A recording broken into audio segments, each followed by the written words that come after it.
The Legend of the Ninja from the Hidden Mist Village. This video is purely for entertainment and does not infringe on copyrights or laws. The rights to the novel and image belong to the original author. We do not claim ownership. Don't like waiting and want to listen to this fanfic in full now? Subscribe to our Patreon, where you'll find the best fanfics. Chapter 26 Homeward Journey. Hey, Aang scanned the pool and suddenly found that there seemed to be a remnant of a tree root embedded in the wall in the middle of the pool, and there were long tree tendrils under the tree roots extending into the pool. Mingshan, Kimimaro, look here. Aang pointed to the wall in the middle of the pool. Is this the thing that caused the water to become so strange? Kimimaro and Mingshan looked at it for a while and discussed and came to a conclusion that the mutation of the water here was indeed related to this tree root. The water pool here, from the source, does not come from the rocks or the valleys, so it is impossible for such a pool to appear out of nowhere. Mingshan continued to infer, there is nothing else that can explain it, except the roots of this tree. That's right, the green water you saw last night is most likely flowing out of this tree root. As for why the color of the water changes during the day, there is no need to go into details. We can't explain the reason. We just need to destroy this mountain water. Kimimaro agreed with Mingshan's point of view and suggested, let's rest here for another night and come back after dark. Well, okay, I will never feel at ease if we don't completely destroy the water source here. Mingshan nodded in agreement. He would rather waste one more day to solve this matter. The three walked out of the cave and returned to the open space for rest. Mingshan took advantage of this free time to rest and recuperate. At night, the three came to the pool again. Sure enough, the water in the pool turned light green again, which looked particularly strange under the moonlight. They went straight to the entrance of the cave and walked to the pool at the end. They saw that the water here had also turned dark green. Look at the tree roots. Aang pointed at the tree roots. The last time Mingshan fell into the water, the two of them had no time to look around and didn't pay close attention to the surroundings. This time, with the help of the green light reflected by the pool, they could see the full picture of the tree roots. It turned out that there were not only tree whiskers in the water, but also many very small branches of this tree root spreading around the walls of the entire pool. Because of the pool light during the day, they couldn't see these at all. The green water in this pool and the pool of water outside are probably all from the sap of this tree root. Mingshan asserted. Let's destroy this tree root. Kimimaro said, thinking for a while, and arranged. After I successfully pull down the tree root, Aang and I will go outside to collect flammable material such as dry branches and leaves. Tomorrow you will be responsible for blowing up this cave. There are some detonating talismans in Aang's and my waste bags, and you can use them to blow up the cave. After that, Kimimaro took out the detonating talismans from their waste bags and handed them to Mingshan. He then took out his own spine, threw it at the tree root, stretched the bone line, and clicked it, and directly hooked the tree root over. After the tree root was peeled off the wall, the three saw that the water surface, which was originally dark green, gradually lost its luster and dimmed. It's really this tree root that caused trouble. Aang clenched her fists, looking at the harmful tree root, muttering. Kimimaro held the tree root in one hand and took Aang away with the other hand and went out to make preparations first. He told Mingshan to be more careful and not fall into the water again. Yeah. Mingshan nodded and began to carefully look at the location and then pasted the explosive talismans, pasting 2 or 3 at a distance and then standing far away to detonate them. Boom. The sound of explosions continued in the cave. Mingshan pasted and detonated all the way, and the whole passage rumbled, no less than thunder. The eardrums were buzzing, and after a long period of time, he pasted the last few explosive talismans in his hand on the edge of the entrance and detonated them, which blew up the entrance and completely blocked it. Mingshan then showed a satisfied smile, wiped the sweat from his head, and returned after the mission was completed. He passed by the pond outside. Under the moonlight, the pond no longer showed a light green fluorescence, but returned to its normal appearance, and no longer had that sweet smell. Walking back to the resting place, the fire was bursting with flames, and burning with crackling sounds. The three of them gathered together, standing by the bonfire, watching the tree root that was being burned more and more vigorously by the firewood. In a blink of an eye, it was quickly burned into black charcoal ash. After it was fully burned, Aang did not forget to step on it twice crushing it with hatred. Mingshan and Kimimaro looked at each other and smiled bitterly. This girl really holds a grudge. The matter of the tree root came to an end. The night was romantic. After the three of them talked under the starry sky, they soon fell asleep.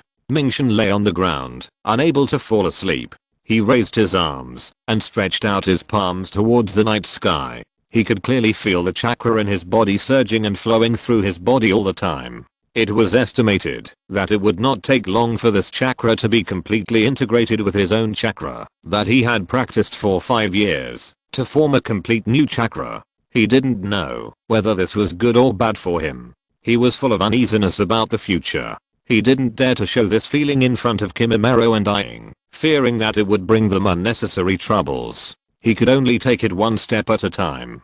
Mingshan fell asleep thinking about the future. The next morning, Aang woke him up roughly as usual. Mingshan yawned, got up, packed his things, put out the burnt fire with soil and sand, and set off for the kingdom of the annihilation with Kimimaro and the others. Mingshan was naked from the waist up, and his clothes were torn because of his scratches. He planned to buy himself a new set of clothes as soon as he arrived at the destination. He still had a lot of money looted from Funin's old nest, so he was not short of money, so he bought a few new clothes for Kimimaro and Aang. After the three of them went down the mountain, they walked all the way, speeding up their pace, and soon arrived at the border of the kingdom of the annihilation. After another half a day of travel, they finally arrived at the city, where the daimyo was, found the daimyo's mansion, and entrusted the goods to the steward of the daimyo's mansion. After the other party confirmed the receipt, they set off to return to Konoha. This time, the three of them were just going to deliver a trip, and they didn't expect so many things to happen. A few days later, Mingshan and the other two returned to Konoha village. After reporting the completion of the mission to the commission office, they left directly. He and Kimimaro went to Konoha hospital for a physical examination. The people at the commission office were very happy to see the three people back. The local government of Forest Country informed Konoha village of their deeds of eliminating harm for the people in written form, and expressed their sincere gratitude for their actions. They wanted to praise Mingshan and the others, but they left in a hurry after receiving the mission reward without saying a word. Kimimaro didn't want to go to Konoha hospital for a checkup. He thought it was not a big deal and there was no need to go, but Mingshan and Aang insisted that he go to the hospital. Are you kidding? He coughed up blood. Can you say he's fine? In Konoha hospital, the doctor did a full body check on Kimimaro, collected his blood sample, analyzed it, and told the three of them to come to the hospital to get the report of the test results in a week, and then let them go home first. Hey, we have to wait another week. Hotaru walked in front, kicking the gravel on the roadside, saying as she walked, it's so troublesome to go to the hospital for a checkup. Okay, don't complain. Kimimaro didn't say anything. It's just a week. We can just come to the hospital when the time comes. Mingshan rubbed Hotaru's hair. Let's go back quickly. We haven't been home for several days. Kimimaro was about to open his mouth to say something when he bent over and started coughing. Mingshan and Hotaru heard the cough, turned around and saw him like this, and asked with concern, "Are you okay, Kimimaro?" "It's okay, let's go back quickly." Kimimaro shook his head and told them not to worry. On the way back, the three of them ran into the 7th team who had just completed their mission. They were standing in a corner of the park chatting. Naruto's iconic yellow hair was quite eye-catching among the few people. Naruto was jumping up and down and yelling nonsense. Kakashi was reading a small book with great interest, and Sakura was shaking her head and complaining about Naruto's faults. Sasuke would also make a few sarcastic remarks to him from time to time, but his expression looked much better than before. Mingshan sighed. They were still the same. The three of them approached from a distance and heard their quarrels. "Really, it's all your fault that you insisted on being stubborn, which led to the failure of the Sweding mission again," Sakura said to satisfiedly. "Huh, you are always causing trouble for others." Sasuke leaned against a big tree in the park and said to him, "Damn it, Sasuke." Naruto stamped his feet in anger and bared his teeth and claws at Sasuke. "If you mess around again, I will kill you." Sakura stood in front of Naruto to protect Sasuke and warned him fiercely. Kakashi shook his head and sighed at the three problematic brats. Alas, the teamwork has been so loose recently. That's right. It's you who disrupted the teamwork, Sasuke. Naruto took the opportunity to agree. You just care about yourself. That's you big idiot. Sasuke looked down on him. Naruto was about to retort, but heard a shout. Sakura. Hotaru saw Sakura and took the initiative to greet her. Hey, it's Hotaru. Sakura saw Hotaru and the other three coming over, left Naruto behind, and walked over to chat with her about girls' daily lives. Mingshin, Kimimaro, you're back. Naruto also saw Mingshin and Kimimaro coming over, and his foxy face changed. He was just showing off with Sasuke, but now he became the same as usual, smiling and greeting them warmly. Kimimaro took the initiative to walk up to Kakashi and greeted him. The two exchanged pleasantries and talked about other topics. Naruto, did you guys just come back to the village from the Land of Waves? Mingshin asked. No, we've been back from the Land of Waves for 2 days, and we've been doing some simple D-rank missions lately. Naruto shook his head and explained, pointing at Sasuke and yelling in dissatisfaction. Sasuke, this guy always steals my limelight in these small missions. If you mind being stealing the limelight so much, then become stronger than me. Sasuke heard Naruto's complaint, and in front of everyone he didn't care and asked him to work hard to catch up with him, but deep down he was extremely annoyed by this meaningless daily routine to him. Damn, it really makes me angry. There are so many guys out there who are stronger than me, but I can only do such boring and casual tasks here. Chapter 27, The Hokage's Summoning. At this time, there was a cry of an eagle in the sky. Kakashi was chatting with Kimimaro and was startled. He looked up and saw the eagle flying and circling. At the same time, Hokage-sama, are you calling us now? Is it going to start? Could it be? Many jonins, like Kakashi, heard the cry of an eagle and looked up and saw the eagle flying and circling in the sky. This was the third Hokage calling them. Everyone did not dare to neglect it. They all stopped what they were doing and rushed to the Hokage's office. Kimimaro, I'm sorry, let's talk about this first. I have something else to do later, so I have to leave first. Kakashi retracted his gaze and said goodbye to Kimimaro. He also announced to Naruto and the other two that the mission for today was completed and they could go home.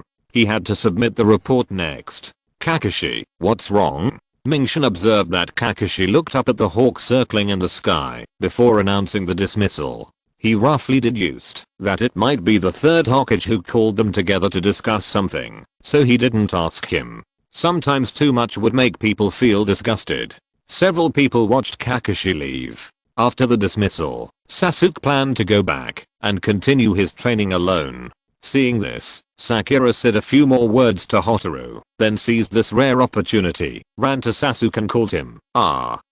Sasuke, wait a minute. Hearing this, Sasuke looked back at her. Well, next, Sasuke, if you don't mind, would you like to come with me to strengthen our teamwork? Sakura shyly looked forward to his answer, but she didn't expect it. No, I refuse. You and Naruto are the same. Sasuke advised Sakura indifferently. If you have the time to bother me, you might as well practice a few more ninjutsu.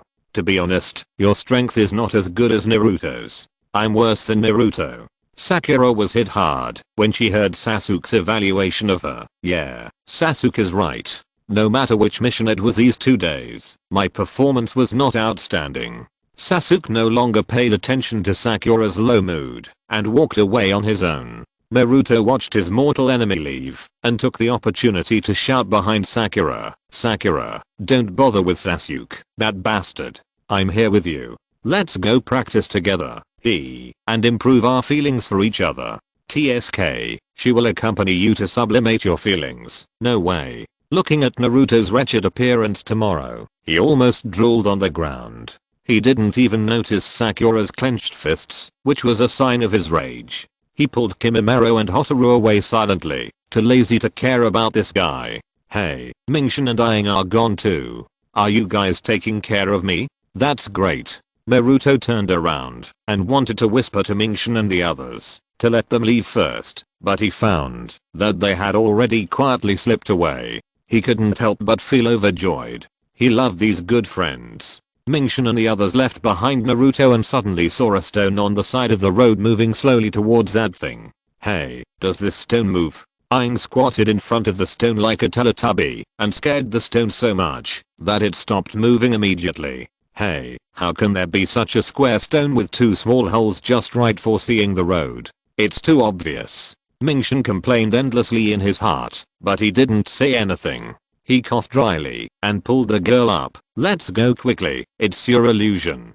Hey, is that so? Aang wanted to take a few more glances before Mingshin forcibly pulled her away. There were many figures in the Hokage's office. Hey-8 had just returned from a mission. On his way, he wanted to go to the commissioning office to check the completion of their latest mission tomorrow. He saw a hawk circling in the sky and hurriedly changed direction to the office of the third Hokage. So, when the Chunin selection exam is about to begin, the third Hokage majestically glanced at the Jonin present. First, please ask the people in charge of the new Genin to come forward. Kakashi, Han, Asuma, and Hey-8. Kakashi and the others took a step forward in turn. So, among the Genin you guide, are there any candidates worth recommending for the Chunin exam? The third Hokage poured out the ashes in his pipe. According to the usual form, as long as the Genin has completed more than 8 tasks, you can recommend them to take the exam according to your wishes, although it is usually best to double the tasks, to have enough experience, to take this kind of exam. You don't need to ask to know, it's too early for them. Iruka, who was also in the crowd, thought silently. Then let's start with Kakashi. The third Hokage called out. Team 7 led by Kakashi, Uchiha Sasuke, Daruno Sakura, Uzumaki Naruto. The above 3, in the name of Kakashi Hatake, recommend them to participate in the Chunin selection exam. Kakashi changed his usual decadence and said solemnly. What? Iruka was shocked by Kakashi's words. Team 8 led by Kurenoi, Aburame Shino, Inozuka Kiba, Hyuga Hinata. The above 3, in the name of Kurenoi Yuhi, recommend them to participate in the Chunin selection exam. After Kakashi finished speaking, Kurenoi joined in. When it was Hey-8's turn, he was a little hesitant. Hey-8, where are your subordinates? The third Hokage asked him puzzled. Hey-8, ahem. Team 9 led by Hey-8 Itotomaro, Kaguya Kimimaro, Tsuchigumo Hotaru. The above 3, in the name of Gekao Hey-8, I recommend them to participate in the Chunin selection exam. He didn't want to let the 3 children take the exam so early, but seeing that Kakashi and Kurenoi had reported all their subordinates, after a moment of consideration, he decided to recommend all 3 of them to participate in the Chunin exam.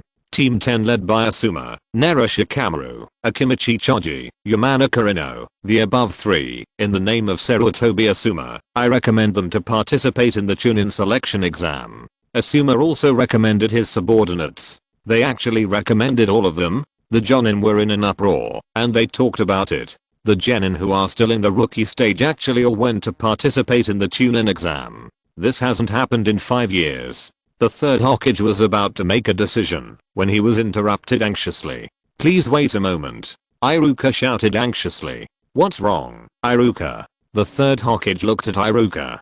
Hokage, please listen to me. Iruka wiped the cold sweat from his forehead. Although it may be a bit naughty, the 12 people listed just now were my students in charge when they were in the ninja school. It is true that these children are very talented students, but it is too early for them to take the Chunin exam. They should accumulate more experience through actual combat before taking the exam. After listening to this, Kakashi directly refuted. When I became a Chunin, I was 6 years younger than Naruto is now. Naruto is different from you. Iruka was dissatisfied. Kakashi actually compared his test performance with Naruto. Do you want to ruin that child? He always complains when performing important tasks. It's time to let him suffer a little. Even if it ruins him, it will be interesting. Kakashi said playfully. What did you say? Iruka glared at him. Okay, I was just joking, Iruka sensei. Seeing that he was really angry, Kakashi changed his attitude and said with a smile, I understand what you want to say, and it's inevitable to be angry, but, Kakashi, stop talking. Han tried to dissuade Kakashi from talking, but you forgot one thing. Naruto is no longer your student now, and everyone else is now our subordinate. Kakashi put away his smile and looked at Iruka. Really, they are just troublemakers. Asuma saw the two of them arguing so sharply, and he had a headache. They were all colleagues. Why did they have to be like this? But the Chunin selection exam has. Iruka, I understand what you want to say. The third Hokage interrupted. Hokage-sama. Iruka turned to look at the third Hokage. Therefore, considering the situation you mentioned, I have prepared a special preliminary exam for the new genin this time. The third Hokage filled his pipe with tobacco and relit it. Pre-exam. Mingshin, how is your health? Kimimaro was walking and suddenly remembered something and asked him. It's okay. Mingshin didn't react for a moment, but after a few seconds, he realized what he meant. I haven't felt anything wrong with my body since that night. Don't worry, I don't even worry about myself. Oh, if Kimimaro brother hadn't mentioned it, I would have really forgotten about it. Aang patted her forehead with regret. Mingshin hooked Kimimaro's shoulder, pretending to be serious and disdaining him. You are not in good health, but you worry about such a trivial matter like mine. Really? You are the same. I told you, I'm fine, and Aang insisted on taking me to the hospital. Hearing Mingshin say this, Kimimaro smiled and retorted to him. Hey, you've really been led astray by this girl. Mingshin let him go, lamenting and beating his chest. The old Kimimaro wouldn't be so rude to others. It's really a misfortune for our family. Hey, what did you say? Aang was so angry that she screamed and bared her teeth to tear Mingshin's mouth. Mingshin pretended to be scared and screamed, running around Kimimaro and dodging the girl. Really, you too? Kimimaro shook his head and said happily, stop it. Hey, you can't catch me. Mingshin smiled meanly, provoking the wild girl. Damn it. Aang looked at him with gritted teeth, and just as she was about to pounce on Mingshin, she heard a burst of running behind her. Mingshin and Aang paused their fight and turned to see who was coming from behind. Hey, it's this kid. The kid they met before was the one running in front. Konohamaru, Naruto and two other kids they didn't know followed him, running forward like crazy. Sakura was at the end, chasing them madly with a hideous smile on her face. I knew it. Mingshin's mouth twitched habitually. The three of them consciously stepped aside and silently made way to watch them continue to play funny. After the three of them ran past, Mingshin and Aang stopped fighting and walked home in silence. Boom.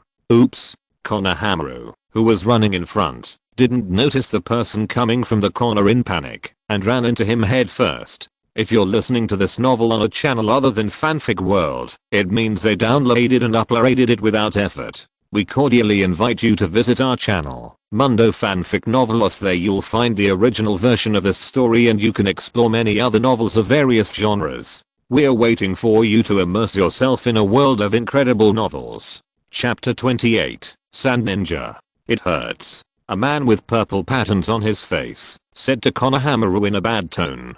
Konohamaru got up and looked up at the man in a black jumpsuit. Before he could say anything, he was grabbed by the collar and lifted up. It hurts, you little brat. The man in black looked at Konohamaru, who was struggling with difficulty breathing, in a bad tone. Stop it, Kankuro. Be careful or he will teach you a lesson. Next to the man in black, a blonde girl with a fan that looked like a black iron rod on her back stopped him. You are so noisy, Temari. Kankuro sighed and complained irritably. Anyway, he is not here now. Why do you care so much? I'm almost suffocated. I'm sorry, it's all my fault. Please let him go. Konohamaru bumped into someone, and Sakura saw this and quickly apologized to him, wondering in her heart, who are these people? Put him down. Naruto said angrily when he saw that the other party was holding Konohamaru tightly. HMPH, are these guys Konoha's genin? Kanjiro noticed Naruto's forehead protector and wanted to test them. He said jokingly, before that annoying guy comes, I'll play with you for a while. Let me go. Konohamaru kicked his legs randomly with difficulty breathing. Still strong, kid. Kanjiro grabbed Konohamaru even tighter. Asshole. Naruto rushed towards Kanjiro angrily. The other sneered and looked at him rushing over, operating his 5 fingers like pulling a string. Hey. Naruto ran to a place 2 or 3 steps away from him, and his feet suddenly twisted uncontrollably. He fell to the ground with a cry of surprise, wondering what happened just now. What? Konoha's genin is so weak. Kanjiro laughed in great disappointment. These guys are from other villages. Why did they appear in our Konoha? Sakura saw that this person came with bad intentions, and her eyes were alert and wary of him. Konohamaru. The two friends saw that Konohamaru was very uncomfortable being grabbed by Kanjuro, and they were anxious. Damn. Konohamaru continued to struggle unwillingly, but unfortunately he was too weak to break free. Hey, if you don't let go, I will never let you go, bastard. Naruto turned over and yelled at Kankuro without any momentum. Sakura couldn't stand it anymore and quickly grabbed him to stop him. Are you stupid? Why are you provoking him? Konohamaru is still in his hand. You are very irritating. Kankuro was unhappy. I hate you little brats very much. You are obviously younger than me, but you dare to be so arrogant. I really want to destroy you now. Naruto and the others were all shocked when they heard this.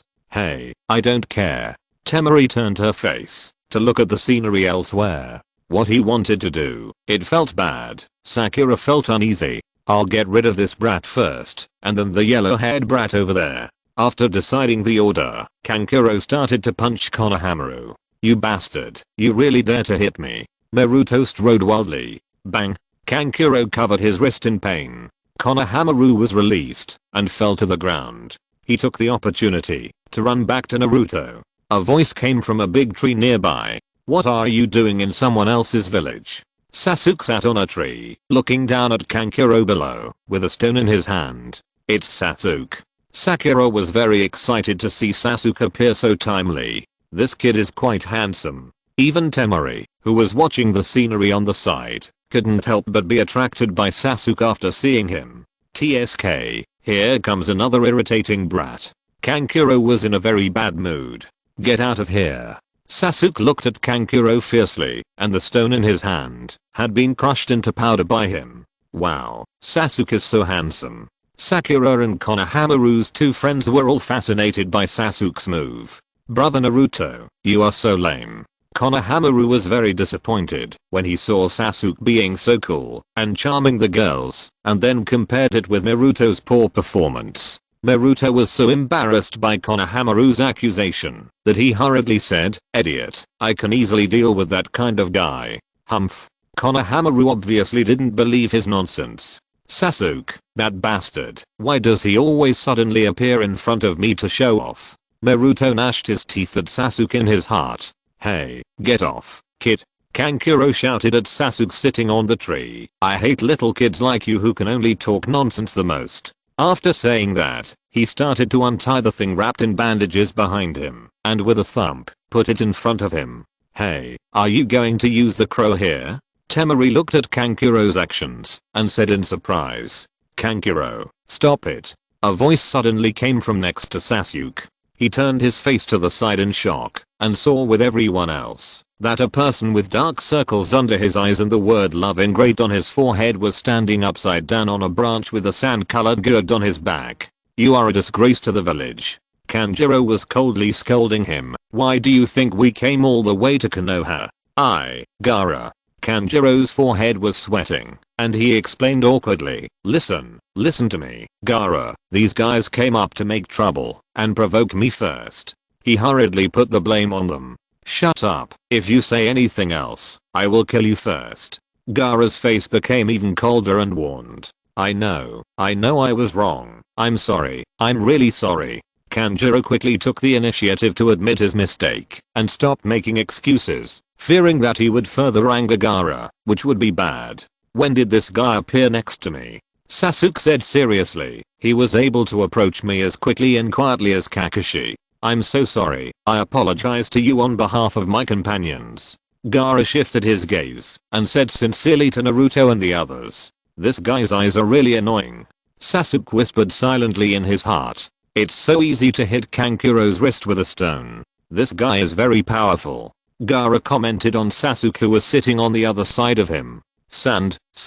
His whole body turned into sand and fell down, gathering around Kankuro and the other two, and ordered, let's go. We are not here to play. Turned and left. We know. The two followed Gaara and were about to leave. Wait a minute. Sakura took 2 steps forward and stopped them. Anything else? It was Temari who asked this question. The 3 turned around.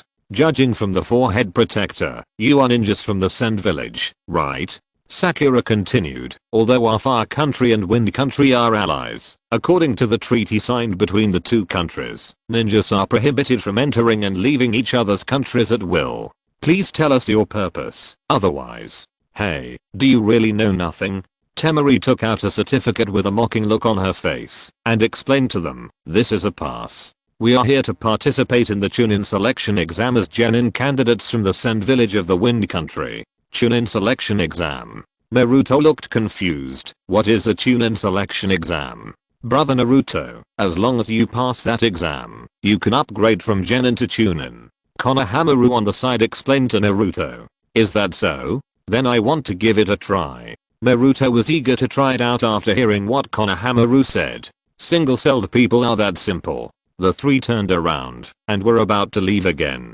Hey, the one over there, what's your name? Sasuke jumped down from the tree and shouted at Gaara's back. Are you asking me? Temari turned around. No, it's the one next to you carrying a gourd.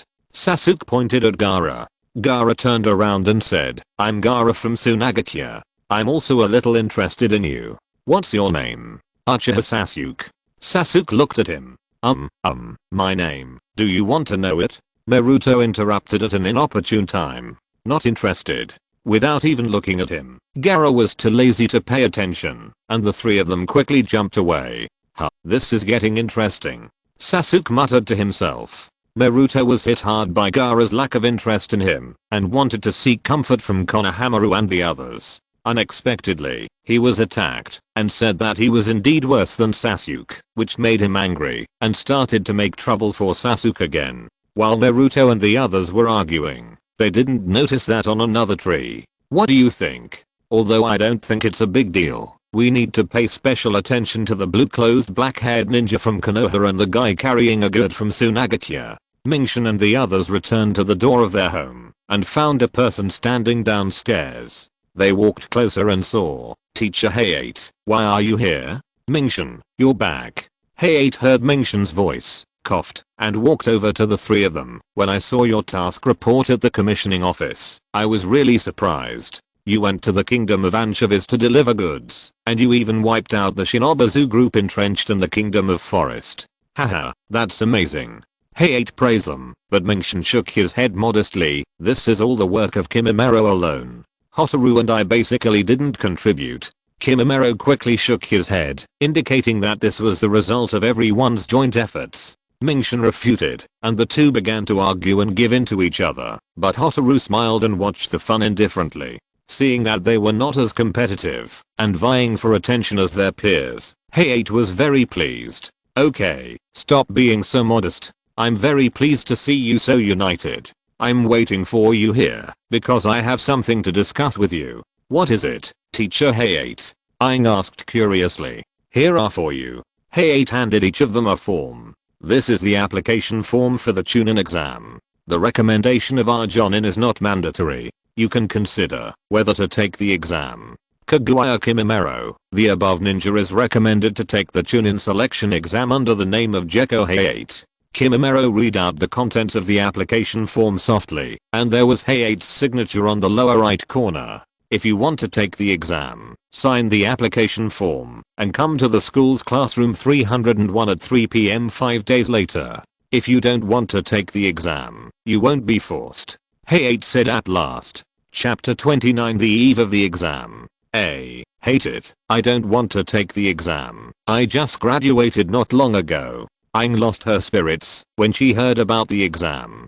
Girl, you really don't know how to cherish the opportunity. The exam for Genin to Chunin is held only once every 3 years. Generally speaking, this kind of exam is a great opportunity for ninja villages to observe each other's strength. Really? Mingshin rubbed her little head and scolded her, ruffling her hair into a mess, and she was so angry that she slapped his pig hand away. You know a lot about it, Mingshin.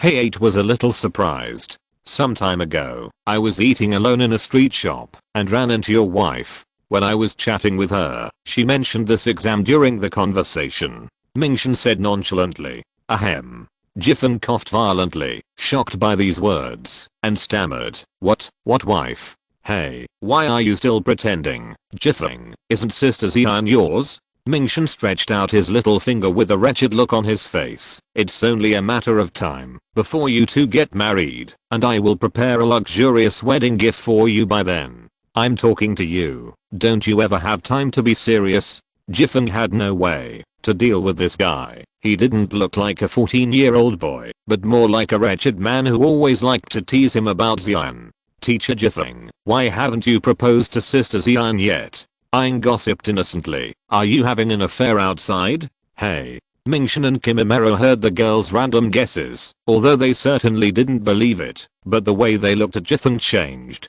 Seeing this, Jiffeng was getting more and more ridiculous. Hey, it's nothing.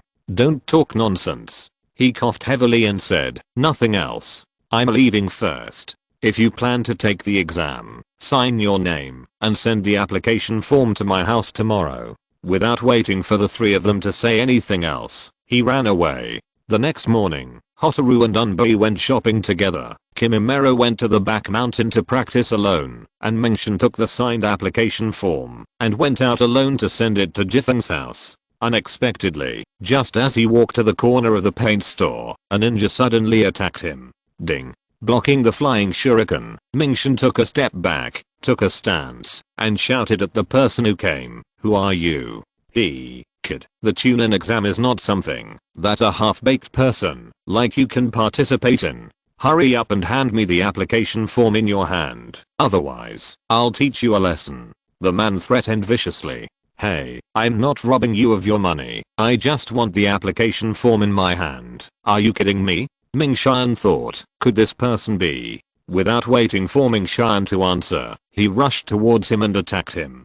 Clang, clang, clang. The two fought fiercely. Mingshan skillfully used Kunai to fight with the other party. In a dodging, the form in his hand accidentally slipped out of his hand, and he shouted, oh no. The other party was overjoyed and stretched out his hand to grab it. He didn't see that the corner of Mingshan's mouth had been slightly raised. Swish. He dodged and blocked his hand with his chest. What is he going to do? The other party didn't understand his intention and didn't have time to retract his hand. He only heard a loud shout. Ninja law, dog licking technique. Bang. The white smoke dissipated and a beautiful woman appeared. He was completely dumbfounded. Listening to the beautiful woman that Mingshan had transformed, he said with a bad taste, ah, disgusting this, wow. The man was so irritated that he spurted a lot of blood from his nose and fainted on the ground. Bang, the transformation disappeared, and it turned out to be teacher Iruka.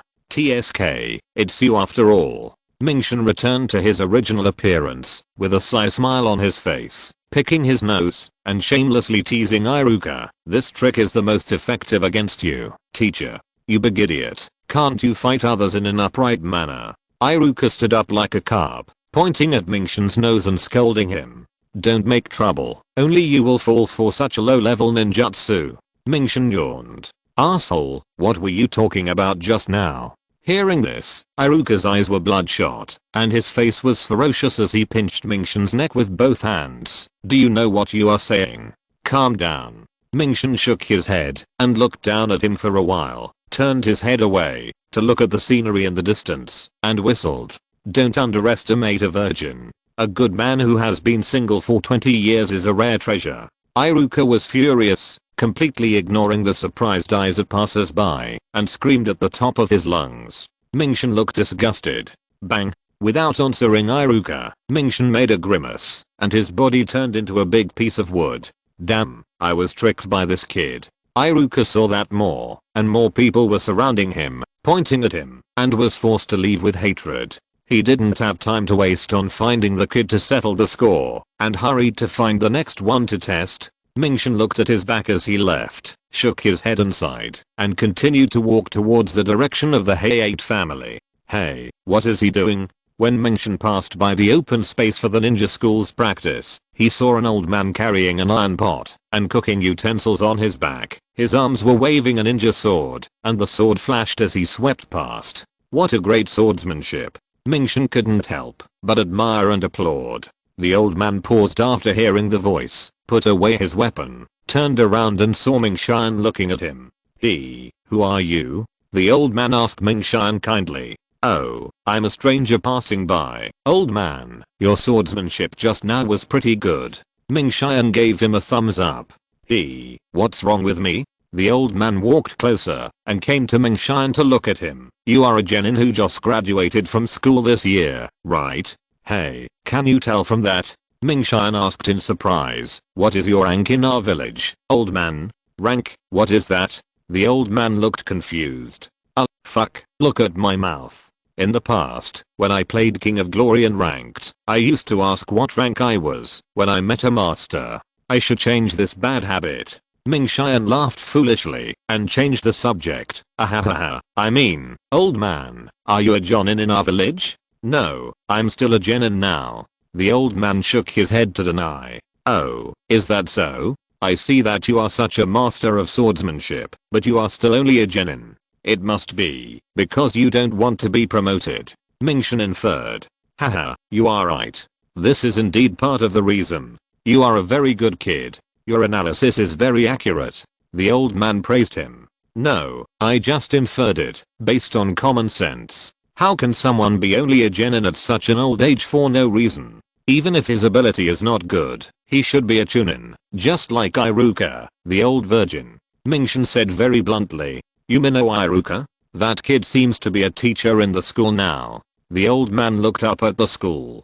Today is the weekend, the school is closed, and there are no students in class. It is quiet. Hey, grandpa, do you know Iruka teacher too? Mingshan asked. I have worked with his parents before, and carried out several missions together. The old man said. It seems that the old man is also a man with a story. Unfortunately, I have something to do right now. Let's chat with you another day. Mingshan paid attention to the time. Although the two of them were getting more and more engaged in the conversation, the application forms of Hotaru and Kimimaro were still in his hands, and he had to submit them to Hay8 for them. Okay, I'm leaving here too. By the way, what's your name? The old man asked before leaving. My name is Ito Mingshan. Old man, what's your name? Mingshan asked. My name is Maraboshi Kosuke. I've been practicing by the small river in the back mountain recently. If you want to chat with me, you can find me there. After saying this, Kosuke smiled and left. When I'm free tomorrow, I'll go talk to him again. This old man is quite interesting. He's over half 100 years old, but he's still willing to be an ordinary genin. After talking to himself for a while, Mingshan hurried on. When he arrived at Jithung's house, he ran into Xian who was helping him clean the house. The couple was in love, but Mingshan let out a strange cry, which scared them so much that they quickly separated and stood far away. The scene was a little awkward. He, on the other hand, came in with a sly smile and was about to complain. Seeing his careless character, Jithung thought it was not good. He was afraid that Mingshan would ruin the rare atmosphere by talking again. He quickly pulled him out of the house, snatched the application form from his hand, and was about to drive him away. Mingshan saw that Jithung valued love over friendship, and scolded him a few words rudely, then shook his head and left, leaving him there coughing helplessly. When he walked out of Jithung's house and returned, it was already past noon. Mingshan had just returned home when Aang ran over excitedly, and said to him, Hey, Mingshan, I met a weirdo when I was shopping this morning. Did he tell you not to take the Chunin exam? As soon as he opened his mouth, Mingshan knew who it was without even thinking about it, and asked the girl directly. Hey, how did you know? Did you encounter him too? Aang continued, that guy was very weak, and he wanted me to give up the Chunin exam. You all signed up to participate, so how could I give up? Humph, I managed to beat him off in a few moves. The two chatted for a while, and Kimimaro also came back home from the back mountain. He told them that when he was training in the back mountain, he also met a ninja disguised as Iruka. The ninja repeatedly mentioned that the Chunin exam was very dangerous and not suitable for newcomers like them to participate, and asked him to give up as soon as possible. In a few moves, he was beaten off. Mingshan guessed that this was probably a preparatory exam specially arranged by the third Hokage for Genin. Genin from other classes should have encountered this kind of temptation today. However, it was nothing. After the three of them talked for a while, they went back to their rooms to rest. Chapter 30 Picnic by the river. Time passed, it was night, darkness fell, Kakashi was sitting on a roof somewhere. Swish, a figure appeared behind him. Without turning his head, asked, "How was it? The special preparatory exam that was hard to prepare for." 12 newcomers, all passed. Bang, Iruka, who had removed his transformation and returned to his original appearance, continued, "It is indeed as you said, their strength has improved a lot. Well, the actual Chunin exam is not so easy to deal with," Kakashi said listlessly. Click, click. In the night-shrouded Konoha village, on a training ground in a forest somewhere, a female ninja was practicing throwing kunai and shuriken. "Have you heard?" A boy with thick eyebrows and big eyes said to the female ninja who was practicing. "There will be newcomers participating in this Chunin exam. This is the first time in the past 5 years that newcomers have appeared. How is it possible? It must be those Jonin competing with each other again," the female ninja asserted. "No, 3 of them are the subordinates of that Kakashi," the boy retorted. "Oh, that's interesting." The other person leaning against the tree spoke. "Well, anyway." The female ninja threw out the shuriken and hit the bullseye on the man's head. "This is a very unfortunate thing for them. Ha ha." The next day at noon, Mingshan got rid of the wild girl's entanglement, took some food, and went to the back mountain alone. When he came to the river, Mingshan saw Guji placing stones and setting up his iron pot to cook something. "Hey, old man, what are you cooking?" Mingshan ran over to greet Guji. He noticed that there were several sets of bowls and chopsticks next to the old man. Could it be that someone else would come today? He thought to himself, and by the way, he saw the fish being cooked in the pot. "Hey, Mingshan, you are here. I just caught a fish and am cooking fish soup. Come and try it together." Guji invited him to sit next to him and added a set of bowls and chopsticks for Mingshan. "Thank you, old man." Mingshan's fingers just picked up the chopsticks. "Oh, what a delicious smell." An old man's voice came from behind. Mingshan turned around and saw an old man eating a rice ball and walking towards them. "Haha, you're here, Baojin." Guji greeted him. "Guji, what delicious food are you cooking today?" The old man named Baojin ate the remaining rice balls in one breath, then trotted to Mingshan's side and sat down. He took a pair of bowls and chopsticks by himself and unceremoniously picked up the soup spoon in the pot to serve himself a bowl of fish soup. "Delicious," he praised. "Guji, your cooking skills are still as good as they were in the past." Haha. Guji also served Mingshan a bowl of fish soup. "Wow, this fish soup is really delicious," Mingshan exclaimed after taking a few sips, and after he finished drinking, he scooped himself another bowl. "Hey, who is this?" The old man finished drinking the fish soup, put down his bowl and chopsticks, and only then noticed Mingshan's existence, looked at Guji and asked him. "Oh, his name is Ito Mingshan, and he is the new ninja in our village this year." Guji pointed at Mingshan and introduced him. "Hello." Mingshan took the initiative to greet the old man. "Old man, what should I call you?" "What old man? It sounds weird. You can just call me Teacher Chen," the old man said while enjoying the fish soup. "Hey, your last name is Chen?" Mingshan was surprised. "What's wrong?" Teacher Chen asked him. "Are you from China?" Mingshan shook the other person's hand with some excitement. He actually met someone from another place here. When fellow villagers met, their eyes were filled with tears. "What China? I grew up in Konoha village. What are you talking about?" Teacher Chen looked puzzled. Guji also looked at Mingshan blankly, not understanding where the place he was talking about was. "Ah, it's okay. It's the name of a country mentioned in a history book I read before." Mingshan let go of the other person's hand and talked nonsense lamely to fool the two people. The two listened to him and didn't go into details. They naturally put the matter behind their minds. The 3 of them sat together and continued to enjoy the fish soup. Mingshan also shared the food he brought with them to enjoy together. "Haha, it's really lively here." A voice came from behind Mingshan.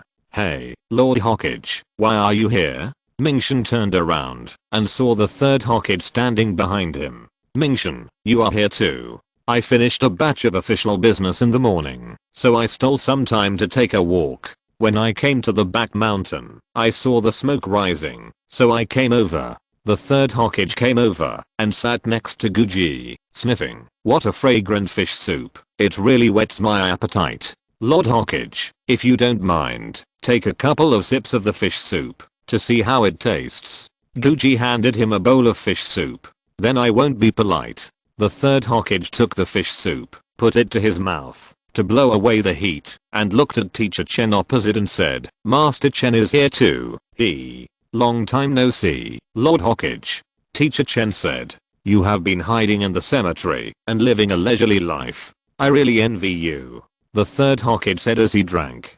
Don't make fun of me. Teacher Chen smiled bitterly. Mingshin looked around and felt awkward. He wanted to talk to Guji about the interesting things in Konoha village in the past, but he didn't expect that there were more and more people. Did you all choose auspicious days to come here? He complained in his heart, but said, Hokage, how many ninja villagers came to our village to participate in the Chunin exam this time? Not many. Including our Konoha, there are a total of 6 villagers participating in the Chunin exam. The third Hokage put down his bowl and chopsticks and praised Guji. The fish soup is delicious. Your cooking skills have improved a lot. No, it's just a little trick. Facing the praise of the third Hokage, Guji said modestly, Mingshin, how are you preparing for the Chunin exam? The third Hokage asked Mingshin. The Chunin exam is not like your graduation exam in the ninja school before. You must be fully prepared. Well, I know that, and I'm almost ready. Mingshin nodded and urged the third Hokage to finish the fish soup quickly because it would not taste good if it got cold. Several people chatted and laughed and quickly divided the fish soup in the pot. Mingshin collected everyone's bowls and chopsticks and prepared to take them to the river to wash. Mingshin, put down your bowls and chopsticks, I'll wash them. Guji said, not wanting the guests to wash them. It's okay. After drinking such delicious fish soup, it's right to do such a small thing. Mingshin waved his hand, rolled up his sleeves nonchalantly, and rinsed the bowls and chopsticks one by one. This kid is quite diligent. Teacher Chen said appreciatively. After a while, Mingshin washed everyone's bowls and chopsticks by the river, returned them to Guji, said goodbye to them, and planned to go back. Grandpa, Teacher Chen, Hokage, I'll take my leave first. Mingshin was saying goodbye to them. At this time, the third Hokage also said to Guji and the others, it's just right. I should go back to deal with other official business. Let's go together, Mingshin. Mingshin agreed and went with the third Hokage, leaving Guji and Teacher Chen to chat by the river. There was no conversation along the way. Tomorrow he and the third Hokage would walk back. He would intentionally walk a beat slower, leaving half a head of space between them.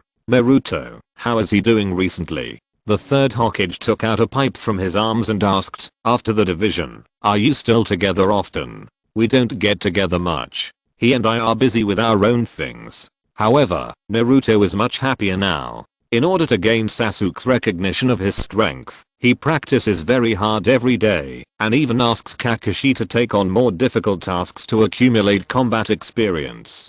Mingshin held a piece of grass in his mouth and said slowly, Sasuke, although he always likes to sneer at him, he actually cares about Naruto in his heart. Oh, really? The third Hokage was surprised. Every time I see them taking commissions, they are always supporting each other and squeezing each other. When did their relationship become so close?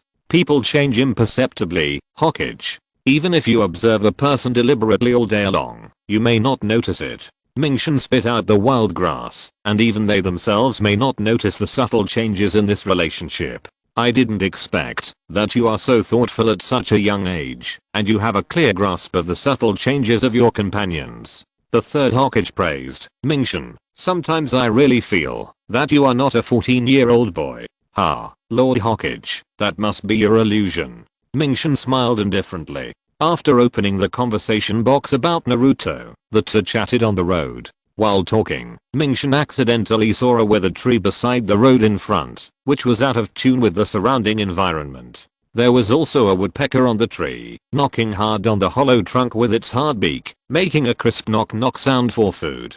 When the two passed by this tree, Mingshin put one hand on the tree, paused and sighed. Alas, this dead tree is really ugly on the roadside. It would be great if it could be revitalized. The third Hokage was smoking his pipe and wanted to say something when suddenly he noticed the changes in the dead tree. How come this tree Ming-Shan also saw incredulously that the originally bare branches suddenly sprouted new buds. At first, there was only one bud, but soon, he and the third Hokage saw several dry branches on the tree sprouting new leaves. The layer of bark on the surface of the trunk automatically fell off and shook, scaring away the woodpeckers, revealing a new tree trunk without slope lines and cracks. The whole dead tree was revived in less than a few breaths. The two looked at each other and were speechless for a long time. What's going on, Ming-Shan? The third Hokage looked at him with sharp eyes, wanting to know the answer. I don't know what's going on either. Ming-Shan answered blankly.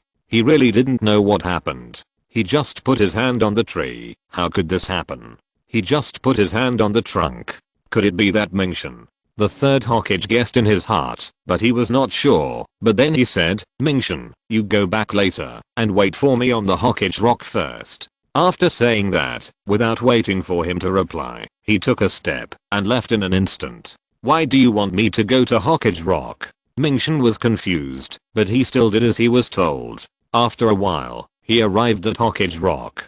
Chapter 31, Konoha's past. After a while, the third Hokage also arrived, accompanied by an ANBU ninja guard. This is for you. The third Hokage asked the ANBU ninja to give Ming-Shan a scroll and a book. What is this? Ming-Shan took it in his hand and looked at the title, The Complete Works of the First Generation Hashirama. Well, open the 43rd page of this book and start reading. The third Hokage said, closing his eyes to rest. The ANBU ninja beside him also stood still, but even through the mask, Ming-Shan could feel his gaze staring at him. The head of the Senju clan in the forest, the man who pacified the troubled times from the mountains of corpses and seas of blood. This person is Senju Hashirama, the only person in the world who can freely control the wood-release ninjutsu. Ming-Shan read the content aloud, and when he read the last sentence, he said to himself again, the only person who can freely control the wood-release ninjutsu? What is the third Hokage hinting at?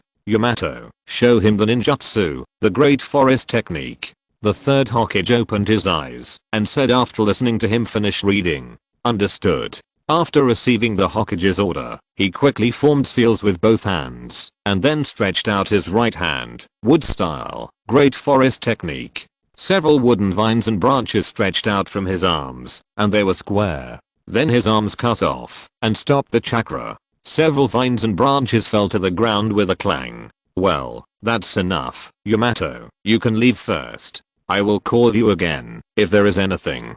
The third Hokage ordered seriously. Remember, don't mention what happened today to anyone. Yes, Hokage. Swish. Yamato nodded respectfully and disappeared in an instant. It seemed that just now, Ming-Shan was shocked, and before he finished speaking, the third Hokage spoke. That's right, it's wood release, but Yamato's wood release is only at the semi-finished level. He can barely use 20% of the power of all the wood release ninjutsu of the first Hokage. The third Hokage recalled with regret. After the first Hokage passed away, no one in the Senju clan inherited the wood release ninjutsu. You know, if you want to subdue the powerful tailed beasts, there are only two most convenient and quickest ways. Either use the Sharingan or use wood release. Ming-Shan listened to the third Hokage's narration and thought to himself, could it be that he thinks I also have it? Without thinking about it any further, he shook his head and continued to listen to the third Hokage. Even in Konoha village, there was a time when the entire village devoted all its efforts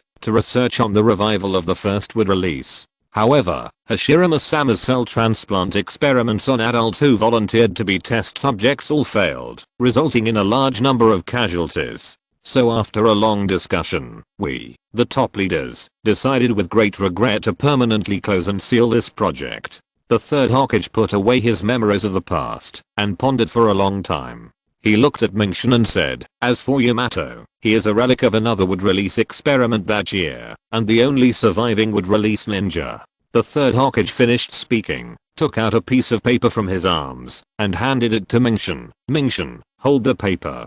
Hokage-sama, what is this paper? Ming-Shan took the paper, turned it inside out, but couldn't make out anything special. This is paper made from special trees that absorb chakra, and it has a very sensitive reaction to chakra. The third Hokage explained briefly, and then continued, do you remember that girl Aang? She came to the office every few days and pestered me to learn water-based ninjutsu. I couldn't persuade her, so I used this chakra test paper to detect that her chakra was of water attribute, and then I reluctantly agreed to teach her some water-based ninjutsu. Now you inject your chakra into this paper, and you will know the nature of your chakra. The third Hokage instructed Mingshin, but he actually had one more sentence that he didn't say. He only said in his heart, if Mingshin really has that kind of bloodline limit, then he must have chakra of one of the properties of water and earth in his body. If it is of the nature of water, the paper will become wet, and if it is of the nature of earth, the paper will break. Mingshin injected chakra into the paper as he was told, but nothing happened. He returned the paper to the third Hokage. The third Hokage took it and examined the paper carefully, feeling very surprised, thinking, neither of the two. Could it be that I guessed wrong and the tree was an accident? Tomorrow, you can open the scroll now and have a look. The third Hokage put away the paper, unwilling to give up. Mingshin put away the book, opened the scroll, and said in surprise, this is... Yes, that's right. What you are seeing now is the wood release ninjutsu left by the first Hokage. The third Hokage said with the mentality of giving it a final try. Tomorrow, you try to practice repeatedly to see if you can make hand seals, to use the Great Forest technique that Yamato just demonstrated. The ninjutsu scroll contains relevant content and hand seal techniques of this technique. Does he think that I must have the ability of wood release? That is a bloodline limit, and even I don't know if this ability exists. Oh, forget it, let's give it a try. After thinking about it, Mingshin read about the Great Forest technique in the scroll and practiced the hand seals carefully and repeatedly. After a long time, when he felt he had almost mastered it, he began to try to make hand seals, imitating Yamato's previous method, stretched out his right hand and shouted, would release Great Forest technique. Swish, swish. From his arms, several wooden vine branches with tender buds and green leaves extended. Compared with the big forest of Yamato, the vine branches of Tomorrow were more vigorous and powerful. Both were square branches, but the vines of Tomorrow had green buds growing all over their bodies, full of vitality, and were obviously better. After the chakra was cut off, several vine branches fell to the ground. The result was obvious after a comparison. This is the same as the one used by Hashirama-sama, a truly complete wood release technique. I didn't expect that I would be able to see it again in my lifetime. The third Hokage muttered to himself, and he was surprised and happy in his heart. He was so excited that he couldn't control himself for a long time. His eyes looking at Mingshin had changed a lot. He really didn't expect that he could successfully launch the same powerful big forest would release ninjutsu as the first Hokage without using the two chakra nature changes of earth release and water release at the same time. After a long time, the third Hokage finally calmed down and coughed. Mingshin, although I still don't understand why you can use wood release ninjutsu without the change of chakra nature, it is not important now. Then, he took a deep breath and asked him seriously, I will leave this wood release scroll in your hand for you to look through during training. Remember, don't tell anyone that you can use wood release ninjutsu now, including Kimimaro and Hotaru. After the Chunin exam is over, I will make other arrangements for you. Okay. Mingshin opened his mouth and wanted to say something to the third Hokage, but he changed his mind and gave up, echoing his request and keeping it strictly confidential. The third Hokage turned and left with a rare joy on his face, leaving Mingshin alone standing on the empty and deserted Hokage rock with the wood release scroll in his hand. Until now, he still felt like he was dreaming. Unreal. How could he suddenly have the ability of wood release Kekkei Genkei? Forget it, don't think about such complicated things. Mingshin shook his head, no longer caring about why he had a bloodline limit, and went home in a few jumps. Mingshin was like this. When he first found out, he was shocked, but after a while, his thoughts flew to the Himalayas. As for the warnings of the third Hokage, he just listened to them. Are you kidding? Kimimaro and Hotaru are inseparable from him all day long.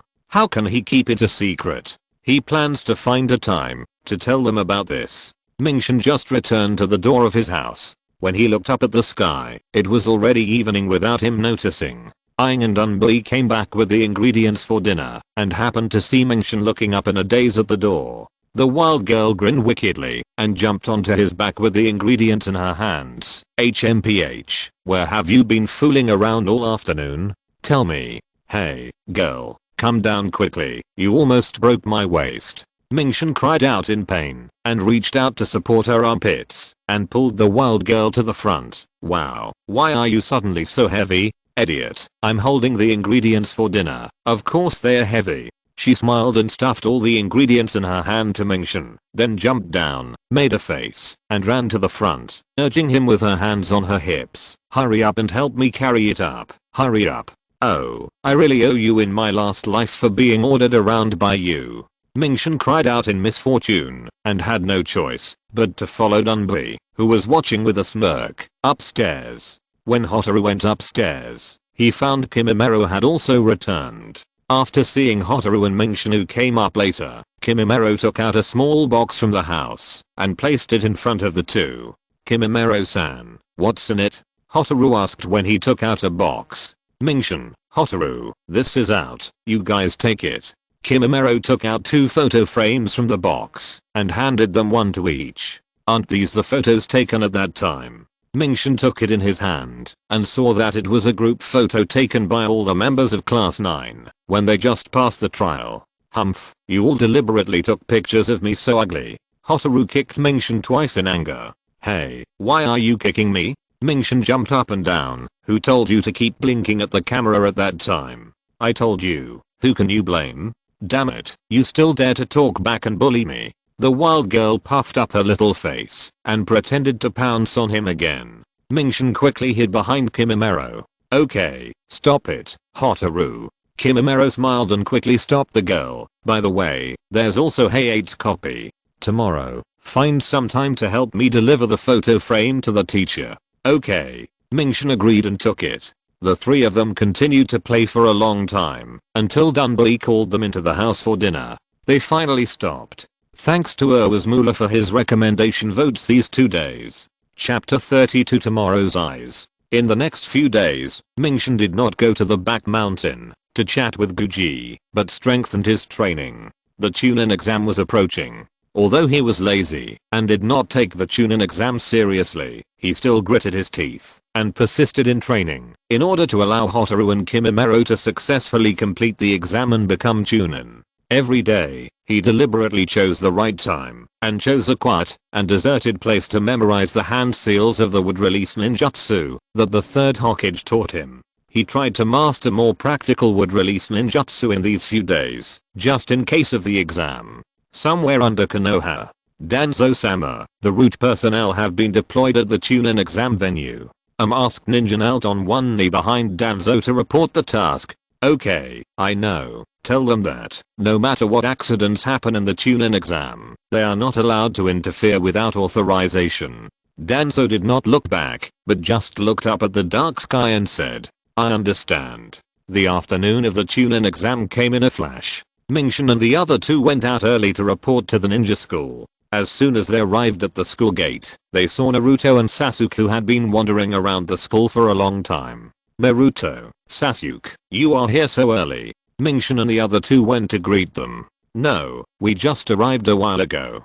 Sasuke exchanged a few polite words with them, then turned his head and looked away. He was still as quiet as before. Hey, why don't I see Sakura? Hotaru couldn't find Sakura around and asked them. Sakura hasn't come yet, we are waiting for her too. Naruto said, turning to Mingshan and asking, where have you been these days? I couldn't find you, even if I wanted to. I went to find a place to practice by myself. Mingshan yawned, we'll go up first, see you later. The 3 said goodbye to class 7, climbed the stairs, and reached the 3rd floor. Mingshan saw many genin gathered at the door of classroom 201 and were making noise there. Hey, why are there so many people at the door of classroom 201? What are they doing? Mingshan muttered in confusion. When Aang heard Mingshan's mumbling, she rolled her eyes at him and kicked him. What nonsense are you talking about? Isn't there a sign saying 301 on the door? Kimimaro also looked at Mingshan curiously.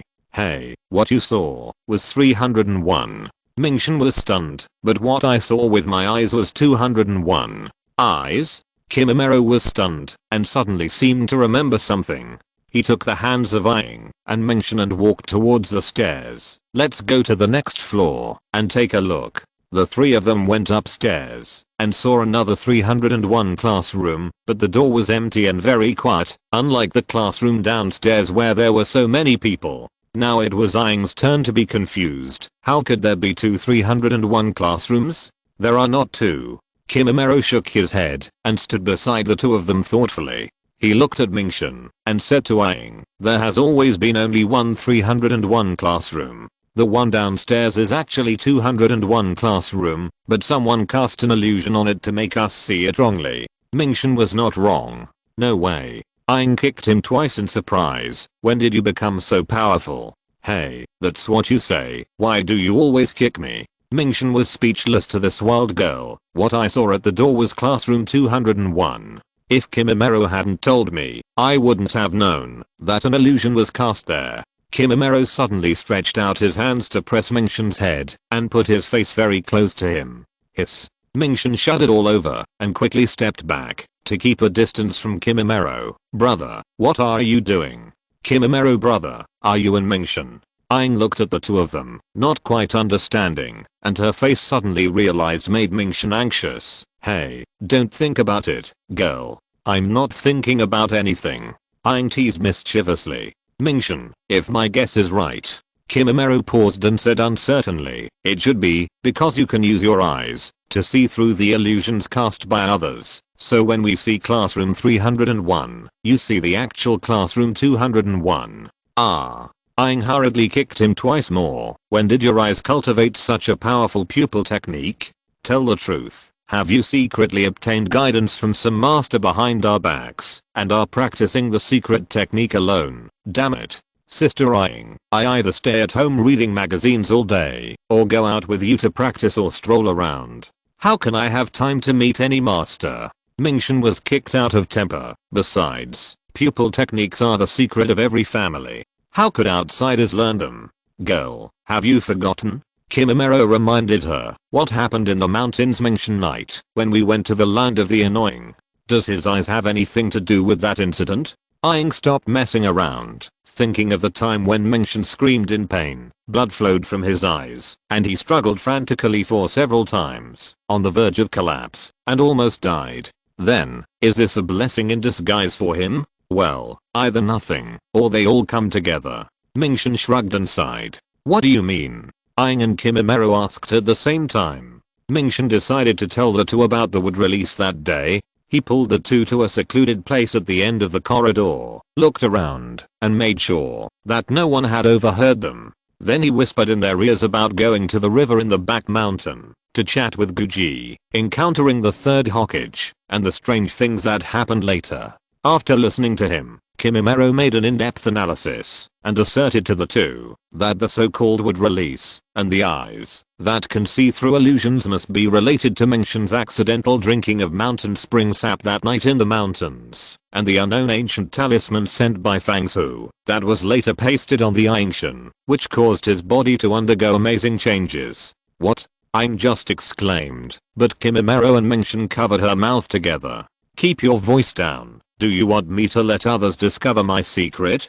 Mengshin rarely took action and patted the little girl's head, pretending to scold her fiercely. Humph, I'm just too surprised by the news. Hearing Mengshin's scolding, the wild girl stepped on him angrily and walked towards the classroom 301 in a huff. I'm not going to pay attention to you. This kid. The two looked at each other, whispered to each other, and then planned to go into the classroom. Just as Mengshin and the others were about to approach the classroom 301, footsteps came from the stairs. The three of them looked and saw that it was Jiffen who suddenly appeared at the door of the classroom. He was stunned when he saw the three of them. You all came so early.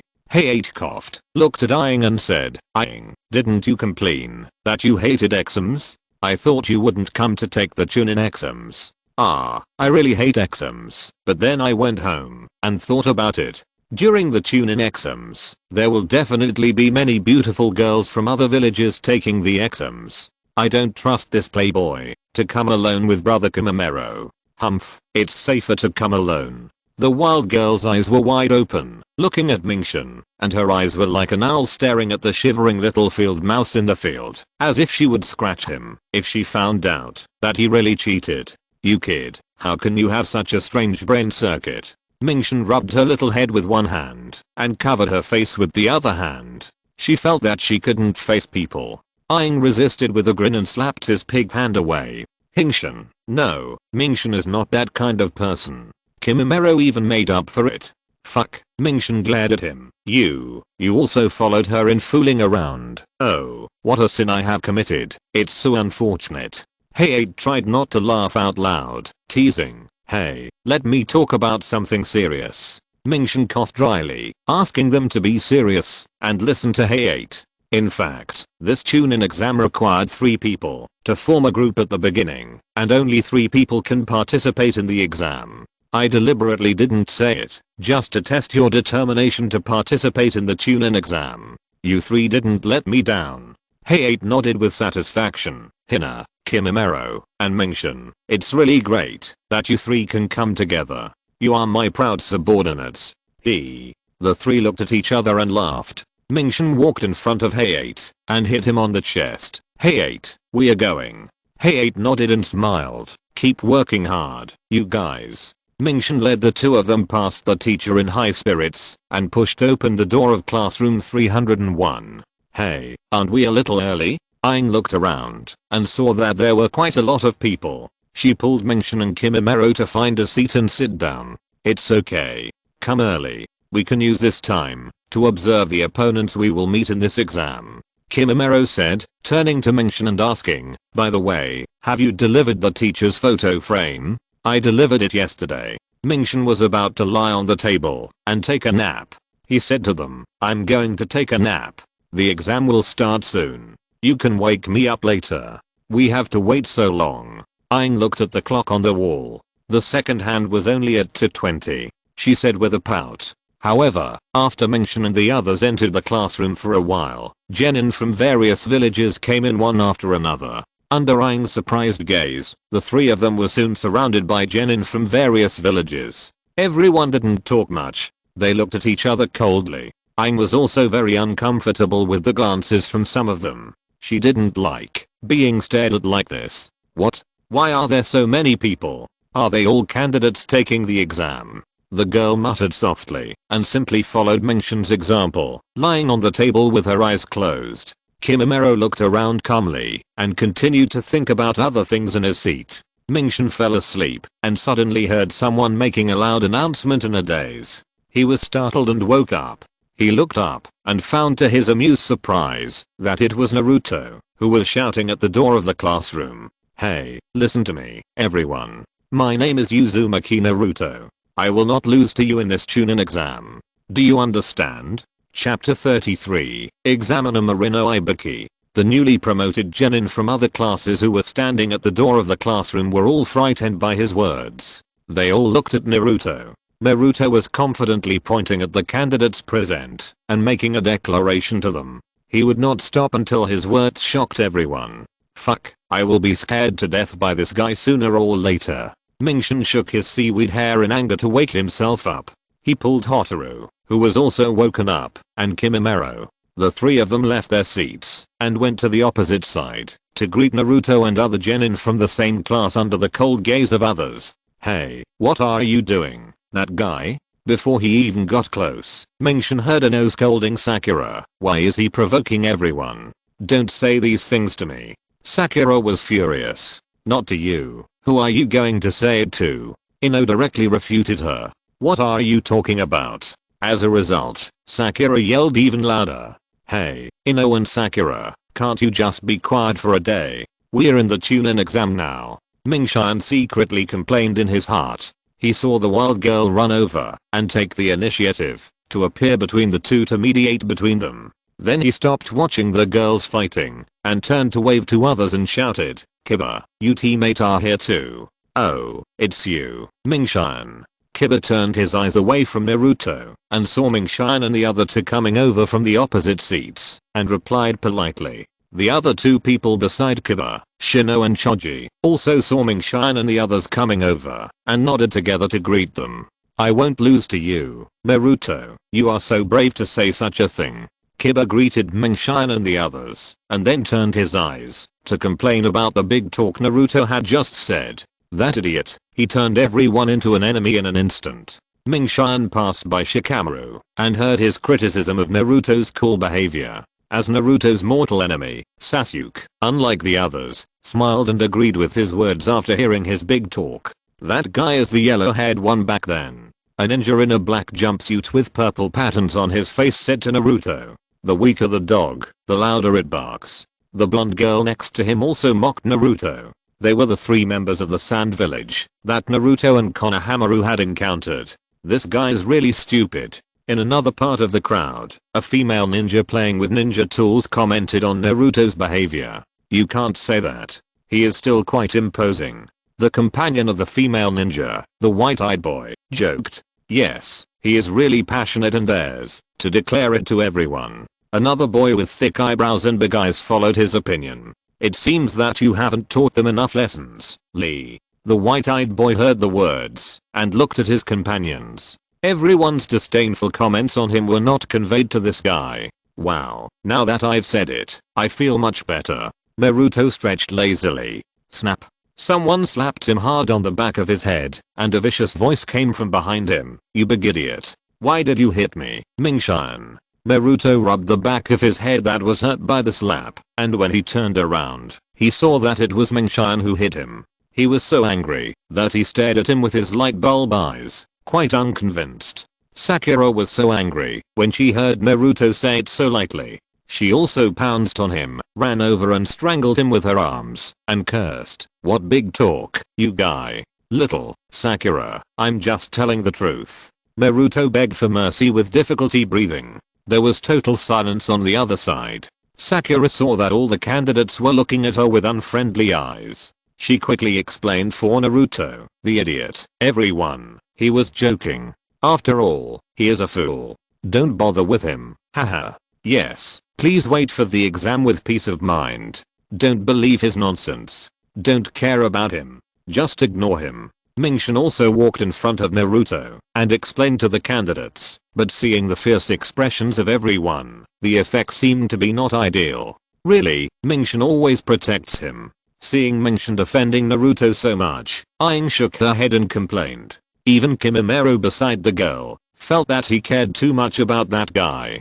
Damn it, it's all your fault. Everyone is staring at us now. Sakura scolded until now, and she still didn't finish teaching him. She kept lecturing him, but Naruto didn't even dare to fart or say a word back. He was submissive in front of her. Kimimaro, who was standing around everyone, frowned, as if he sensed a few hostile gazes from the candidates across from him. Mengshan was beside Naruto, and saw Kimimaro making gestures. He suddenly signaled him with his eyes. He had a bad feeling in his heart and quickly pulled Aang's hand to turn her around. He whispered in her ear, don't let your guard down. Pay attention to the safety of your surroundings. The girl nodded as he was told. On the surface, she continued to talk and laugh with others, but secretly looked around to be alert. Shall we do it? Let's do it. Swish, swish. Among the candidates present, several figures flashed, and 3 ninjas quickly ran towards the new ninja. Mengshan saw that their target was to attack a white-haired man with glasses behind Ya. He subconsciously pulled Aang and shouted, Kimimaro. Kimimaro nodded in understanding, pulled out a bone knife from his arm, and the 3 of them took action and ran towards the man. Ding. The bone knife swept across to help the man with glasses block the shuriken that was attacking. The man looked at Kimimaro's back through his glasses in surprise. TSK. The sneak attack ninja snorted in dissatisfaction and continued to take out more shurikens to attack Kimimaro. Kankuro saw someone provoking a fight and was about to take off the things on his back and join in the fight, but was stopped by Gaara's hand. Ding, ding, ding. Just as Kimimaro was waving the bone knife and dodging the sneak attack shuriken, the other 2 ninjas took the opportunity to go around to the back and try to pinch the man with glasses from both sides and attack again. The 2 ninjas were about to approach the man with glasses. One of the ninjas had his entire head wrapped in bandages, leaving only his left eye exposed. He rolled up his sleeves, revealing the porous armor equipped on his right hand, and was about to launch an attack. Swish, swish. Two figures flashed by, Mingshin and Aang, flashing to the left and right of the man with glasses, protecting both sides. Boom. Mingshin kicked away the armor on the bandaged ninja's right hand that was about to attack, causing him to step back a few steps unexpectedly. Aang took out a kunai from her waist bag and fought fiercely with a female ninja on the other side. Are you three trying to meddle in other people's business? The man with a bandaged face said gloomily, looking at his right hand that was constantly vibrating after being kicked away. Hey, do you have any misunderstandings? Mingshin also took out two shurikens from his waist bag and clamped them on his hands, pointing the swords at him, and smiled politely. You sneak attacked the people in our village for no reason, you bastard. Is it fun? After saying that, his face became colder than the other party. Asshole, try to say it again. The man suddenly became angry, and the other two, after hearing Mingshin insult the three people so cruelly, glared at him. The ninjas of Atogakure are not easy to mess with, kid. The ninja who fought with Kimimaro said angrily. Son, what are you talking about? Mingshin turned his eyes away and asked him with a teasing look on his face. He was very upset. He and Sakura apologized for Naruto, but the sound ninja still wanted to make trouble. Then he could only use his fists to speak. Since he won't listen to others, he will beat him until he listens. When did Mingshin become like Naruto, so eager to show off? Kiba looked at the three people fighting in surprise. Mingshin and his skills are so fast. We should pay more attention to them than Naruto, who is the last one. Shikamaru looked at the three people with a serious face and decided to warn Ino and Choji later. Sasuke saw Kimimaro and Mingshin acted so decisively and provoked each other. He thought, it seems that Kimimaro and the other three should be more careful in the Chunin exam. Are the little brats in Konoha so self-righteous? Kankuro looked at the three people who helped him with disgust. These three are stronger than that bragging yellow-haired guy. Temari visually judged the strength of the three. Is his weapon a bone pulled out of his body? Gaara, who was beside Kankuro, was more interested in Kimimaro who was protecting the man with glasses, and stared at him without saying a word. These three people worked together very well. Niji, the boy named Lee said to the boy with white eyes. Well, the timing of the attack was just right. Niji nodded in agreement and became interested in the three people tomorrow. The three people tomorrow were about to fight with the sound ninjas again, but suddenly, there was a bang, and a large amount of white smoke rose in the air. Stop it, you bunch of trash. A majestic voice roared. When the white smoke cleared, a large row of examiners appeared at the back of the classroom. All the candidates turned around to look. The leader, with scars all over his face, came on stage solemnly and said, sorry for the long wait. I'm the examiner of the first exam of the Chunin selection, Marino Ibiki. You guys, don't mess around before the exam. Do you want to be disqualified immediately before the exam? Marino Ibiki pointed at the people fighting at the door and shouted. Sorry, we were just joking. Kimimaro bowed and apologized. Sorry, this is our first time to take the exam. We were a little too excited, so we had a sparring with them. The Otto ninja with a bandaged face also explained his behavior just now, saying that he didn't know the rules of the exam. The Otto ninja and Mingshin took back their weapons, looked at each other meaningfully, and retreated. I'll take this opportunity to make it clear. Marino Ibiki glanced at the candidates present. You are not allowed to fight privately without the examiner's permission. Even if the examiner allows it, you are not allowed to take actions that will kill the opponent. Idiots who dare to disobey my orders will be disqualified from the exam immediately.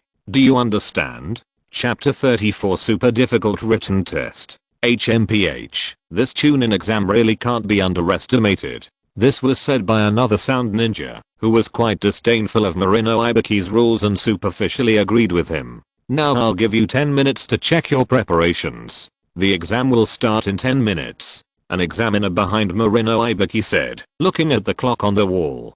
Thank you so much for what happened just now. The man with glasses behind Kimimaro walked up to them and said, no, you're welcome. After Mingshin and the other two gathered together, he repeatedly stopped. My name is Kabuto Yakushi, what are your names? Kabuto asked them politely, pointing his finger at the frame of his glasses that had slipped down and pushing it to the middle of his nose. It's Senior Kabuto. My name is Itomention. This is Kaguya Kimimaro. Her name is Tsuchigumo Hotaru. And the three of us are also new genin this year. Mingshin introduced his teammates one by one, mentioning that they were taking part in the Chunin exam for the first time. For your help just now, I will give you a small gift to express my gratitude. Kabuto took out a large stack of cards from his waist bag and showed them. This is a shinobi card. Shinobi card? Aang took a few cards from Kabuto, and one side of the card was blank. What is this for, Kabuto-senpai? In simple terms, it is to use chakra to turn information into marks, and then burn them into the blank space of the card. In order to prepare for the exam, I have collected a lot of information in the past few years, and prepared nearly 200 such cards. This side looks like a blank. To unfold the information on this card, you can't see the content on the card without injecting my chakra. For example, like this. Kabuto explained the principle in detail to the three people, while casually pulling out a card, squatting on the ground, and clicking on the card to demonstrate. A puff of smoke dissipated, and the blank side of the card showed the content. Wow, amazing. Some information has come out. Aang pulled the two of them over to take a look. Itomention, age 14, mission experience, 10 D rank missions, 1 C rank mission. Squad leader is Hei 8 mediocre ninjutsu ability, no significant improvement in various indicators in the past few years, no special talents, the only thing he is interested in is girls with big breasts, fantasizing all day long. Hotaru read out the information on Kabuto's card aloud, and the more she read, the gloomier her face became. Hey. Everyone around, except Naruto, stared at Mingshin for a long time with strange expressions, especially the girls. I didn't expect him to be such a dirty person. Hinata muttered in a low voice, and her previous good impression of him was gone. I really misjudged him. It turns out he is the same idiot as Naruto. He deserves that no girl likes him. Ino cursed and complained to Shikamaru and the others. I was moved by his standing up to rescue Senior Kabuto. Sakura also shook her head in disappointment. Humph, you playboy really think about these dirty things all day long, damn it. Hotaru couldn't help but kick Mingshin wildly, making him dodge left and right. Hey, big brother, what the hell are you recording? Mingshin looked at the girls around him who were showing their undisguised disdain for him, and he really wanted to cry, but had no tears. He hated Kabuto, this ungrateful wolf. Ahem. Kabuto smiled awkwardly and quickly said, I'll revise the content right away. Sorry, does your card have detailed information about the three people who fought with us? Kimimaro asked. If so, give us a copy. Yes, I'll look for it. Kabuto carefully searched the card for the information of the three sound ninjas, injected chakra into it, and opened it, and handed it to Kimimaro and the other two. Dos Anvil, Saxterup, and Gold Earth, are these three the same age as me? Mingshin noticed that the three sound ninjas were all about the same age as him. Time is almost up. Let's stop here for now. It's nice to meet you, Mingshin. Kabuto noticed that the 10-minute time was almost up, and he had to go and meet up with his companions. Okay, that. Before leaving, Mingshin asked Kabuto for a card with the number of people from each village taking the Chunin exam. What do you want this for? Kimimaro asked. I'll tell you after this round of exams. It's about to start. Mingshin didn't have time to explain to them, so he could only wait until the exams were over. Well, now we are going to start the first Chunin selection exam. When the time came, the examiner next to Marino Ibiki took out a bunch of number plates. We will distribute these number plates to you, in turn according to the application forms submitted by your Jonin recommendations. Take your seats in order according to your numbers, and then we will give you the written test papers. Written test papers, test papers. Naruto muttered to himself. After seeing the examiner take out another large stack of test papers, he was shocked and said, Hey, written test. After everyone took their seats, Mingshin took the number plate and found a seat to sit down. He saw Naruto in the row in front of him looking around and shaking his head repeatedly. No hope, this guy. He turned around and took a look back and found that Hotaru, Kimimaro and Sasuke were sitting in the same row of seats, separated by several candidates from other villages. Everyone's seats are scattered. What should I do? Naruto was worried. He's depressed and worried. Sakura looked at Naruto holding his head in distress and laughed secretly. This is a disaster for Naruto. Naruto was lying on the table. When he heard someone calling him, he turned his head and looked. Hey, you are Hinata. When did you sit next to me? Me. Let's work hard together. Hinata said shyly. Naruto happily agreed and thought to himself, I didn't notice that Hinata's presence is too low. In the first exam, there are several very important rules. I will only say them once, and I won't answer any of your questions afterwards, so listen to me. Marino Ibuki said expressionlessly. Only explain the rules once, and don't answer any questions. Sakura was puzzled by the examiner's tough approach. First of all, the first rule is that all of you will have 10 points at the beginning of the exam. The written test has 10 questions, and each question is worth 1 point. The exam will be deducted in the form of 1 point. If you get 1 question wrong, you will lose 1 point. If you get 3 questions wrong, you will only have 7 points. If you get all 10 questions wrong, you will get 0 points. The second rule is that whether you pass or not is calculated based on the total score of the 3 people in the team. When Marino Ibuki said this rule, all the candidates were shocked. Mingshin blurted out, so stupid. Wait a minute. Based on the total score of the team, what does this mean? Sakura hurriedly questioned the examiner.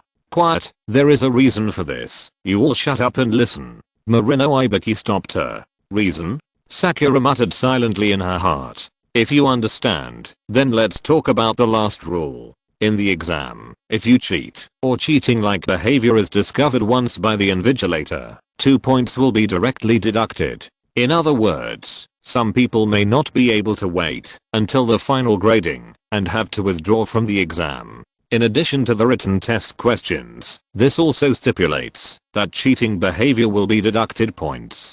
Sakura thought. Anyone who cheats shamelessly will bring about their own destruction. Remember this. Marino Ibuki said in a bad tone. I will keep an eye on you at all times. At the examination table, Gangzati, one of the invigilators, politely warned the examinees. You are a person who wants to become a chunin after all. Since you are a ninja, you should take the exam like an excellent ninja. Marino Ibuki looked at the examinees with an eagle eye. Calm down. Yes, he is right. Let's not talk about Naruto. Sasuke and I will definitely be fine. Even if Naruto gets 0 points, it will be fine, as long as we can bring the score back. Sakura comforted herself. If one person in the team gets 0 points, all members of the team will be judged as unqualified. Marino Ibuki suddenly added. What?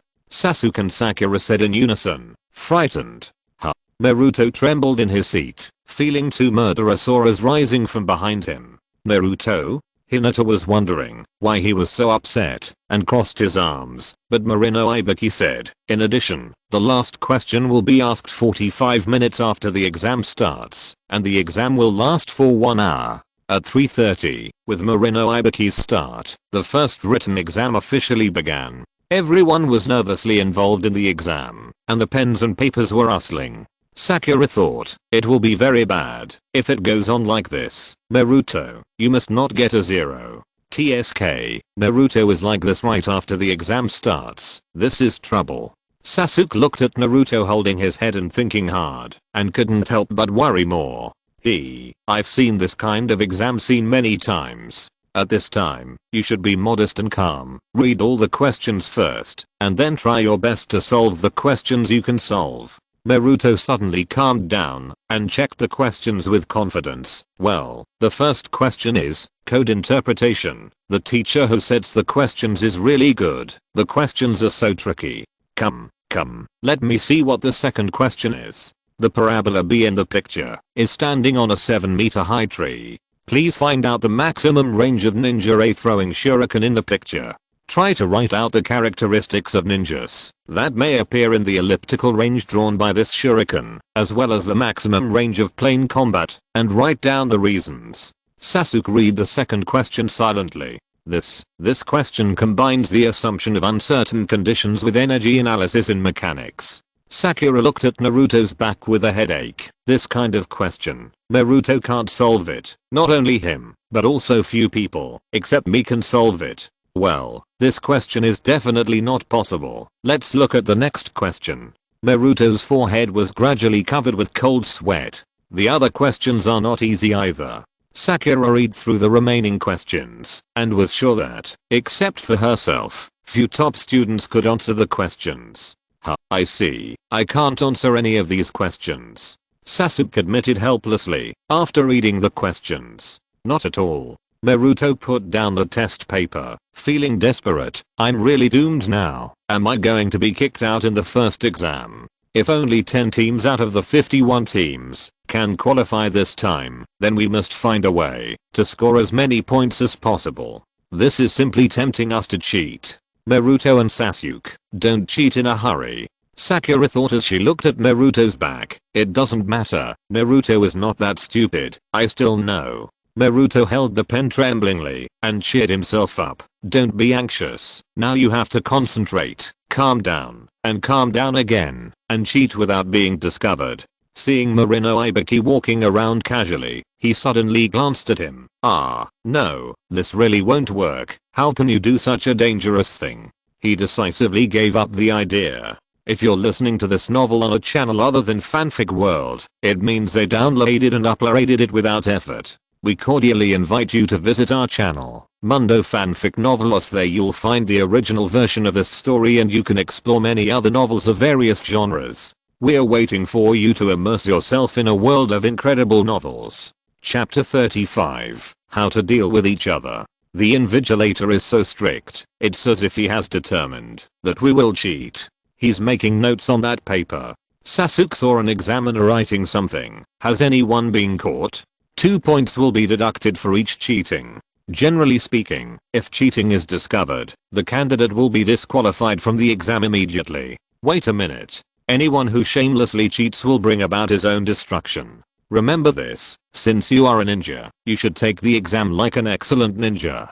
Sasuke recalled what Marino Ibiki said. I understand, so that's what's going on. This is not just a theoretical test. The real purpose is to test our intelligence gathering capabilities. Sasuke suddenly realized, and then analyzed, ninjas need to see through the essence of events. In other words, the examiner's original intention is that cheating should not be too clumsy, but should be done like an excellent ninja without being noticed. If you think in this way, this strange way of deducting points, and the loose rule of only deducting 2 points for each cheating, can also be understood, because this is originally a test for each candidate, how to cheat without being noticed by the examiner, and collect the correct answers. Well, pay attention quickly, Naruto, this is very important. Sasuke looked at Naruto, hoping that he could also notice it. Unfortunately, Sasuke couldn't see Naruto's feet now, which were almost shaking, and he had no idea where to start with the pen in his hand. Too bad. If this exam is to test our intelligence gathering ability as I imagined, then there must be someone in this classroom who knows the correct answer to the test questions. Sasuke concluded in his heart, and carefully looked around, and found that many candidates had guessed the ultimate purpose of this exam, and they all started to take action. Gaara has started too. Please, Crow. Kankuro glanced at Gaara on the other side with his left eye, and muttered in his heart. Woof. Akamaru, who was lying on the tooth head, kept looking around, and controlled his voice to bark. Aha, what a good boy, Akamaru. The next is the fourth question. Woof. Based on this tone rhythm, writing order, and number of strokes, I see. Dos Anvil, who had a bandage on his face, analyzed and deduced the answer, based on the writing sound of other candidates, and picked up his pen to answer the question. Buzz, buzz, snap. Where did the fly come from? It's so annoying. Hotaru stretched out both hands, clapped his palms together, and covered the annoying fly in front of him. With a flick of his little hand, he continued to write the answer. The little girl didn't notice that someone sitting not far behind her, wrapped up tightly, suddenly trembled physically and mentally, as if sensing something, looked at her with a dim look, helpless and dejected. It was Shino, whose insect was killed by Hotaru. He felt sad, and had to copy the answers from another place. Time is running out. In this case, I can only cheat. But if the examiner finds out, it will cause trouble for Sakura and Sasuke, but getting 0 points will also implicate them. What should I do? Just when Naruto was frowning, Naruto, Naruto was pulled back to reality from his contemplation by Hinata shouting, "My answer, I'll show you." Hinata said in a shy whisper. "Hey, what are you talking about, Hinata?" Naruto didn't understand. Why would she do such a thing? Is it some kind of combat strategy? But Hinata doesn't look like someone who would do such a thing. Oh, maybe Kaguya and the others instigated her to set a trap for me. Naruto tried to ask her, "Hinata, why are you willing to show me your answers?" That's because I don't want Naruto to be eliminated here. After mustering up the courage to say it, he turned his head away and looked away. Look, there are only 12 of us newcomers, and the exams that follow are also very unsettling. Oh, so that's the case. I was too worried. Naruto was relieved and grinned. He didn't notice Hinata's slightly lost expression at the moment. I'm so lucky. Fortunately Hinata is sitting next to me. He saw Hinata raise one arm and secretly move the test paper towards Naruto, and Naruto was about to lean over to copy. Swish, click.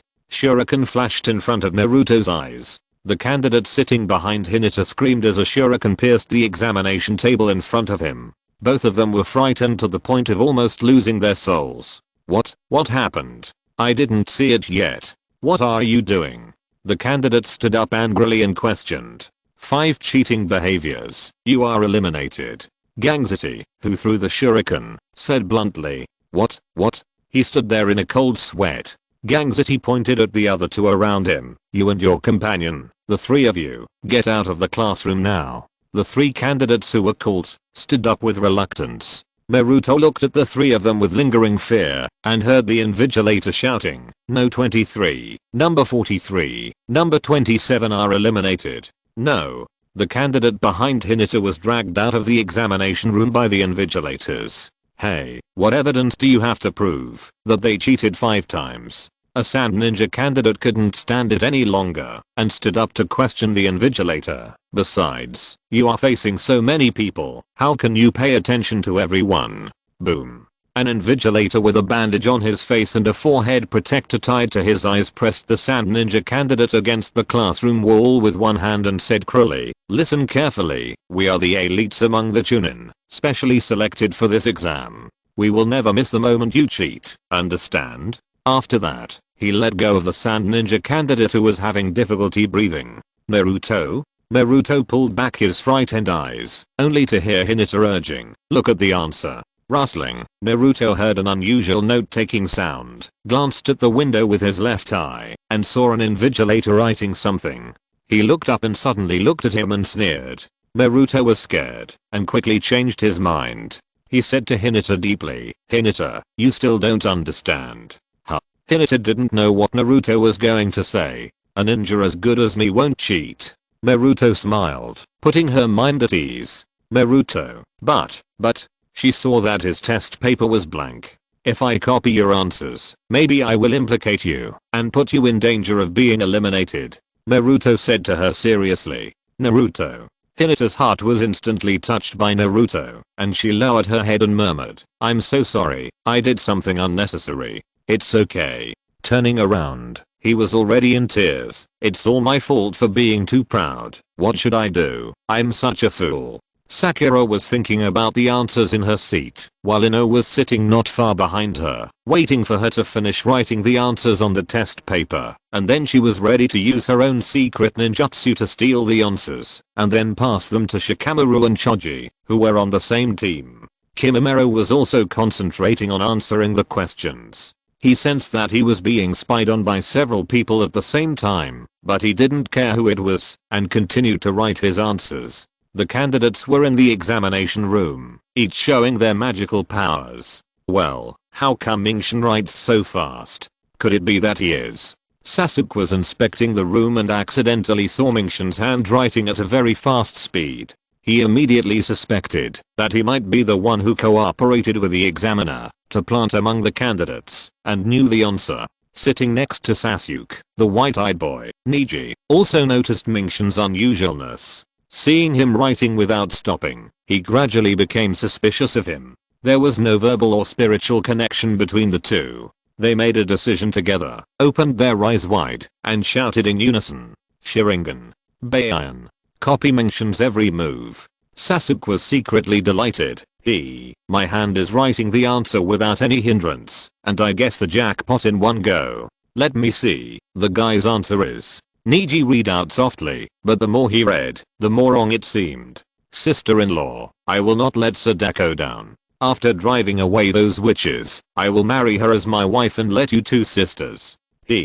As he said this, Kishimoto Boruto's eyes lit up, and his imagination ran wild. Shyness dispelled the worry between Kayako's brows. She grumbled and half-heartedly let Kishimoto Hiroto touch her. What is this? Niji was so stunned that he dropped his pen on the ground without knowing it, and his face turned red. Sasuke was also copying, and casually glanced at the answers on the test paper. Snap. His hand was like being pricked by a hedgehog, and he dropped his pen and froze on the spot. Mingshin. Sasuke gritted his teeth and roared at this guy in his heart, wanting to skin him alive. Humph, who can be as smart as me? Mingshin had no idea that someone was trying to kill him behind his back. Fortunately, I still remember the restricted content I read in my previous life, otherwise it would be really ugly to leave the whole test paper blank. While answering the questions tomorrow, Kankuro raised his hand to the examiner beside him and asked to go to the toilet to relieve himself. The examiner took out a pair of handcuffs, handcuffed him and took him away. As the exam progressed, more and more candidates were caught by the examiner. No 59 is eliminated. No 33 is eliminated. No 9 is eliminated. There are already 13 teams eliminated. Kabuto silently counted the number of candidates who left the examination room. The examiner did not pause and continued to shout. No 41 is eliminated. No 35 is eliminated. No 62 is eliminated. You must be kidding. There were still a few candidates who did not want to leave. They tried to struggle and beg, but they were dragged away mercilessly by the examiner. Many people murmured in low voices, worried that they would be the next one. That kid didn't even frown at this commotion. He was able to respond calmly. This is very rare among newcomers. Marino Ibiki looked at Gaara's calm behavior and laughed in appreciation. The optic nerve is connected. Open the third eye. Gaara used sand to transform into an eye to investigate the examinee in the row in front of him. There is dirt in the eye. Damn it. After using fine sand to interfere with the examinee's vision, he floated the sand eye above the test paper and transmitted the visual image to the eye that the main body was holding with his hand. He hurried to answer the questions. Naruto looked up at the clock. The test has already started 40 minutes. There are 20 minutes left. In this case, we can only gamble on the last question that will be announced 45 minutes after the test starts. Chapter 36 Serious Nonsense. At 4:15, Ibiki Rino estimated that it was time. HMPH. The weak ones have been almost cleared. Now we can get to the point. It's been 45 minutes. Let's get started. Put down your pens. The examiner said, and everyone stopped writing. Now let's announce the 10th question. Here it comes. We can only bet on this question. Naruto clenched his pencil nervously. HMPH. Pretending. Sasuke said disdainfully. Finally, we are at the last hurdle. Sakura concentrated and prepared to answer the questions. Come back quickly, Kankuro. Once the 10th question is out, your cheating will be meaningless. Temari waited anxiously for him to come back. Before that, I'm going to add a rule for this last question. Before Ibiki Marino finished speaking, he saw the door opposite suddenly open. HMPH, you're lucky. Your puppet show was not in vain. Did this guy see through it? Kankuro was shocked and immediately realized that his trick had been seen through. Marino Ibiki didn't have time to argue with him. Okay, sit back down. Kankuro went back to his seat, passed by Temari, and threw a small roll of things the size of a fingernail on her desk. Marino Ibiki waited for him to sit down and then spoke again. Then let me explain. This is a desperate rule. Desperate rule. Naruto was nervous. First, you have to choose whether to accept the answer to the 10th question. The examiner gave a very strange option. Choose whether to accept it yourself. Sasuke was puzzled. What does this mean? If we have to choose, what will happen if we choose not to answer the 10th question? Temari asked him. If you choose not to accept, the candidate will be judged as 0 on the spot, which means you are unqualified. Of course, the other 2 people in the same team will also be eliminated. Marino Ibiki didn't let the candidates wait too long and directly told them the consequences of not answering. What's going on? Of course we have to accept it. This rule is too chaotic to be eliminated.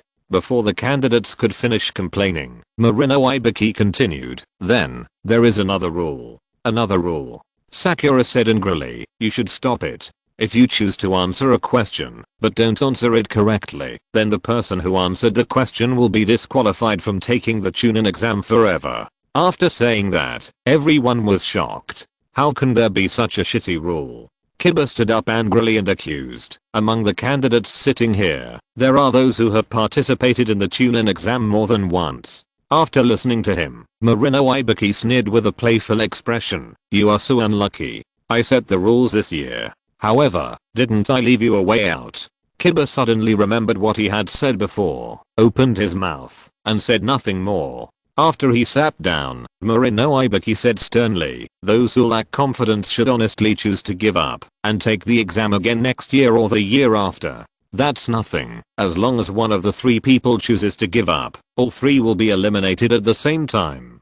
Sakura weighed what the examiner said and gritted her teeth. If you choose to answer, but don't answer correctly, that person can only be a genin for life. No matter which one you choose, the psychological pressure will be very great. No normal person can choose this kind of thing. I really want to give up, but tomorrow I will meet Kimimaro and the others. Hotaru lowered his head and thought, hesitating, tapping his hands rhythmically on the table. Tomorrow, Hotaru. Kimimaro just glanced in the direction of the 2 of them. Whether to give up or insist, he didn't care. He just waited quietly. Gurgle, gurgle. Really? Mingshan was listening to the examiner when his stomach suddenly rumbled. His face changed drastically, and he covered his stomach with his hands. Well, let's start now. The examiner asked them to choose for themselves. For the 10th question, those who want to give up, please raise your hands. After we record your test number, you can leave the classroom. What exactly is the question? Naruto was sweating and shaking. Damn it, if I get the wrong answer, I can only be a genin for the rest of my life. I absolutely don't want that. But if I choose to give up, Sasuke and Sakura will be implicated and eliminated, and I don't want that either. I will never raise my hand. Even if I choose to answer, I'm confident that I can get the answer right. But when Sakura noticed Naruto's back, she sighed in her heart. But Naruto, you are different. Even if you ignore us and choose to give up here, we won't blame you. You can take the test again next time. I don't want to. I choose to give up. A candidate next to Naruto put down his pen, stood up and finally chose to give up. No 50 is eliminated, and number 130 and number 111 are implicated and eliminated at the same time. The candidates who stood up lowered their heads in shame and blamed themselves. I'm sorry, Gene, Inagaki. I don't want to take the exam anymore. I give up too. And me, I give up the exam. With someone taking the lead, the candidates sitting behind him raised their trembling left hands one after another, and the voices of giving up echoed in the classroom. Naruto, why don't you raise your hand? Sakura looked at the trembling Naruto in confusion and recalled what he had said when he was on a mission. I'm an elite ninja who will become Hokage one day. My name is Uzumaki Naruto. Remember this. Stop making a fuss. I'm ready to make any effort to become Hokage. I want to surpass the Hokage and let the people in the village recognize me. You always talk to yourself like an idiot, saying you want to become Hokage. Sakura smiled bitterly for him for the first time. She decided, sorry, Naruto, I don't want to completely shatter your impossible dream. Hey, just as Sakura was about to raise her hand, she suddenly saw Naruto and Mingshan raising their hands tremblingly at the same time. Pa. Don't underestimate me. I won't run away. Hurry up and take the test. If you want to take the test, take it quickly. Why are you nagging? The two of them almost shouted loudly at the same time, and then stopped talking at the same time. Naruto stood up in astonishment and turned around. Mingshan also stood up with difficulty, and looked at him. Everyone looked at each other. What are these two idiots doing? Ahem. Mingshan was the first to act pretentiously. He really couldn't wait any longer. Under the very surprised eyes of the surrounding candidates, Mingshan glared at Marino Ibiki. Isn't it just the last question? If you fail, you will always be a ninja. Bang! Exclamation mark. The other hand slapped the table vigorously, and the noise was all around. Even if I know I will fail, and can only be a genin forever, I don't care. Fuck, I'm going to poop. Mingshan squeezed his buttocks, and clenched his teeth anxiously. Facing the candidates around him, he used the loudest volume in his life, and shouted from his throat, the most hysterical cry. Do you want to be a coward who dares not take the exam for the rest of your life, or do you want to be a ninja who is destined to fail? I can tell you very firmly that, even if I'm the only one who chooses to answer the 10th question in the end, Mingshan will never regret it. Mingshan. Naruto felt that Mingshan at this moment was like a different person compared to his usual lazy and carefree appearance. Is this still the Mingshan I know? Sakura looked at his back in disbelief. This Mingshan guy, it turns out. Sasuke looked at him solemnly. I didn't expect Mingshan to be so handsome when he is serious. Even his seaweed hair has become much more pleasing to the eye. Ino changed her impression of him. TSK, this guy really found an opportunity to show off. This time he stole the show. Yeah, was full of jealousy and envy. I'll ask again. This is a choice that will cost you your life. If you want to give up, it's not too late. Seeing that the situation was not good, Marino Ibiki tried to emphasize his tone and asked the candidates in the room. Examiner Marino Ibiki. Mingshan was holding back to the limit. His voice was almost hoarse. Hurry up and tell me the question. Even if Hotaru and Kimimaro will be implicated by me in the future, I will not give up this exam. As he said this, he stood up straight. It's not that he didn't want to sit down, but Naruto felt that Mingshan had said everything he wanted to say in his heart. He showed him a full of energy and smiled. After expressing his agreement, he sat down again, no longer as nervous as before. Kimimaro smiled at his back, still as silent as before. Aang was an exception. Unlike the others, she was not fooled by these words. She just stared at him with a strange expression. She carefully noticed that Mingshan's buttocks were unusually clamped, twisting and rubbing slightly. The candidates who were about to raise their hands and leave were awakened by Mingshan's words that were similar to a shrew's scolding. The words were rough, but the truth was not rough. They all gave up the idea of giving up. Huh. Interesting kid, you eliminated the anxiety of others in an instant. Seeing that those candidates who were about to give up were all moved by Mingshan's words, Marino Ibiki took 2 steps forward, glanced around, and said silently, 78 people, more than expected. It's the same if you persist. The invigilators on both sides nodded to him. He took a deep breath. You are determined. Then, for everyone who stays here, I declare that you all pass the first exam. Dang. Bang. Cap. Bang. Everyone only had time to see a violent black shadow passing by Examiner Marino Ibiki, and the door was kicked open very roughly. This. Naruto sniffed and pinched his nose with a chill.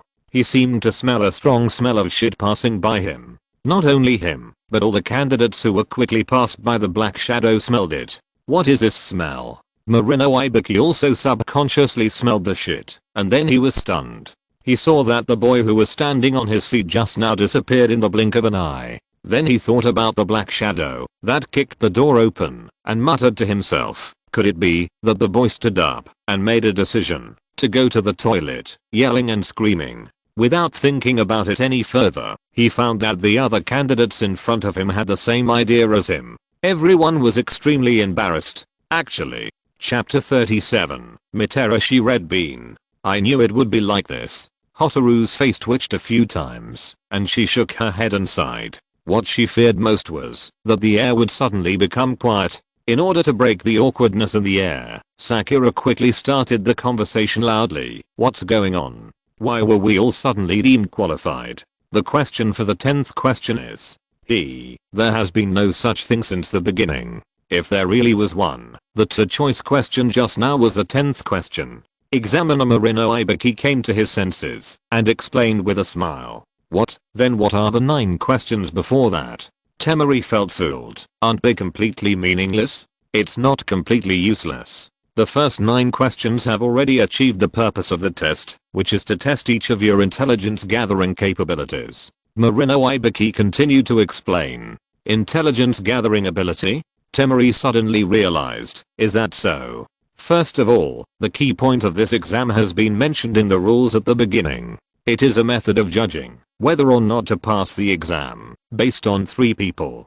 This puts an unimaginable pressure on you, fearing that you will delay and affect your teammates. Marino Ibika's expression was much gentler than during the exam. Yeah, I did feel that way during the exam. Naruto nodded with his arms folded, agreeing loudly with him. You're just bragging. Sakura was the first one who didn't believe it. Hinata, who was beside Naruto, also smiled secretly at him, looking so proud. The 9 extremely difficult questions on the test paper are not something you new genin can answer, so naturally, you will all come to the conclusion that, in order to get the test score, you can only cheat by cheating. In order to give you a clear goal to cheat, we have selected 2 chunin who know all the answers in advance, and placed them among you. Marino Ibiki pointed out that among the candidates, there were 2 people who knew all the correct answers. Naruto was furious after hearing this and exclaimed, "Ah, is that so? It took me a lot of effort to find those people." Yeah, isn't it? Several candidates discussed together. After listening carefully, Naruto laughed, as if he had seen through it a long time ago. Ahahaha, I noticed it a long time ago. It's too obvious. It's really strange if anyone didn't notice it. Don't you think so, Hinata? He complained to Hinata beside him. This guy didn't even notice it. Sasuke was speechless. Those who only know how to use stupid methods to cheat will naturally be eliminated by us. As for why, as he said, the examiner took off the black turban wrapped around his head, and everyone present was shocked by the wound on his head. Information is sometimes more important than one's own life. In missions and battlefields, you need to fight for your life to get it. How tragic. Burns, drill holes and knife wounds. Are they left from torture? Sasuke said as he looked at it in shock. The intelligence obtained after being detected by the enemy or a third party is often not all truly correct. I hope you remember this. If you have the wrong intelligence in your hands, it will bring a devastating blow to your companions and the people in the village. He wrapped his head again. In this sense, we will test your intelligence collection ability by forcing you to cheat by stealing and directly eliminate candidates who are obviously incapable. That being said, I always feel that the last question is a bit unacceptable. Temari was a little unwilling. She spent so much effort on cheating before, but the result? You misunderstood. Question 10 is the real purpose of the first exam. Marino Ibiki shook his head. What does this mean? Sakura asked him. Let me explain. Question 10 asks you to choose whether to accept the test. Needless to say, you all know that this is a very difficult choice. Those who give up will be eliminated along with their companions. Those who choose to answer, but answer incorrectly will be forever disqualified from participating in the chunin exam. This is really an unreasonable question. The examiner hesitated for a few steps. So if the choice becomes like this, what will you do? Suppose you have become a chunin, and the mission goal is to seize secret documents, the number of enemy ninjas, their abilities, whether they have other weapons, and other information are unknown. In addition, the enemy is likely to set traps. What about this kind of mission? Will you accept it or not? Are you afraid of losing your own life, or putting your companions in danger, so you don't accept this dangerous mission? The answer is, it's impossible. Some missions cannot be refused, no matter how dangerous they are. At this time, you can show courage to your companions, and have the ability to break through difficulties. These are what a captain of the chunin of the unit needs to have. Therefore, I think that at this time, the guy who dares not even gamble with his own life, but puts his hope on the uncertain future of next year, is shaken in his heart, and easily gives up the opportunity. Such a weak-willed waste is not qualified to become a chunin at all. Then the one who ran away just now, didn't even think about it. As soon as he opened his mouth, and hadn't finished speaking, he found strangely, that everyone turned their heads, and was stared at with horror. Akamaru also shrank his little head in fear, and sobbed and trembled. The whole examination room was silent in an instant, because of this guy's speech. The silence was so quiet, that the pen falling to the ground could be heard clearly. Marino, Ibiki and the examinees present all had deep contempt on their faces, looking at this servant and master, meaning, you are talking about something else, right? Yeah, shut up consciously, lowered his head, and behaved honestly. Ahem. The examiner coughed dryly, and made a final summary. You who chose to answer questions can be said to have passed the difficult hurdle of the 10th question, and you can face the difficulties you may encounter in the future. You have broken through the entrance. I declare that the first round of the Chunin selection exam is over. I hope that all the examinees present will continue to work hard. Great, yeah. Naruto jumped up excitedly. Interesting kid. Marino Ibiki was looking at the cheering Naruto, and suddenly, he heard a sound of wind coming from far away, and looked at the window. Bang! A curtain of unknown origin broke through the glass of the classroom window and broke in. Something broken. Aang covered her mouth and screamed. Swish, swish. The curtain was then unfolded, with 4 kunai tied to the corners of the cloth, flying and sticking on the walls, completely hiding Marino Ibiki behind the curtain, making him sigh helplessly. Really, this guy? What's going on? Naruto looked at a beautiful woman with a great figure and a gorgeous and shining appearance in amazement.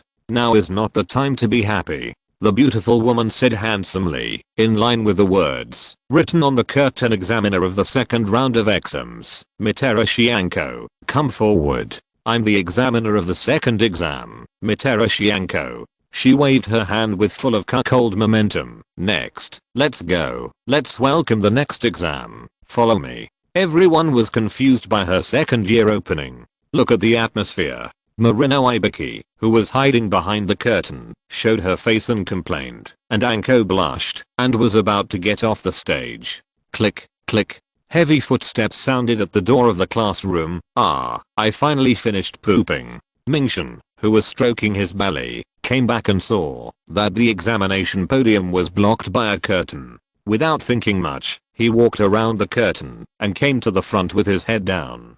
Hey, Mingshin, you're back. Naruto shouted to Mingshin happily when he saw him coming back. Mingshin raised his head slightly and nodded weakly to Naruto as a response and continued to stroking his belly to walk back to his seat. When Marino Ibiki and other candidates saw him coming back, their eyes were much more complicated than Naruto's. However, Hangdao, the examiner of the second round, complained after seeing Mingshin's figure. Hey, including this kid, there are a total of 78 people. Ibiki, after this round of selection, there are still 26 teams. Blamed him for letting too many candidates pass. There are many excellent candidates this time. Marino Ibiki found an excuse to shirk. Mingshin had his back to the voice. Suddenly, his heart started beating for no reason. What's wrong with me? He stopped halfway and stood in the gap between 2 rows of desks. He turned his head slowly and said, Mingshin was amazed by this person. He was stunned and dazed. Hinata, who was sitting next to him, kindly reminded him in a low voice, Mingshin, this is the examiner of the second exam. Don't keep staring at her like this. It's very rude. Her temperament is so heroic. Mingshin muttered to himself, her posture is so graceful. Hinata and Naruto were both stunned and looked at Mingshin together. They didn't understand what he meant by this. Hey, interesting, this brat. Hangdao noticed that Mingshin was staring at her stupidly and laughed. Hey, what's your name? You're so brave. You keep staring at me. Are you asking me? Mingshin's eyes became serious involuntarily after hearing her shouting. His whole body shook. He clenched his fists, and his momentum suddenly changed. He actually questioned her. The candidates around Mingshin all looked at him in surprise and doubt when they heard the question. What is he going to do? What is Mingshin going to do? Kiba was puzzled. Does he want to challenge the examiner of the second round? Gaara guessed this person and looked at him with interest. Interesting. Kankuro disdained his performance. Do all the genin in Konoha like to pretend so much? Looking at the way he is preparing, is he going to challenge the examiner with his genin strength? Niji speculated. Hey, what is Mingshin going to do stupidly? Hotaru's intuition told her that Mingshin was going to do something. Heh, what's wrong little brat? I asked you to report your name, but you actually dare to question me? Hangdao pretended to look fierce and aggressive, ready to intimidate the candidates on the spot. Chapter 38, Kissing for Fun. My name is Ito Mingshin. Ming-shen suddenly shouted, startling everyone around him. What the hell is this guy doing? Startled, Temari glared at him in dissatisfaction. Amid the whispers and discussions among the crowd, he walked back to the curtain while slowly groping for something in his waist bag. His eyes seemed very sharp to everyone. What is he going to do? The examinee next to him exclaimed. Is Ming-shen going to? Sasuke looked at him in surprise. Are you crazy, Ming-shen? Sakura opened her mouth, speechless with surprise. Oh, are you going to show your weapons? Red Bean pretended to be expectant, ready to fight Ming-shen. This brat. Marino Ibiki hadn't finished speaking yet when he saw Ming-shen's next move. His mouth opened wider and wider incredulously. What on earth did he do? Actually, it's easy to say. Tomorrow, take out a small notebook and pen from your waist bag. Walk to the examiner seriously. Your name is Mitarashi Anko, right? It's a nice name. Are you willing to date me? Anko's brain didn't work. Marino Ibiki wondered if there was something in her ears. Without giving Anko a chance to react, she saw a face getting closer and closer to her, and Pa gently touched her lips and retreated. Anko subconsciously touched her lips with her hand. After a moment, she understood one thing. Her first kiss was gone, and her pretty face became redder and redder. Ah, bastard, I'm going to kill you. Hearing the roar, Marino Ibiki woke up and quickly held Anko, who was in a state of rampage. Hey, calm down, Anko. There was an uproar in the classroom. The tall and majestic image that everyone had established because of his previous impassioned performance was instantly thrown into the toilet of Grandpa Lu's house, and they pressed the button to rush to the other side of the sea. Idiot. He's just a fool. Are you crazy? I still had high hopes for him. Asshole, you dare to act like a hooligan in public. Damn it, I'm so jealous. Woohoo, some people blamed him. Some covered their faces and couldn't bear to look at him, and some were jealous and envious. Now, Ming-shen has really become the target of everyone's complaints. Bang! The moment Aang saw Ming-shen kissing Han Dao, she gritted her teeth and jumped up from the table, kicked him angrily, and just when he stepped back after kissing him and showed a mysterious smile, she kicked his fragile anus, causing him to scream and roll out of the classroom unsteadily. After hearing his screams, Kimimaro also woke up from his stunned state, immediately stood up, and walked in front of the candidates, bowed and apologized. I'm so sorry, it's unfortunate for our family. Ming-shen forgot to take medicine today. Then, the two of them dragged him back from outside the classroom with expressionless faces like dragging a dead dog. Let me go, I must kill him. Damn it, my first kiss. Han Dao completely lost her general demeanor, kicking Ming-shen with both feet. Well, the detailed instructions for the second round of exams will start after arriving at the new examination room tomorrow. As for the gathering place and time, go and ask your respective jonin in charge. Almost unable to suppress Han Dao, Marino Ibiki urgently asked for help from the examiners on both sides, asking them to help take her away together. That's it, disband. After saying that, he left without waiting for everyone to say anything else, leaving an examiner there to collect the test papers and leaving first. Hotaru and Kimimaro dragged Ming-shen and silently left the examination room from the other side of the classroom door. They were too embarrassed to stay any longer. Just like that, as evening approached, everyone left the classroom one after another, going back to do what they had to do, preparing for the next round of exams tomorrow. After the wild girl went back, she almost tortured Ming-shen to death. If it weren't for Kimimaro's intervention, he might not have been able to go to the examination room the next day. He was paralyzed in bed like a paraplegic. The murderer was coaxed and persuaded by Dunbei, who came later, and the master and servant left. Not long after, Jifeng also came to visit them and informed them of the examination location and gathering time the next day. After exchanging pleasantries with Kimimaro, he saw that Ming-shen's bedroom door was ajar and walked in. What's wrong with him? He was frightened when he saw Ming-shen's face, which was more outgoing than inhaling. He thought he was going to die soon, so he shook his head and walked out of the bedroom and asked Kimimaro. This is a very complicated matter. Kimimaro glanced at Ming-shen's room and told the story. After listening to them talk about Ming-shen's forced kiss, Jifeng couldn't help laughing. He really felt that this guy was so bold that he even dared to flirt with the examiner. By the way, this is for you. Please pass it to mention later. Height remembered something, took out a scroll from his arms, unfolded it, took out a wakizashi, and handed it to Kimimaro. Wakizashi? Kimimaro asked him, while holding it in his hand. This is a weapon that Mingshin asked me to find someone to make 2 days ago. He kept nagging that he didn't have a suitable weapon, so he asked me to get him one. After the two continued chatting in the house for a while, Height said goodbye and went back. The next day, the three of them went out early in the morning. Aang walked in front angrily by herself, while Mingshin had two panda eyes, wore the wakizashi given by Height on his waist, and was supported by Kimimaro on the way to the examination room with a bruised face. Hey, I finally met a girl I like. This guy still didn't give up. Hush, keep your voice down. Kimimaro put a finger to his lips, looking at Aang's back, despising Mingshin. You still dare to think about her? Aren't you afraid of being skinned by the girl? Brother, you don't understand love, I tell you. This guy shook his head and pointed at him, talking about the love affairs between men and women, as if it were real. Kimimaro's mouth twitched, and countless alpacas flashed through his heart. Wait a minute. Mingshin asked Kimimaro to stop, and called the girl who was walking in front. What are you doing? The girl turned around, and glared at him unhappily. Kimimaro, Aang, look.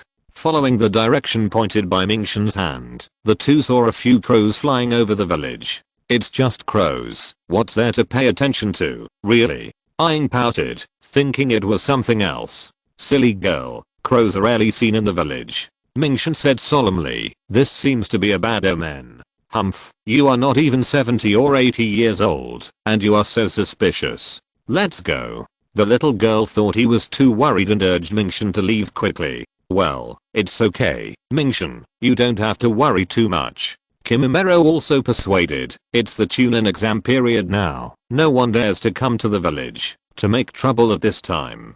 Well, I hope I'm just worrying too much. Mingshin then put this doubt behind his mind, and the three of them soon came to the gathering place for the second exam. The venue here is a large forest with few people. Mingshin and the other two have lived in Konoha for such a long time, but they have never found that they have been here. The edge of the forest is all blocked by barbed wire, leaving only a gate tightly closed by chains for entry and exit. There is also a sign on the gate, which says that entry to this area is prohibited. After looking at it for a few more times, they found a place to rest and wait. Soon, everyone came together. Then, the second round examiner Han Dao came in a sullen mood, with her head down. It seemed that after a night, she still hadn't recovered from the blow of losing her first kiss. Han Dao, you. Mingshin saw Han Dao coming over, his eyes lit up, and just as he was about to raise his hand to greet her, someone suddenly pinched the soft flesh on his waist tightly, which made him so painful that he grimaced, and was forced to give up the idea.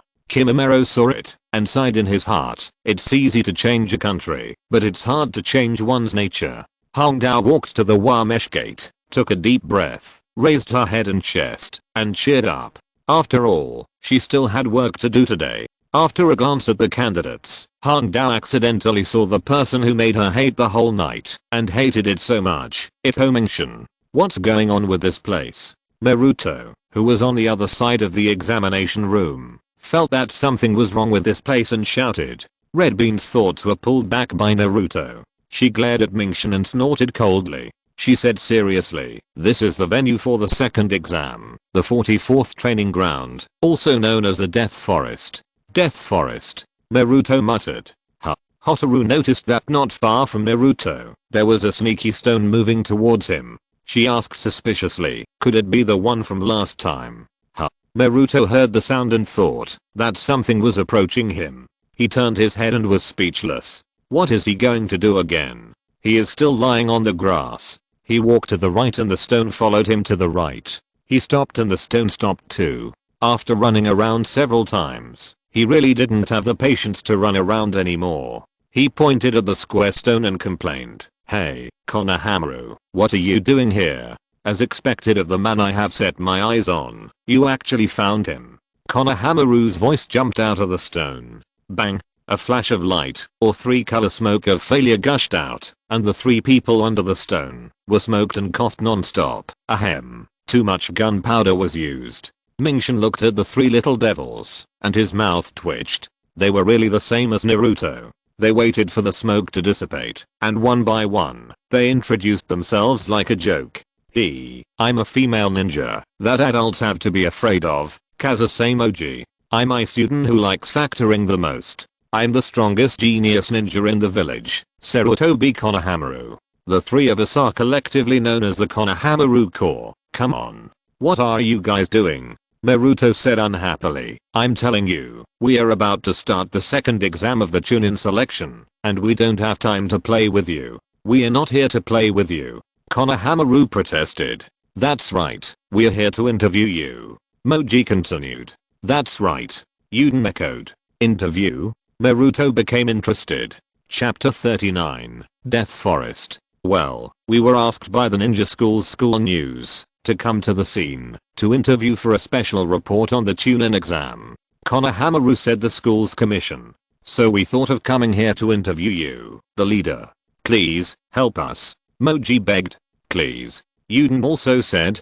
But, Naruto hesitated and glanced at the examiner and saw Red Bean coming over. What are you doing over there? Red Bean asked Naruto harshly. She was in a bad mood to begin with. She had to work hard, but now she was disturbed by these little brats. They are here to interview for the school news. Naruto said.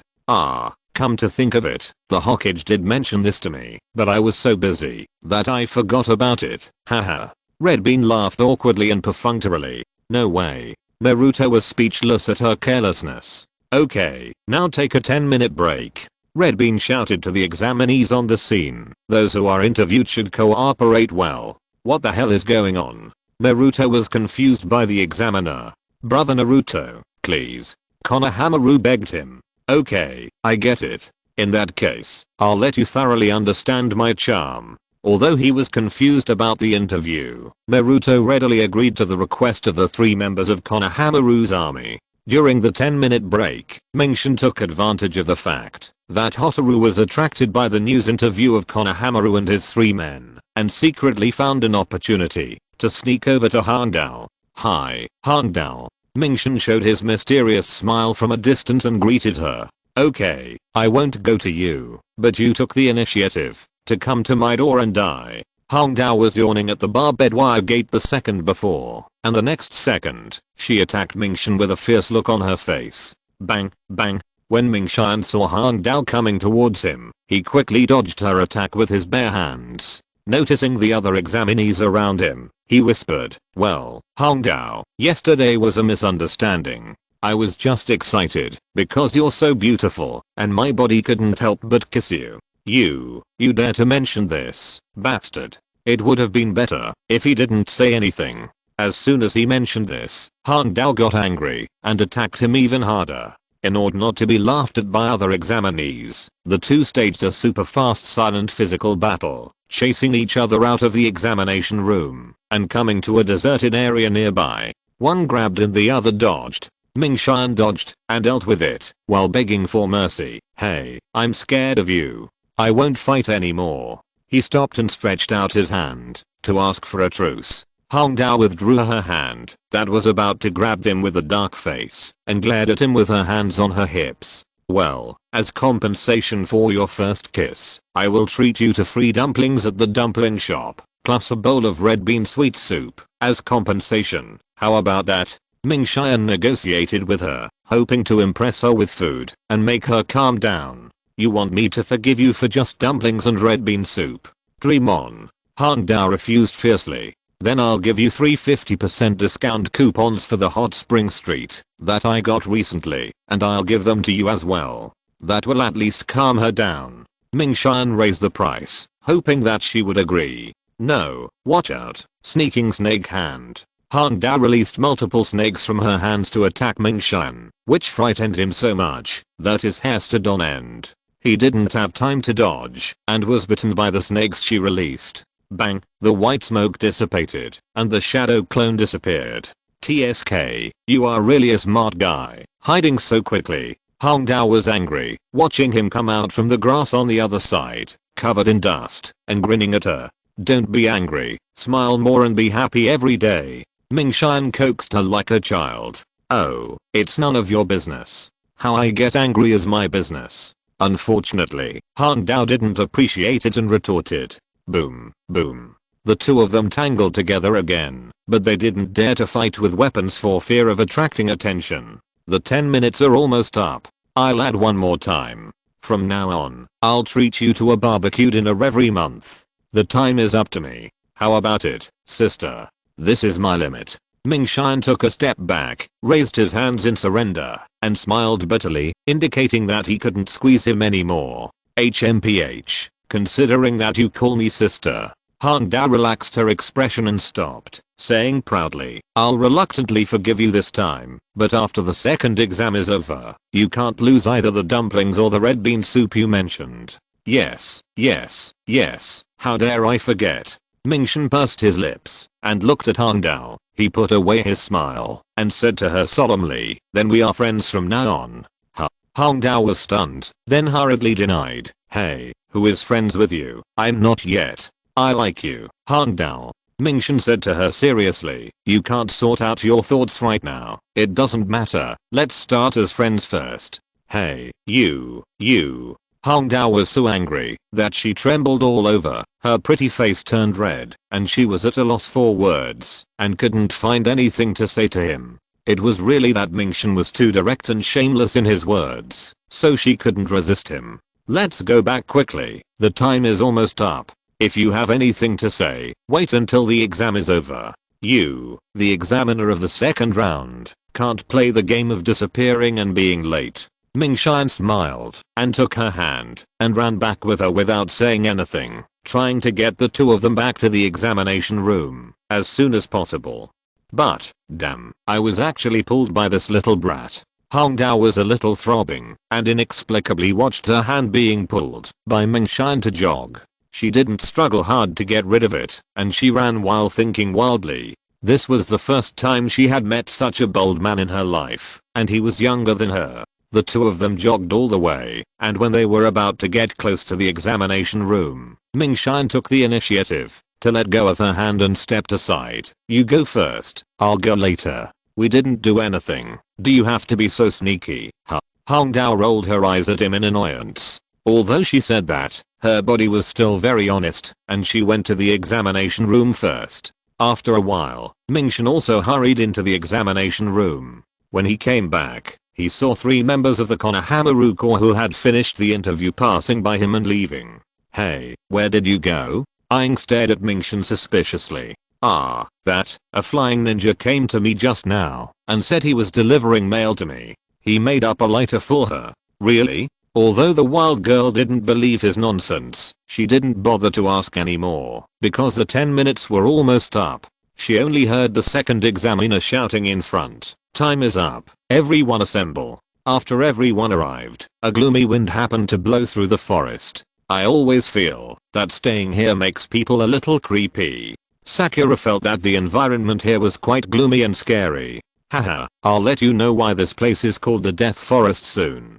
Hongdao laughed when she heard Sakura complain. HMPH, I'll let you know why this place is called the Death Forest. Naruto was not convinced when he heard it. He said teasingly, while twisting his waist and buttocks to provoke Hongdao, no matter how you scare people, I won't. Wow. Before he finished speaking, his buttocks were kicked hard by someone, and he fell to the ground, eating shit. If you keep talking nonsense, I will expose the ugly photos of you when you were 8 years old, naked in the hot spring town. Mingshan threatened sinisterly. I understand. Naruto was sweating coldly and gave in. TSK, who told you to meddle in other people's business? Hongdao turned her head away, not looking at Mingshan, and muttered to him inaudibly, then turned back and continued to speak seriously. Then I will send this to you before the second exam starts. As she spoke, she took out a stack of documents from her arms and showed them to everyone. This is the consent form. Those who want to take the exam must first sign it.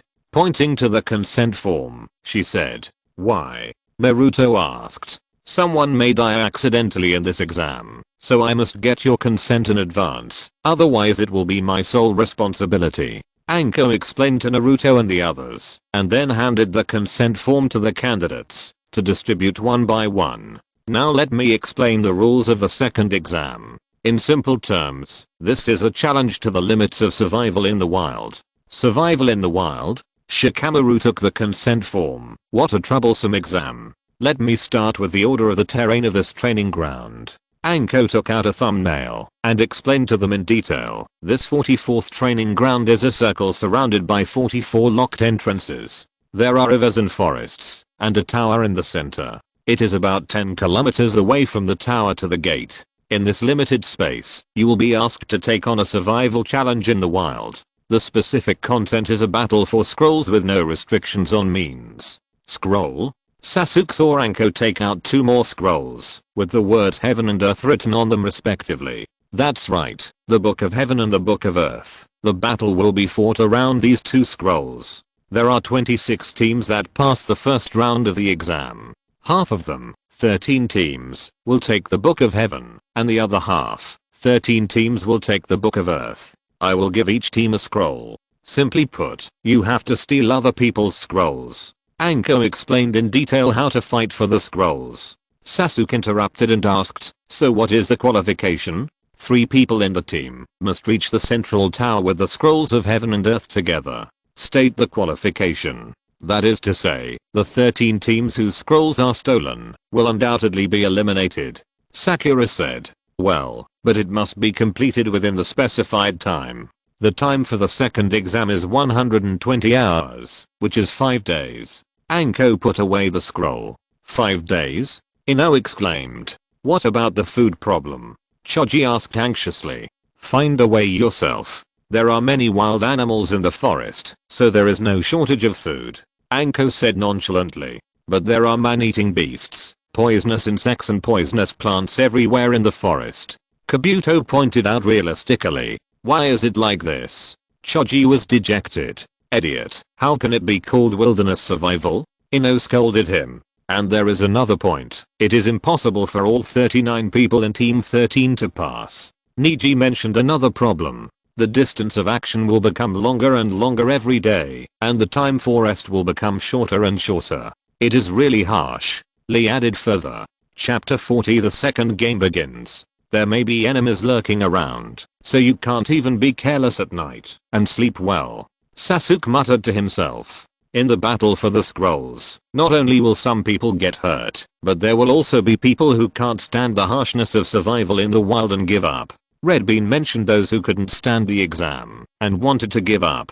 Then can you give up halfway? Shikamaru asked at the right time. As a rule, you are not allowed to give up halfway through the exam. For 5 days, please find a way to survive in the forest. Red Bean smiled and made it clear that it was useless for the candidates to give up. As expected. Just as Shikamaru expected. What a trouble. Then, relatively speaking, there are 2 conditions for being eliminated. The first is that the 3 members of the team cannot bring the 2 scrolls of heaven and earth to the central tower within the specified time. The second is the team that loses a member or the members are unable to move. Oh, and add one more thing. The content of the scroll must not be read before reaching the tower. Red Bean continued to talk about the elimination of the team. What if you read it halfway? Naruto asked nervously. Then you try it and see what happens. She teased him mischievously. Naruto felt that she was not serious. If you become a Chunin, you will also have to deal with confidential documents.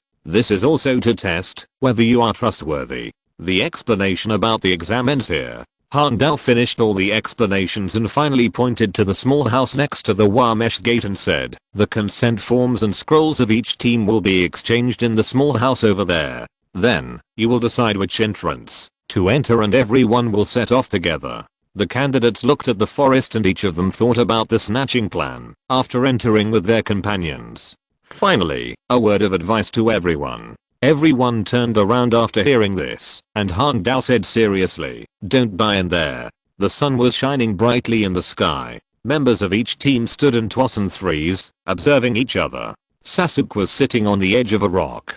He saw several invigilators draw the curtain of the hut, and he understood instantly. I see. If it is drawn like this, no one will know what kind of scroll the other team has, or who among the three has the scroll. Just like the examiner Marino Ibaki said in the first round, in this round of exams, if you want to obtain intelligence on the enemy, you must fight for your life. Everyone is an enemy. Sasuke looked around with a serious expression. Everyone here is very determined to take the exam. In the end, it is very likely that the teams will face a bloody battle. Hangdao noticed that Sasuke seemed to be looking around thoughtfully.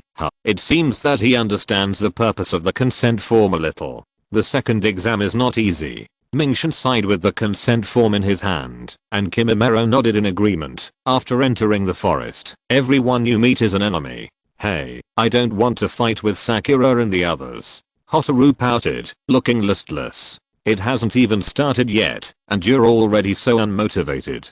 Mingshin couldn't help complaining to the girl. Suddenly, he caught a glimpse of a female ninja staring at Sasuke's back. This person. Hotaru was about to complain a few more words when she noticed that Mingshin's eyes were fixed on someone. What are you looking at? Shh, look at that female ninja over there. She seems to be from Kusagakure village, and it seems that she has set her sights on Sasuke from Team 7. Mingshin signaled them with his eyes, and Hotaru looked over and saw that person as well. The female ninja had a sinister smile on her face. She casually stuck out her long tongue, which she stretched out and rolled up, staring at Sasuke with greedy eyes, just like a cold and ferocious poisonous snake, hiding in the dark and waiting for an opportunity to prey. Her expression made the wild girl tremble, and she muttered in a low voice with a chill, "This person's eyes are so disgusting, Mingshin." "Indeed," Mingshin said with a heavy face, "she gives me a very dangerous feeling." Not only this person, but the three sound ninjas seem to have also set their sights on Sasuke. Kimimaro looked elsewhere and guided the two of them to look. Mingshin thought to himself that this matter was not simple. It's almost time. Those of you who want to exchange scrolls, please line up and come here in turn. The curtain in the hut was pulled open, and an invigilator came out and shouted. Many candidates who were ready filed into the hut to exchange scrolls. Hangdao thought to herself with some anticipation, how many teams will survive this round of exams? Mingshin collected the consent form signed by Aang and Kimimaro, and the three of them walked into the hut, handed over the consent forms in one hand, and exchanged for the Book of Heaven in the other. The three of them walked out, and Mingshin saw Hangdao not far away instructing the team that got the scroll. The team that received the scroll should follow the person in charge and move to their respective entrances. After the next 30 minutes, all members will set off together. While shouting, she turned her head and saw Mingshin smiling at her. She curled her lips and decisively ignored it. "Do you want to get closer and look at her more?" A soft voice floated from behind Mingshin. "Okay," Mingshin answered subconsciously. Suddenly felt something was wrong, turned around and saw that the wild girl was looking at him with a smile. Ahem, misunderstanding. I'm not looking at her, I'm observing the opponent, to see which guys we need to be careful of this time. Mingshin was nervous, and he smiled to comfort her. When he saw someone coming over, he said, "Look, the people who are leading us are here, let's go." Humph. Aang snorted coldly, pulled Kimimaro over, and threw Mingshin behind, and followed the invigilator who was responsible for leading them. Alas, it's really only women and villains who are difficult to raise. Mingshin saw her doing this again, so he had to hang his head and follow behind honestly. Entrance number 16.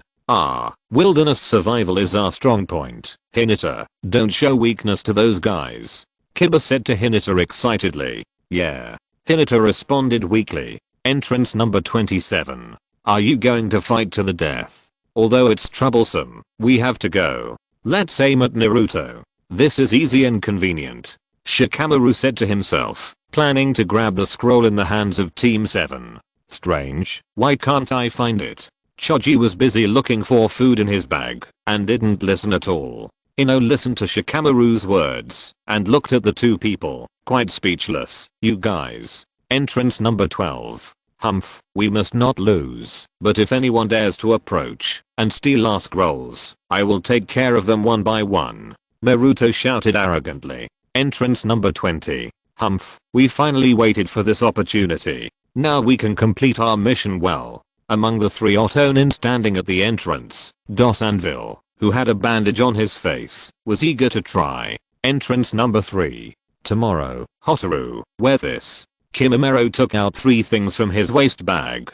The two of them leaned over to take a look. They were communication devices commonly used for small tasks. He handed them to the two of them respectively. Is it a radio? Aang took it in her hand. Brother Kimimaro, when did you buy this? I bought it 2 days ago. I was going to keep it for when we go out of the village to carry out commission tasks in the future. Kimimaro said as he put on the radio to communicate. You guys should put it on quickly too. Let's debug the radio before entering the forest. This thing may play an unexpected role at a critical moment. Okay, girl, come here. I'll help you install it and put it on. Mingshin nodded, and according to Kimimaro's instructions, he helped Aang debug her radio first, and then debugged his own. Entrance number 38.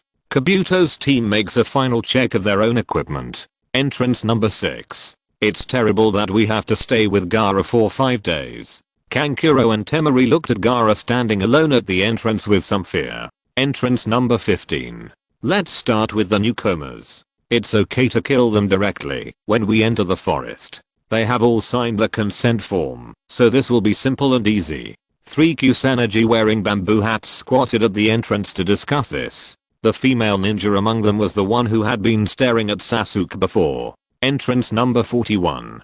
Teacher K, I will do my best. Lee made up his mind with full fighting spirit. We will definitely win in the end. 30 minutes later, the time was up, and the invigilators at each entrance began to untie the chains. The second round of the Chunin selection exam begins now. With the order of Red Bean, the candidates from each team rushed in through the barbed wire gate at the entrance, and then disappeared into the depths of the forest. The 3 Kusanagi who poured in from entrance number 15 quickly looked for prey. Find those little ghosts. The female ninja's fingers slightly pressed the bamboo hat, and urgently ordered the other 2. I know, it's those 3 people. One of them sneered. Okay, let's go. Naruto and the other 2 also swaggered into the forest. Where are Naruto and the others? Mingshin said to himself as he jumped on the trees in the forest and searched. Why do you care about that guy? Hearing him say this, Aang wondered, do you want us to steal the scroll of Team 7? No. Mingshin shook his head. Forget it. We'll talk about it when we have a chance to meet. The 3 of them stopped at a tree and were about to discuss strategies when they heard several shrill screams. So soon to take action? Mingshin was stunned, put his hand on the wakizashi on his waist, and whispered to Kimimaro and Aang, we have to be careful too, don't get ambushed by other teams. The 2 nodded silently. Whose scream was that just now? The 3 people in Team 7 also heard the screams and the sound of Asuka screaming behind them. Sakura looked up and said worriedly, I always feel a little nervous. Hey, no, it's nothing serious, Sakura. Naruto said this, but then he ran under a tree. I feel like peeing. Bang, you idiot. Sakura was so angry that she punched him and scolded him harshly, pointing at the bushes beside her and said, what are you doing in front of a lady? Go pee in the bushes over there. After a while, Naruto came out of the bushes and shouted with satisfaction, wow, I feel better now. Really, saying something like that in front of a lady? Before Sakura could finish her lecture, Sasuke suddenly attacked Naruto. Chapter 41 Battle against Gaara. With a bang, Sasuke punched Naruto in the face and knocked him to the ground. Sasuke, no matter what, there is no need to hit people. Sakura persuaded him. What are you doing? Naruto got up from the ground and said dissatisfiedly, where is the real Naruto? Sasuke asked fiercely. Huh? Sakura was stunned and looked at Naruto. I don't understand what you are talking about. Naruto pretended not to understand what he meant. Your leg bag is tied to your left leg now, and it is tied to your right leg when you go to the bushes to relieve yourself. I can't remember when you became left-handed. Sasuke looked contemptuous. Your transformation technique is worse than Naruto's, a fake. It's my bad luck. I can't do anything if you find out. Bang, the smoke dissipated, and a ninja wearing an eye mask, a rubber swimsuit, and an oxygen mask in his mouth, asked them both with a kunai in his hand, Who is the person with the scroll on you? Do you think we will tell you? Sasuke mocked him. If that's the case, I'll just take it by force. After saying that, he rushed towards Sasuke without hesitation. Sasuke jumped to avoid the attack and quickly formed seals with his hands, fire style, phoenix flower technique. He spit out flames from his mouth and attacked in all directions, but was completely avoided by the man, who jumped into the air to attack. Ding, ding. The two sides collided in the air, and after a moment, the man jumped to the other side, just when Sasuke was about to chase him. Hey, Sasuke. Sasuke heard the guy's cry for help. Really, that idiot. Sasuke had to throw shurikens at Naruto, who was tied to the ground, to help him untie the rope. The rope is finally untied. Naruto breathed a sigh of relief and quickly stood up. There's a flaw. The man turned around and launched a series of shurikens at Sasuke. Ta. Sasuke rolled over under the tree trunk and dodged the shuriken. Unexpectedly, when he looked up, he saw the detonating talisman hanging behind the shuriken, burning with a hissing sound. Boom. With a loud bang, the smoke dissipated, and Sasuke fell from above. Before he could stand firmly, the man appeared behind him, holding a kunai against his back, and excitedly threatened, "You are so lucky. If you dare to move again, I will kill you. Hand over the scroll obediently." Sasuke. Sakura shouted anxiously. Humph. The man didn't understand what he was sneering at, and suddenly heard the sound of the shuriken breaking through the air. TSK. He jumped away and dodged. Naruto jumped over and hit nothing. He said angrily, "I won't let you get away. Naruto, you are always so slow." Sasuke was helpless. Seeing Naruto jump up to chase him, he pulled out a shuriken and threw it on the ground. He attached it to his feet with chakra, turned around and kicked it hard in the direction of the man. Swish. The man barely dodged the shuriken by turning sideways in midair, and just as he turned his head, he was unexpectedly stabbed in the shoulder by Sasuke, who caught up with him with a kunai. He groaned in pain, and blood flowed from the wound, splashing all over Sasuke's face. "Sasuke!" Sakura shouted worriedly from below. "Don't stand there in a daze, Sakura. There must be more than one enemy. Listen, if we are careless, we will really be killed by the enemy." Sasuke reminded her. "What bad luck. I came here alone to eliminate the aura, which was a wrong decision." Feeling annoyed, the man pushed Sasuke away with both hands and fled in a hurry with injuries. He ran away. Sasuke stopped and gave up the pursuit. After reuniting with Sakura and the others, the three of them left the place quickly. In another part of the forest, they had been in from entrance number 3 for half a day. Tomorrow they did not encounter a group of candidates. Hotaru yawned and jumped in the woods, feeling bored. Where did this person go? Don't think about making trouble, girl. Tomorrow, he will discuss with Kimimaro where it is safer to camp at night. Hey, stop now, look. Aang stopped on a tree and called to them. What's wrong? Kimimaro asked the girl. She didn't turn around, but pointed to a pile of grass far ahead, where 3 people were squatting. Isn't that Kiba and the others? Why are they all shaking? Mingshin recognized them as teammate after a quick look, and observed that the 3 of them seemed to have seen something extremely scary, and their bodies were shaking non-stop. Let's go and take a look, Mingshin said to Aang and the others. The 3 of them were almost approaching teammate in a few jumps on the tree. Crouching in front of the pile of grass, Kiba turned around and whispered to Hinata and the others, "Oh no, let's run away quickly. If they find us, we'll be dead." "Hey, Kiba, Hinata, what are you doing?" Aang shouted to them happily. "Idiot, keep your voice down. Don't come over here." The 3 people and teammate were scared to death by the sudden shouting, and Kiba stood up in a hurry and blurted out, "Kiba." Shino wanted to stop them, but it was too late. The noise was too loud. "Oh, is there someone else coming?" A ghostly voice sounded behind Kiba and the others. "Oh no, let's go." Kiba didn't bother to remind Mingshin and the other 2 who came over, and quickly called Hinata and Shino and jumped away. "Hey, what's wrong with you?" Hotaru just jumped to the bush, where they were squatting, and was puzzled. "Danger, Hotaru," Kimimaro shouted with a stern expression. Swish. Hearing Kimimaro's warning, Hotaru jumped away in time. She looked down and saw a large pile of sand appear out of thin air on the ground, and she was almost entangled. The 2 caught up later. Mingshin rushed out of the bush, quickly pulled out the ninja tools from his leg bag and indiscriminately fired 6 shuriken in front of him. Ding, ding. All 6 shuriken hit a wall of sand. It's you.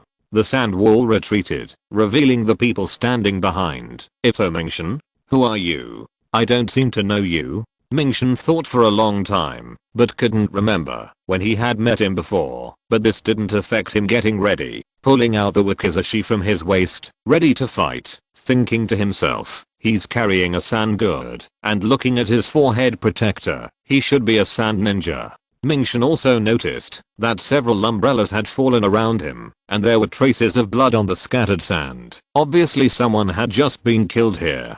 Kid, you really asked for it. Kankuro, who was beside Gaara, spoke up, holding the newly acquired Book of Heaven in his hand, and he looked at Mingshin as if he was looking at a dead body. I saw that your performance in the classroom before was quite interesting, so I'll tell you my name. My name is Gaara. As Gaara spoke, a large amount of sand continued to spurt out of the gourd, and his eyes were full of murderous intent. The two of them, Aang and Jin, also walked out of the bushes and saw the blood on the ground. Kimimaro said solemnly, this man is very dangerous. Let Mingshin. No, Kimimaro, let me deal with him. Mingshin turned around and showed a very relaxed smile. Last time you protected me for the whole night. This time it's my turn. You help me keep an eye on him and beware of the 2 people around him. Seeing that he was determined, Kimimaro stopped objecting and trusted Mingshin.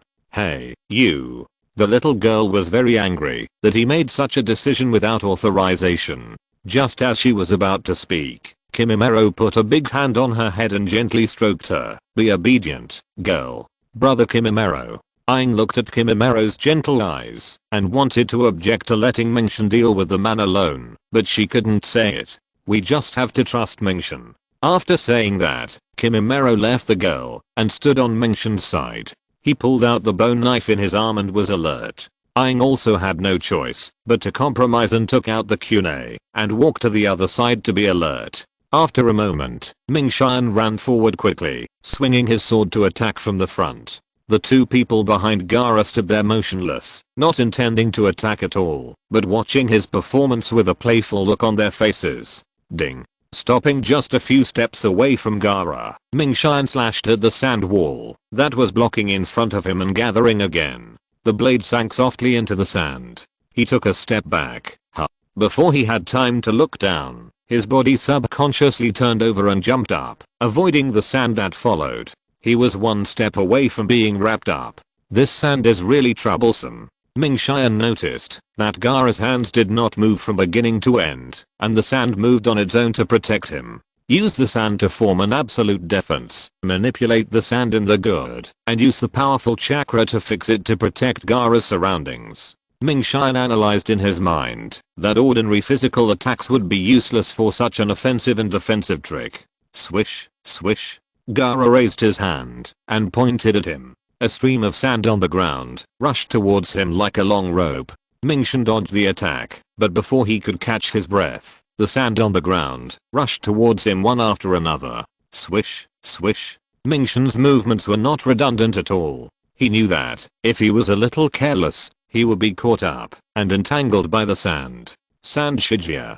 Gaara's eyes were sharp. He spread the sand in the air and focused on it to land on Mingshin, pretending to wrap him up, and at the same time, used the sand to turn into a hand to attack. Mingshin dodged Gaara's hand of sand again. He stood on the ground and looked up. He saw a lot of fine sand in the air attacking him. Just as he was about to lift his feet and move his body forward, he realized that he was being pulled by something. He looked down and found that his feet were bound by 2 streams of sand that had drilled out of the ground at some point, and he couldn't move. He used the sand in his gourd. While I was busy dodging, he broke all the gravel in the soil around me, created sand and secretly scattered it around, and then predicted my landing point. It seems that I was too careless. What bad luck.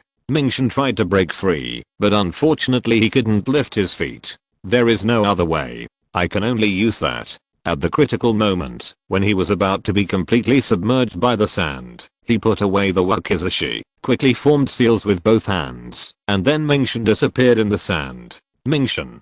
Hotaru shouted anxiously when he saw Mingshin being wrapped in flying sand. It's too late, little sister.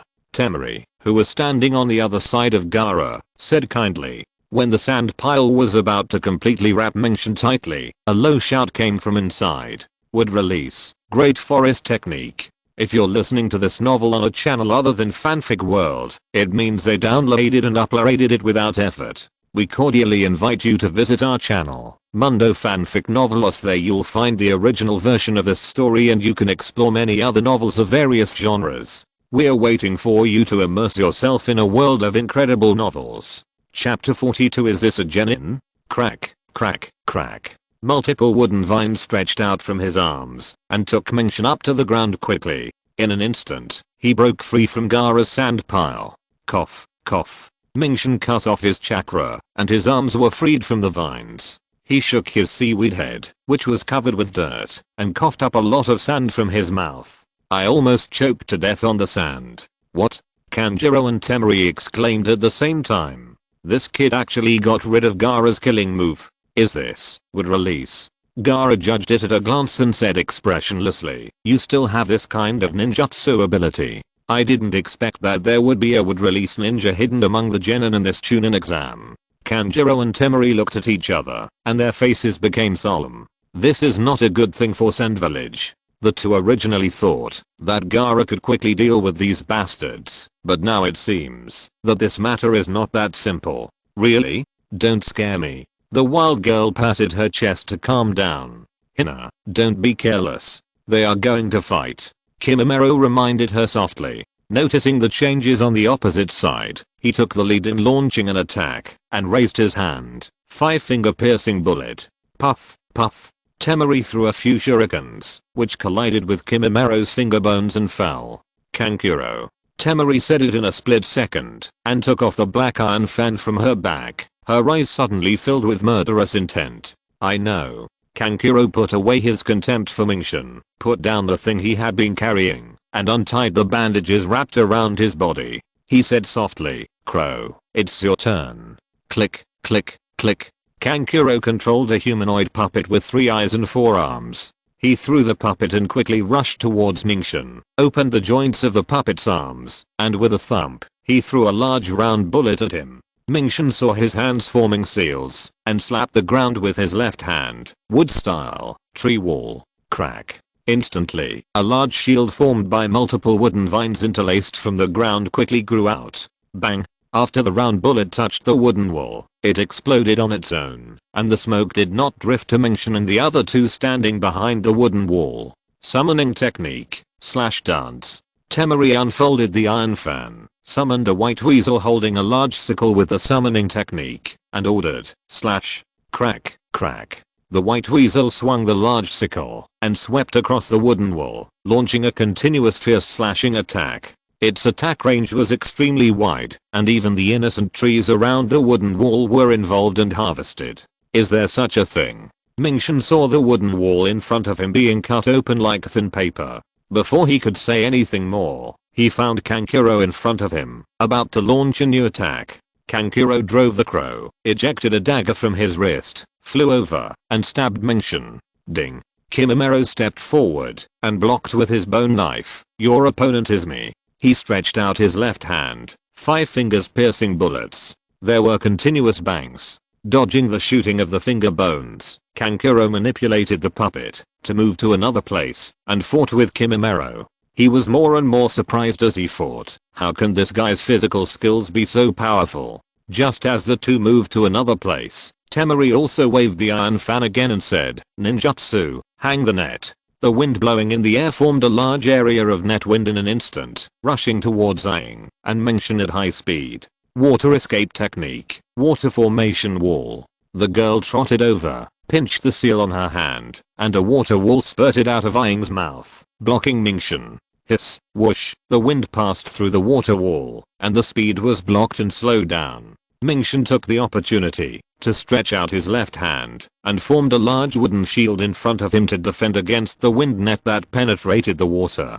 The wooden shield was blown by the wind and made a crackling sound. This guy's wind escape is so powerful. When the wind stopped, Aang saw the wooden shield that Mingxian had cut off his chakra and threw on the ground. The cracks on it were already broken into pieces. As long as the wind was stronger, it would be able to directly scrape the shield. Kankuro, Temari, you two, retreat. Just as the two were about to launch another offensive, Gaara's dissatisfied voice rang out. If you dare to interfere with my killing again, I will kill you too. He drove the sand in the gourd with an extremely cold face. We also hope. Shut up, retreat. Temari and Kankuro were frightened by his threat. At the same time, they withdrew their hands, stopped their respective battles, and stood behind him again. They knew in their hearts that Gaara was the kind of cruel person who would do what he said, and they didn't want to anger him. Gaara spread his legs apart, and for the first time, he quickly formed a seal, and clasped his hands together. Flowing sand waterfall. A large amount of quicksand suddenly gushed out from under his feet, and a huge sand wall quickly rose up, rushing towards Mengshin and the other two. Kimimaro, take the girl away quickly. Xianshan shouted without turning his head, without elaborating, and his hands formed seals without stopping. Kimimaro quickly moved to Hotaru's side. Xianshan, what about you? Hotaru looked at the huge sand wave and said worriedly. Don't worry about me, girl. You can watch the battle safely, so that I can feel at ease against Gaara.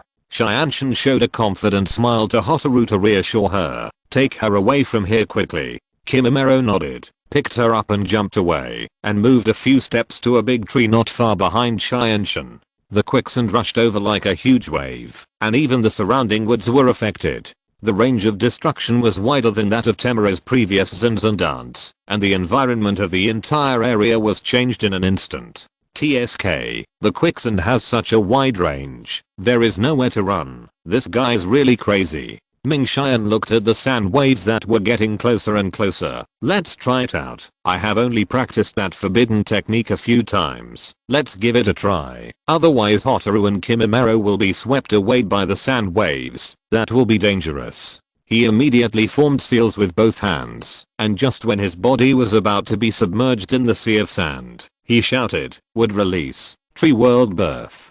Cap.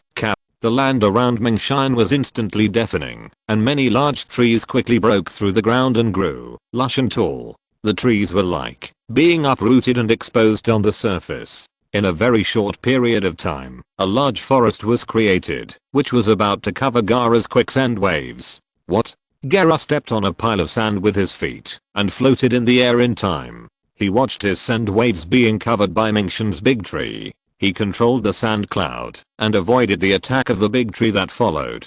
I didn't expect. His face showed a stronger killing intent towards Mengshan, but he was very clear-headed, and knew that he could not do anything to the opponent with his current ninjutsu. He could not break through his wood escape, because he was completely suppressed. But, what a powerful ninjutsu. The little girl was in Kimimaro's arms, and was so shocked, that she couldn't speak. Is this the power of wood escape? Mengshan. Kimimaro looked at Mengshan's figure.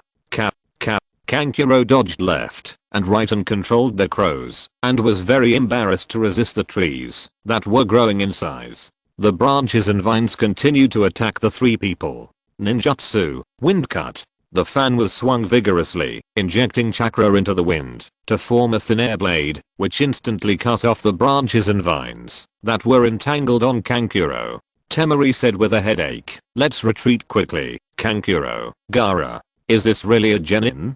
Damn it. He felt mixed emotions. This was not a fight of the same level. Kankuro was worried that he would be caught by these branches and vines again, so he quickly kicked away the tree and evacuated with Temari. Before leaving, he turned back and said to Gaara cautiously, Gaara, let's go quickly. We have got the Book of Heaven and Earth. It is important to go to the central tower to complete the next battle plan. Okay, let's go. This time, Gaara did not have any hesitation or dissatisfaction with Temari and Kankuro, because there was no need for him to continue this battle that he had no chance of winning. He turned around and jumped quickly, evacuating with them. Mengshan put his hands on his knees. When he looked up, he saw that the three sand ninjas wanted to run away. He felt unhappy. There are all kinds of shouts and calls for killing in front of us. It's not that easy to run. He turned around and shouted to the two people on the big tree, Hina, Kimimaro, let's chase them. Don't let them run away. After that, he took out a soldier pill from his waist bag and swallowed it. After waiting for a moment, the two people joined him and ran together to chase. Dung. Ha. Cap. The two teams quickly passed through the forest and kept chasing. Mingshin chased them to death. It's really hard to deal with. Seeing that he couldn't get rid of the three people, Temari gritted her teeth, turned around, and waved the iron fan vigorously. Big sickle Itachi. A strong wind blew to the back, gradually forming a super large tornado. Wherever the strong wind passed, it pulled up big trees and grass one after another, and rushed towards them. The three jumped down from the tree, and came to the ground. The three sand ninjas took the opportunity to speed up and escape. Stand behind me. The two did as they were told, and stood behind Mingshin. Wood style, wood wall. A row of wooden pillars bent out from the ground to form an arch wall to protect the three people. Crack, crack. After the wind stopped, Mingshin untied the wooden wall. They saw the mess around them and did not hesitate. They continued to chase after them. When they passed a wetland. Hiss. What's that sound? Mingshin and the other two stopped and listened. It seems to be the sound of a big snake. Kimimaro judged that he could still hear the sound of fierce fighting. He pointed in one direction with his hand. It's over there. Let's go and take a look. Mingshin decided and changed direction. Hey, aren't we going to chase the sand ninja anymore? Hotaru asked. It's useless to chase them now. They will go to the central tower anyway. We will meet them sooner or later. Let's go. Mingshin said, turned around and jumped towards the source of the sound. Okay. Hotaru followed Kimimaro and went over together. In a cup of tea, the three of them arrived at the scene. Aang was frightened. What a big one. Is it just a snake? Kimimaro wondered. I seemed to hear a fight just now. It was probably swallowed by the snake. Mingshin quietly jumped to the big snake to check. The snake was resting with its eyes closed and did not notice his arrival. Mingshin found something struggling and squirming in its stomach. It was obviously prey that had not been digested. Which unlucky guy was so careless to be swallowed by a snake? After watching for a while, he was shaking his head and walking back. Suddenly, he heard a voice. Shadow clone technique. Thanks to Erwa's brother Mula for his continued support, he finally signed the contract. Chapter 43 Snake. Mingshin paused, wondering, why did this voice sound so familiar? Mingshin, be careful behind you. The girl and Kimimaro reminded him nervously. Mingshin turned around and cursed. Fuck. The big snake, that was resting there before, with a speed visible to the naked eye, was expanding rapidly, and he didn't have time to escape. Bang. With a loud bang, the big snake's body fragments, and countless Naruto clones were blown out, and Mingshin was pushed to the ground together. I finally got out. I want to be the Hokage. Oops. Before Naruto could finish showing off, Mingshin, who was standing behind him in a mess, kicked him to the ground again. Damn it, who is kicking me? Naruto turned around angrily. It's me. Mingshin looked at his body covered with snake meat filth. This is over. I really want to kill you, this scourge. He stared at Naruto with his eyes spitting fire. It's none of my business. Naruto started to yell in dissatisfaction. Damn it, they were blown here by the strong wind for no reason. Wow, it stinks. You too. Hotaru and Kimimaro jumped over, and she pinched her nose and complained about them with a look of disgust. Girl, help them clean up.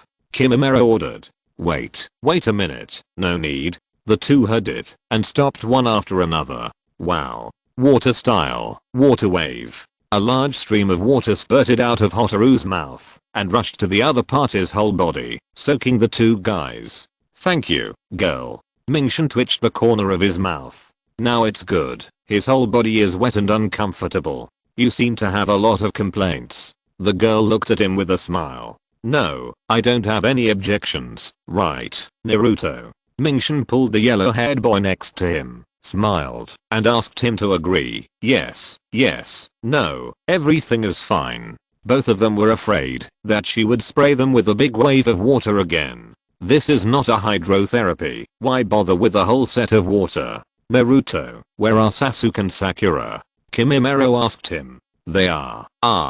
Naruto was about to say it, but suddenly he seemed to remember something, and he screamed and stepped back to distance himself from them. Are you here to steal our Book of Heaven? Naruto took out his kunai aggressively and was about to pose. Humph. I won't take Sasuke and Sakura. Splash. A large wave of water sprayed on his face again. The wild girl roughly used water to wake him up. After the water was washed, Naruto raised his hand in embarrassment and wiped his face again. I'm telling you, can't you be more intelligent? Mingxin stroked his forehead with his hand, scolding this guy with a headache. You even told me what book you have in your hand. How can you betray your teammates like this? Unfortunately, the scroll in our hand is also the Book of Heaven. Kimimaro leaked the information without any concern and told this guy the real information about his own team. Ah, so. Naruto pouted and stopped in disappointment. Mingxin slapped him on the back of the head. Hurry up and take us to find Sakura and the others. I plan to discuss with Sasuke and decide to work with you. There is no rule in this exam that teams cannot join forces. I know, don't slap me on the head all the time. Naruto rubbed the back of his head that was hurt by him, protested dissatisfiedly, and then returned with Mingxin and the other two. After a while, the few people came to the place where Naruto's team was before, and there was no one. What's going on? Where did they all go? Naruto looked around curiously. Look, there's a pool of blood on the ground. Kimimaro leaned over and half knelt on the ground. After wiping some blood with his 2 fingers, he rubbed his hands and analyzed. The blood hasn't dried yet. It just happened. Hey, look over there. The 3 of them looked over at the girl, and following the direction her hand was pointing, they saw a big snake that was almost the same size as the one that had swallowed Naruto before, quietly wriggling. Its target was Sasuke and the other person who was squatting behind a tree without noticing.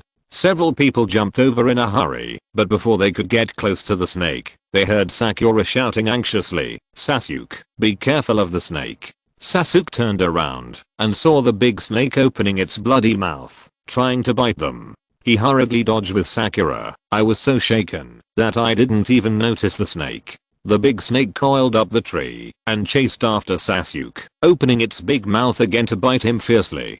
Sasuke looked at the snake with his eyes wide open and threw out 6 kunai in horror, shouting in panic, "Don't come over." Puff, the dull sound of weapons sinking into the snake's flesh rang out one after another. The snake was hit by 6 kunai one by one and fell limply on the branch of a big tree. The snake's blood flowed down the tree trunk. Sasuke gasped on the tree trunk and suddenly saw something breaking through the skin at the snake's neck. A strange and unpleasant voice floated out from the skin. The prey can't even have a moment in front of the hunter. Puff. The thing that was about to come out, before it could finish its words, created a terrifying atmosphere, was stabbed straight into the body by a sharp wakizashi, and Mingxin, who was standing aside, said in surprise, "Why do I hear a sound coming out? Is this snake a spirit?" Sasuke and Sakura looked at Mingxin and Naruto and his group who came after him in great surprise, and shouted anxiously, "Get out of there." Swish, swish. A long black shadow quickly crawled from the snake's neck. Mingxin saw this, and quickly pulled out his wakizashi and jumped back. The thing accelerated, and broke out of the snake body, increasing the distance between it and Mingxin. It hovered on the branch with a human face and a snake body, one hand on its shoulder, a creepy face full of anger. HMPH. Kit, you're fine. A beast can still talk. Mingxin was really shocked and turned around to ask Kimimaro, is this a summoned beast? Idiot, didn't you see the forehead protector on her forehead? Aang scolded. Mingxin really didn't notice it. He looked at her again awkwardly and found that she was a female ninja. The forehead protector on her forehead was the symbol of the hidden grass village. He silently greeted her in his heart. A good ninja doesn't show up like a normal person, but has to come out of a snake. What are you pretending for? Do you really think you are Beisuzen? Humph, Konoha's genin doesn't even have the most basic etiquette when talking to people. The female ninja stuck out her exaggeratedly long tongue, licked around her lips, and said grimly, "I'm sorry, I really don't know the basic etiquette of communicating with beasts." Mingxin shrugged and looked at her indifferently. "Sorry, Sasuke." Naruto walked out from behind Mingxin. "I forgot the code or something." Mingxin, "Naruto, I don't care. If you want to show off to save me, don't show off, run away." Sasuke warned them sternly, "This guy's not on the same level as us, our strength is too different." "Hey, have I heard this somewhere?" Mingxin was startled, a little forgetful. "It seems that you have killed the snake beautifully, Naruto."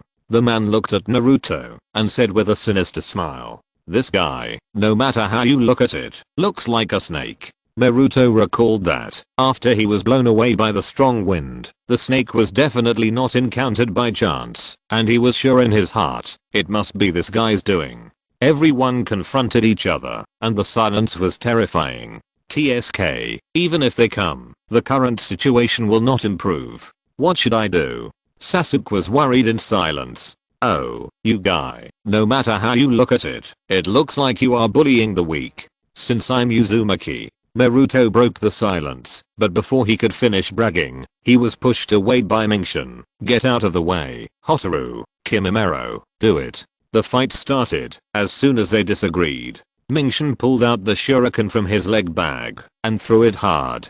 Ta. The man twisted the snake body to avoid it. Kimimaro followed closely behind, took a few quick steps, and shouted, "10 fingers pierce the bullet." Ta. Ta. Ta. He continued to shoot at the snake body, but the female ninja cunningly dodged it. Oops, if this goes on, everyone will be killed. Sasuke shouted in his heart, what should I do? Sasuke. Sakura watched Sasuke's inner struggle, trying to make a decision. No, this is the only way. Sasuke decided to take the gamble. Hey, kid. Just as the man was about to speak with a strange laugh, Hotaru also pretended to throw a kunai. Wait a minute. Sasuke shouted. Huh. Everyone was puzzled and stopped to look at him, including the female ninja. Under the gaze of Mingshin and several others, Sasuke took out the Book of Heaven of their team from his waist bag and said, "The scroll is for you, but please give us a way out." Huh. The man sneered. What? The others exclaimed. Hey, Sasuke, giving the scroll to the enemy, what are you thinking? Naruto and Grilly blamed. Shut up. Sasuke scolded him. What? Naruto couldn't believe it. That's too much, Sasuke. Hotaru was about to say something, but Mingshin and Kimimaro stopped her with their eyes and shook their heads. I see, you're quite sensible. This person admired Sasuke's sense of the situation. The only thing that the prey can expect the predator to do is to hand over other prey so that the predator will let it go. Take it. Sasuke threw the scroll to the other party. Boom. Swish, swish, swish. 3 black shadows flashed by, and Naruto held the Book of Heaven in his hand. Mingshin and Kimimaro stood between Sasuke and the female kunoichi, pointing their swords at each other. Assholes, stay out of my business. Sasuke was furious and kept chattering. Do you understand what the situation is now? Bang.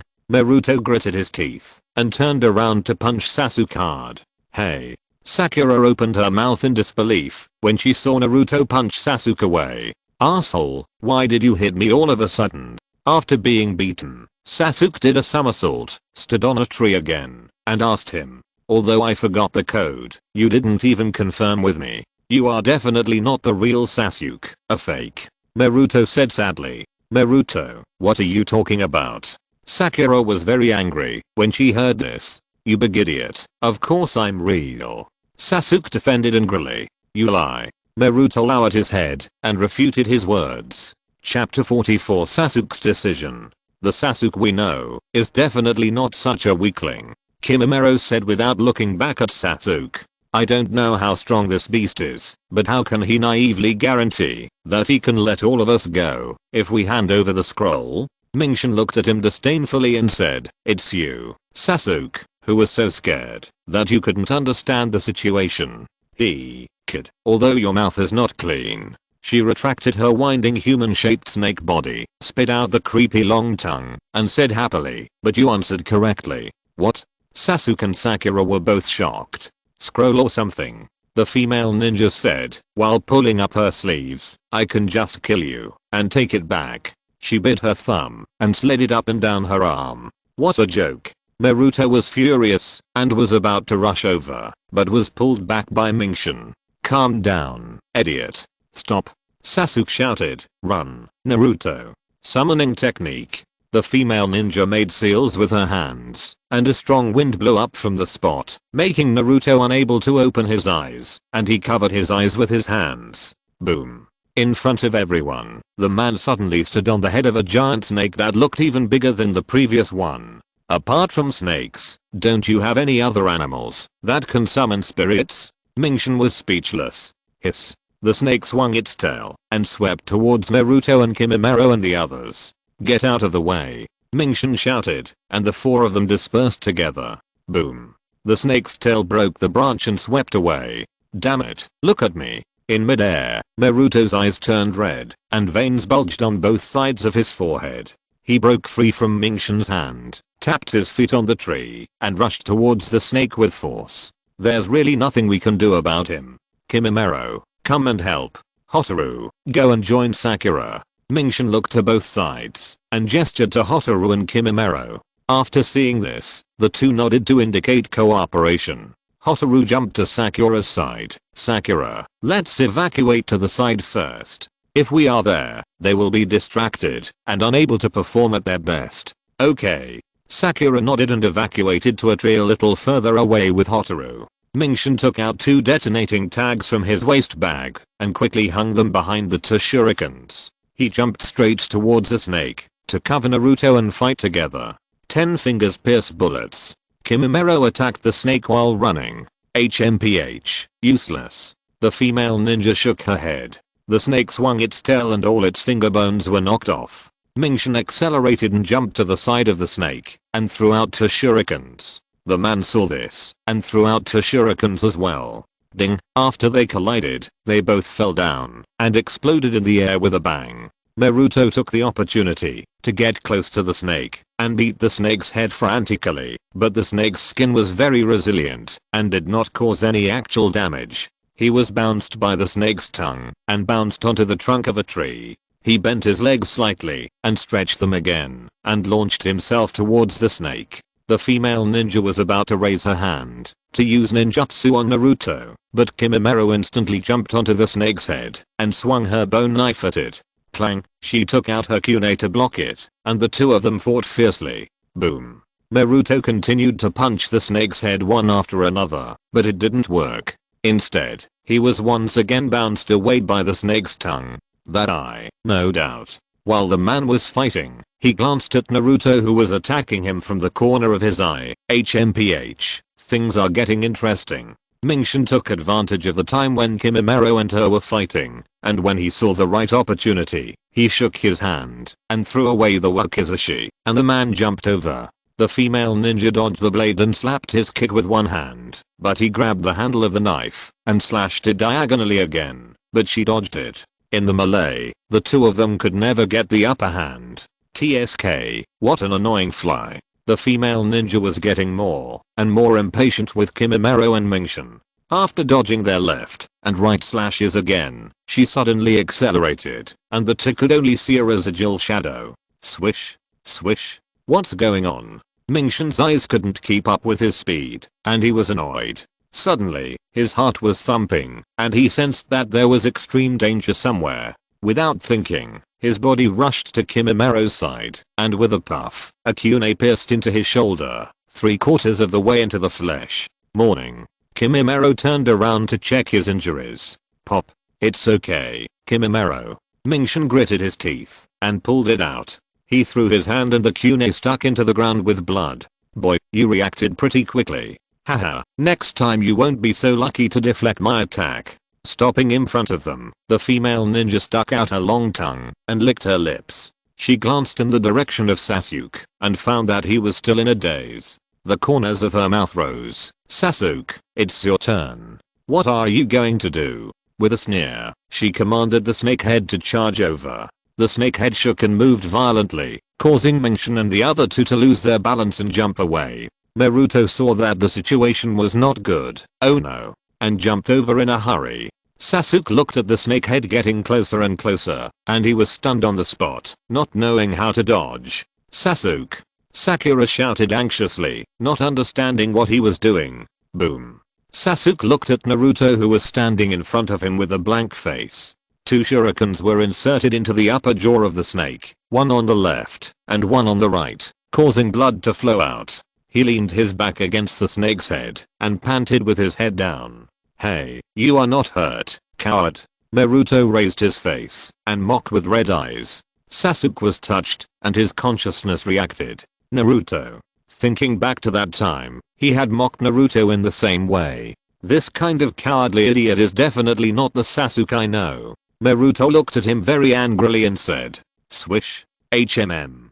Naruto was careless for a moment, and his arms were entangled by the female ninja's long tongue. After being dragged forcibly, he was hung in the air. "You bastard, beast." Naruto couldn't break free and roared, "Let me go, you snake demon."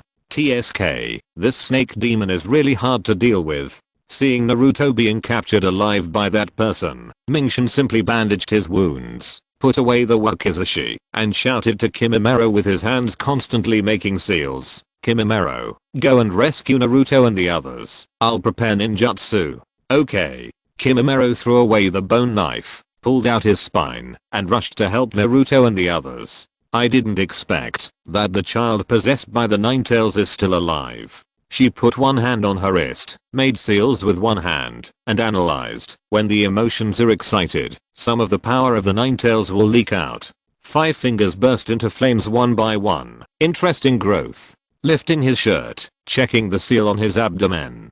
Even the seal has emerged. Naruto looked at the other party nervously, and the palm with flames was aimed at his abdomen. The female ninja was just shouting, "5 element." Snap.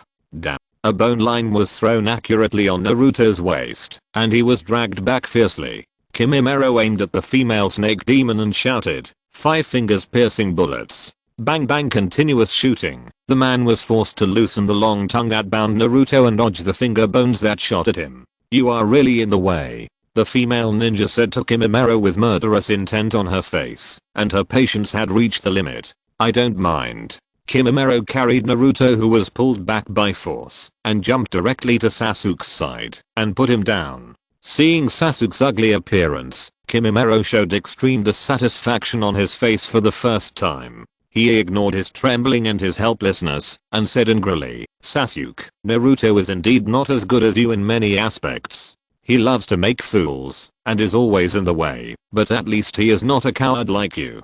Kimimaro. Looking up at Kimimaro, Naruto saw disappointment and heartache in his eyes for the first time, which touched Naruto's heartstrings, and his red eyes gradually retreated to azure blue. After hearing what Kimimaro said, Sasuke was stunned and closed his eyes. "Foolish brother, if you want to kill me, then carry on living ugly and miserable with resentment. No. Escape, escape, escape again, and continue to live. No." Opening his eyes again, Sasuke's pupils changed. The black pupils turned into red pupils with double megatama. His consciousness was no longer scattered and unfocused like before, and he stood there firmly. "Is this the Sharingan?" Kimimaro looked into Sasuke's eyes. "Humph, you are indeed a member of the Uchiha family. Are you getting excited?" The female ninja standing on the snake's head raised her mouth and laughed. Just as she was about to say something else, a loud shout broke the brief silence. "Wood release.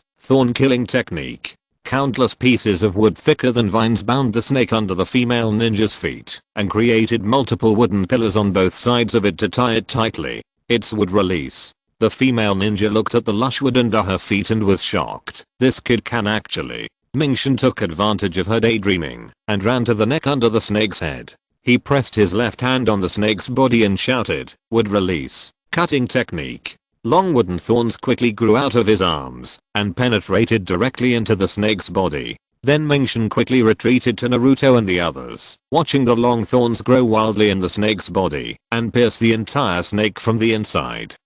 The female ninja hurriedly jumped away from the snake's head and looked at the soft and collapsed snake body. She was shocked and angry and smiled at Mingshin. "Boy, you succeeded in angering me." "Mingshin, what kind of ninjutsu is this?" Naruto was shocked by the ninjutsu Mingshin performed. "This is..." Sasuke observed and judged and came to an unbelievable answer. "Yes, it's wood release." Mingshin spoke. He looked at Sasuke. "Let's not talk about these trivialities for now. Sasuke, have you made up your mind?" Sasuke heard Mingshin's question, took out the shuriken from his leg bag, and said with a firm face, "Well, I won't waver anymore. If you don't dare to risk your life to fight at this time, you can't defeat this guy." "Sasuke," Naruto said excitedly. "Calm down. Stand up quickly." Mingshin complained that Naruto stood up quickly. He looked at the female ninja and raised the corners of his mouth. revealing a beautiful arc. Naruto, Sasuke,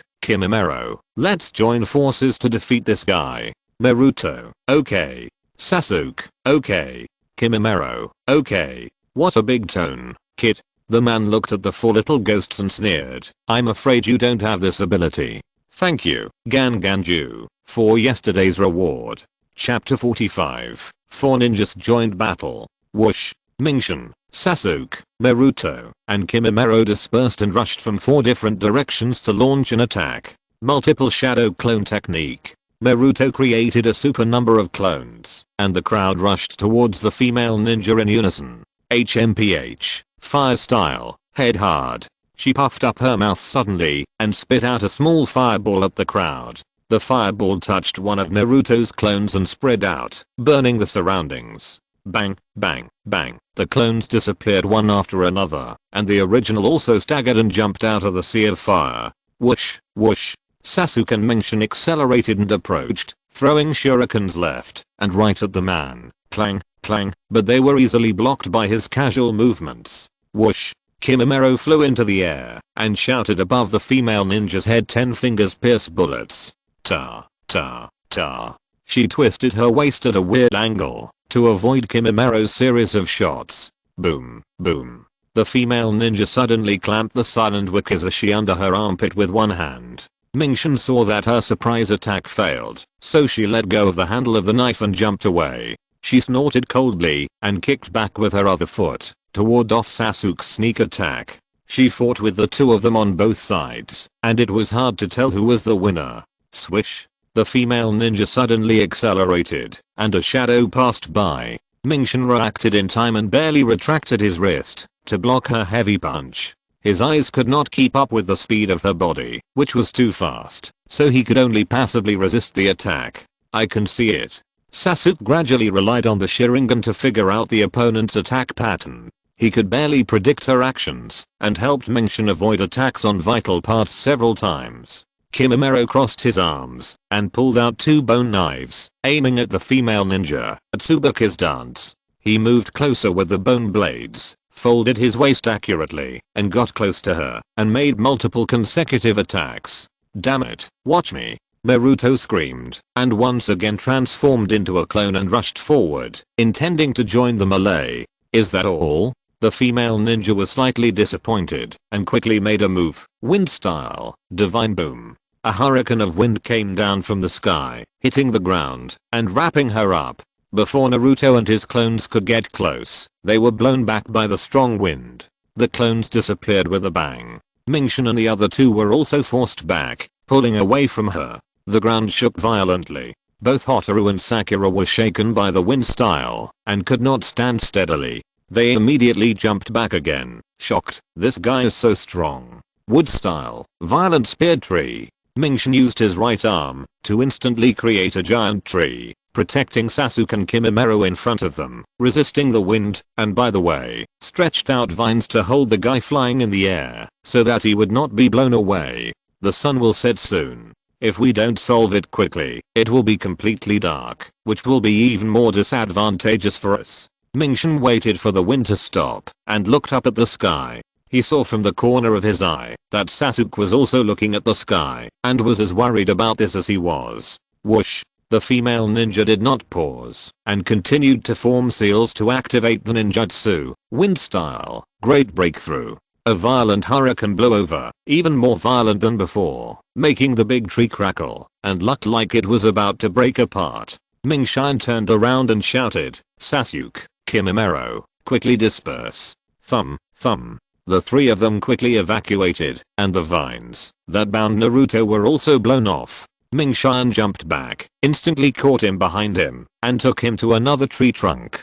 After putting him down, he formed seals with both hands and shouted, Wood style, great forest technique. She stretched out several thick wooden vine branches from her arms, and rushed towards the female ninja. Facing the vines, she calmly formed seals and shouted, Spirit summoning technique. Bang. The white smoke dissipated, and two large snakes were released to break through Mingshin's vines and branches, and pounced on them at lightning speed. With a bang, Naruto created many clones in time at the critical moment of life and death. and cooperated with Menshin's extended vines to resist the momentum of a large snake. He used the clones to open the bloody mouth, allowing Menshin to take the opportunity to raise his hand, aim, and shout, would release, cutting technique. A long thorn shot out from the palm and sent into the mouth of the big snake.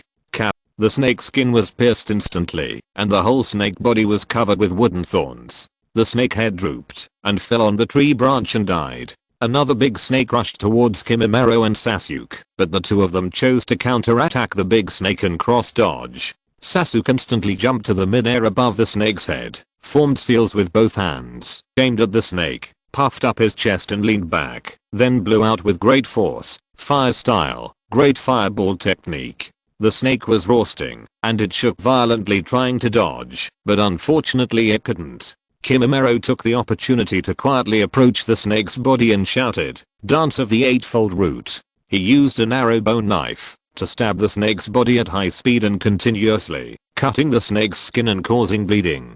He turned over and came to the vulnerable part of the snake's belly. With a puff, the bone knife entered the flesh and slid down violently and fiercely, cutting the snake's blood and gushing out. The snake wailed and opened its mouth, and the unstoppable snake blood flowed down its body. In a moment, it collapsed several large trees and killed them all. After the fierce battle, Sasuke put his hands on his knees, lowered his head, and gasped for air. The constant spray of flames was still a certain burden for him. Suddenly, he heard Kimimaro shouting, "Sasuke, watch out." Unfortunately, the reminder was too late. Sasuke was still caught by the tongue of the female ninja who had been waiting for a long time. Bang, the white smoke dissipated, and the man looked at the piece of wood that his tongue had rolled up and was shocked. Substitution technique. Swish, swish. Sasuke, who had already run to the other side and hid, used his hands to slightly manipulate and threw out the kunai tied with silk thread, letting it spread around the female ninja. The steel wire that was ready to go flashed with a glossy and ghostly light. Relying on the judgment of the Sharingan, it suddenly closed and accurately strangled her whole body. It turned out to be the Sharingan manipulation windmill San no Tachi. The female ninja was careless. Fire style, dragon fire technique. After forming a seal, flames shot out from Sasuke's mouth along the line, aiming at the female ninja, burning her hotly, trapping her in a sea of fire, and the raging red light set off her screams. Great. Sakura clenched her fists and celebrated their victory over the female grass ninja. Finally, we defeated her. Hotaru, who had been watching the whole battle silently, patted her chest and said thankfully. She said something to Sakura and dodged to jump back to Menshin and Kimimaro. Well done. Naruto was also very excited, and he released many clones and was about to jump to Sasuke's side. Sasuke. Sakura also jumped back a few times, intending to join Naruto and the others. Just as she was about to make an extra effort to jump to Sasuke's side, Menshin, who was sitting on the tree trunk gasping for breath, sensed something in his heart and shouted, "Not good, don't get close to Sasuke." Naruto was so scared that he stopped and watched in doubt. But Sakura couldn't stop and had already jumped over and stood next to Sasuke. At this time, a strange male voice came out of the mouth of the female ninja who was tied up by Sasuke with steel wire. "You are so young, but you can exert the power of the Sharingan to this extent. You are worthy of being a member of the Uchiha family. I really want to get you." The man broke free from the steel wire that bound him, jumped out, slowly took off the half of the broken human skin mask on his face, silently made seals with his hands, and groaned. Sasuke and Sakura, including Naruto who was nearby, suddenly lost control of their bodies and could not move. He nervously deduced, "Is it a freezing technique? Damn it." He shouted and struggled, trying to break free. "What's going on?" Even Hotaru and Kimimaro were on a tree not far away, and suddenly they couldn't move. They were anxious. Is this a freezing technique? Only Menshin was not affected and did not make any moves. He pretended that he was also controlled and calmly observed what the man would do next. "You are indeed brothers." Sasuke was stunned when he heard him say this and continued faintly, "Your eyes contain a stronger power than Itachi. Who are you?" Sasuke gritted his teeth and questioned. "My name is Orochimaru. If you want to see me again, try your best to pass this exam." Orochimaru said, defeat my men, the 3 Otonin. Orochimaru. Could it be that Orochimaru? Mingshin thought of someone. What nonsense are you talking about? We don't want to see you again. Sakura said angrily. HMPH, that won't work. Orochimaru smiled grimly, put his hands together, and made a seal. Whoosh. His neck suddenly stretched out, and rushed straight towards Sasuke. Just as he was about to be bitten by his sharp fangs, bang! Kimimaro, who had arrived instantly, finally arrived and kicked his head hard, deflecting it. Impossible, he actually managed to break free. Orochimaru muttered to himself as he retracted his head. Just as he connected his head, he heard a loud shout. Wood style, violent spear tree. Several thick vines stretched out from Mingshin's body and swept towards Orochimaru from a distance. He snorted coldly and made a seal. Wind style, suppress harm. He directly created a high pressure wind ball that broke through the vines and blew them away. TSK, this wouldn't fly, must have cancelled the ninjutsu, allowing this white-haired kid to ruin my big plan. Orochimaru watched Mingshin sabotage and obstruct him again and again, with murderous intent in his eyes. Swish. He jumped instantly and rushed towards Mingshin, intending to kill him first. 10,000 snakes. Orochimaru summoned countless snakes, which crawled out of his mouth and quickly crawled towards Mingshin. Ah! Hotaru and Sakura screamed in fear as they watched the snakes crawl. What the hell? Mingshin looked at the densely packed snakes that were about to cover his body, and he made a headache and said, would release, sea of trees. Click, click. Many small forests grew rapidly from the surface of the ground, lifting Mingshin up and isolating the snakes. Swish. Before he could relax, Orochimaru had already appeared behind him in a sinister way. Mingshin, watch out behind you. Kimimaro turned around to remind him, and he ran and jumped, but it was too late. Puff. A long sword pierced out of Orochimaru's mouth and pierced Mingshin's heart. Mingshin! Everyone exclaimed, watching him being stabbed to death by Orochimaru. Damn it. Naruto could not move and could only look at Orochimaru and roar unwillingly. Orochimaru retracted his long sword, and before he could laugh for too long, Mingshin's body faded into a tree trunk. What? Before he could jump away, Mingshin's clone instantly turned into branches and wrapped around Orochimaru's body. Kai. Kimimaro cut into Orochimaru's back with a knife and came out in front of him. Unexpectedly, he turned directly into mud. Orochimaru emerged from under the tree at the other end and praised, I didn't expect that a wouldn't fly like you would be so difficult to deal with. Thank you for the compliment, Lord Orochimaru. Mingshin also crawled out from under the tree and stood next to Kimimaro. Mingshin was actually recommended, which surprised me very much. Chapter 46 Cooperation. Lord Orochimaru? Kimimaro paused. Could it be? Yes, it's Orochimaru, one of the 3 ninjas of Konoha village, who was mentioned in the book when I was reading a book with you in the bookstore before. I accidentally discovered it. Mingshin said seriously, only that person can summon so many snakes at a time.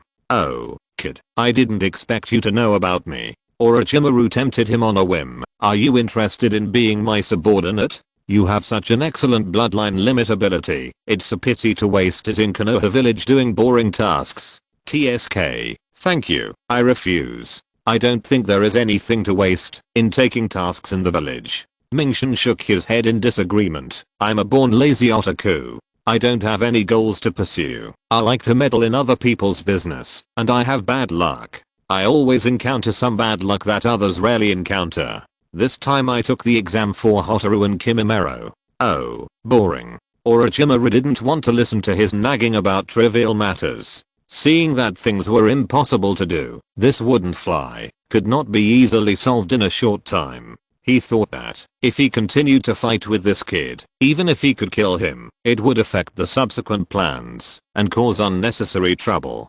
Today, he could only stop here. Sasuke's matter would take a long time. Sasuke, one day, you will take the initiative to come to me to kill that man. Orochimaru left this meaningful words, and his body slowly sank to the bottom of the tree and disappeared. Only I can give you the powerful power you want. After a long time, the immobilization was finally lifted, and everyone relaxed and let out the depression that had been suppressed for a long time. The two teams jumped down from the big tree and returned to the open space. They gathered together inside. This fierce battle that exceeded their imagination was finally over. Why did that man called Orochimaru attack us? Sakura complained while sitting on the ground. I really don't understand. Why? Why else? Because of love. Mingxin was lying on the ground exhausted, but he was still in the mood to laugh.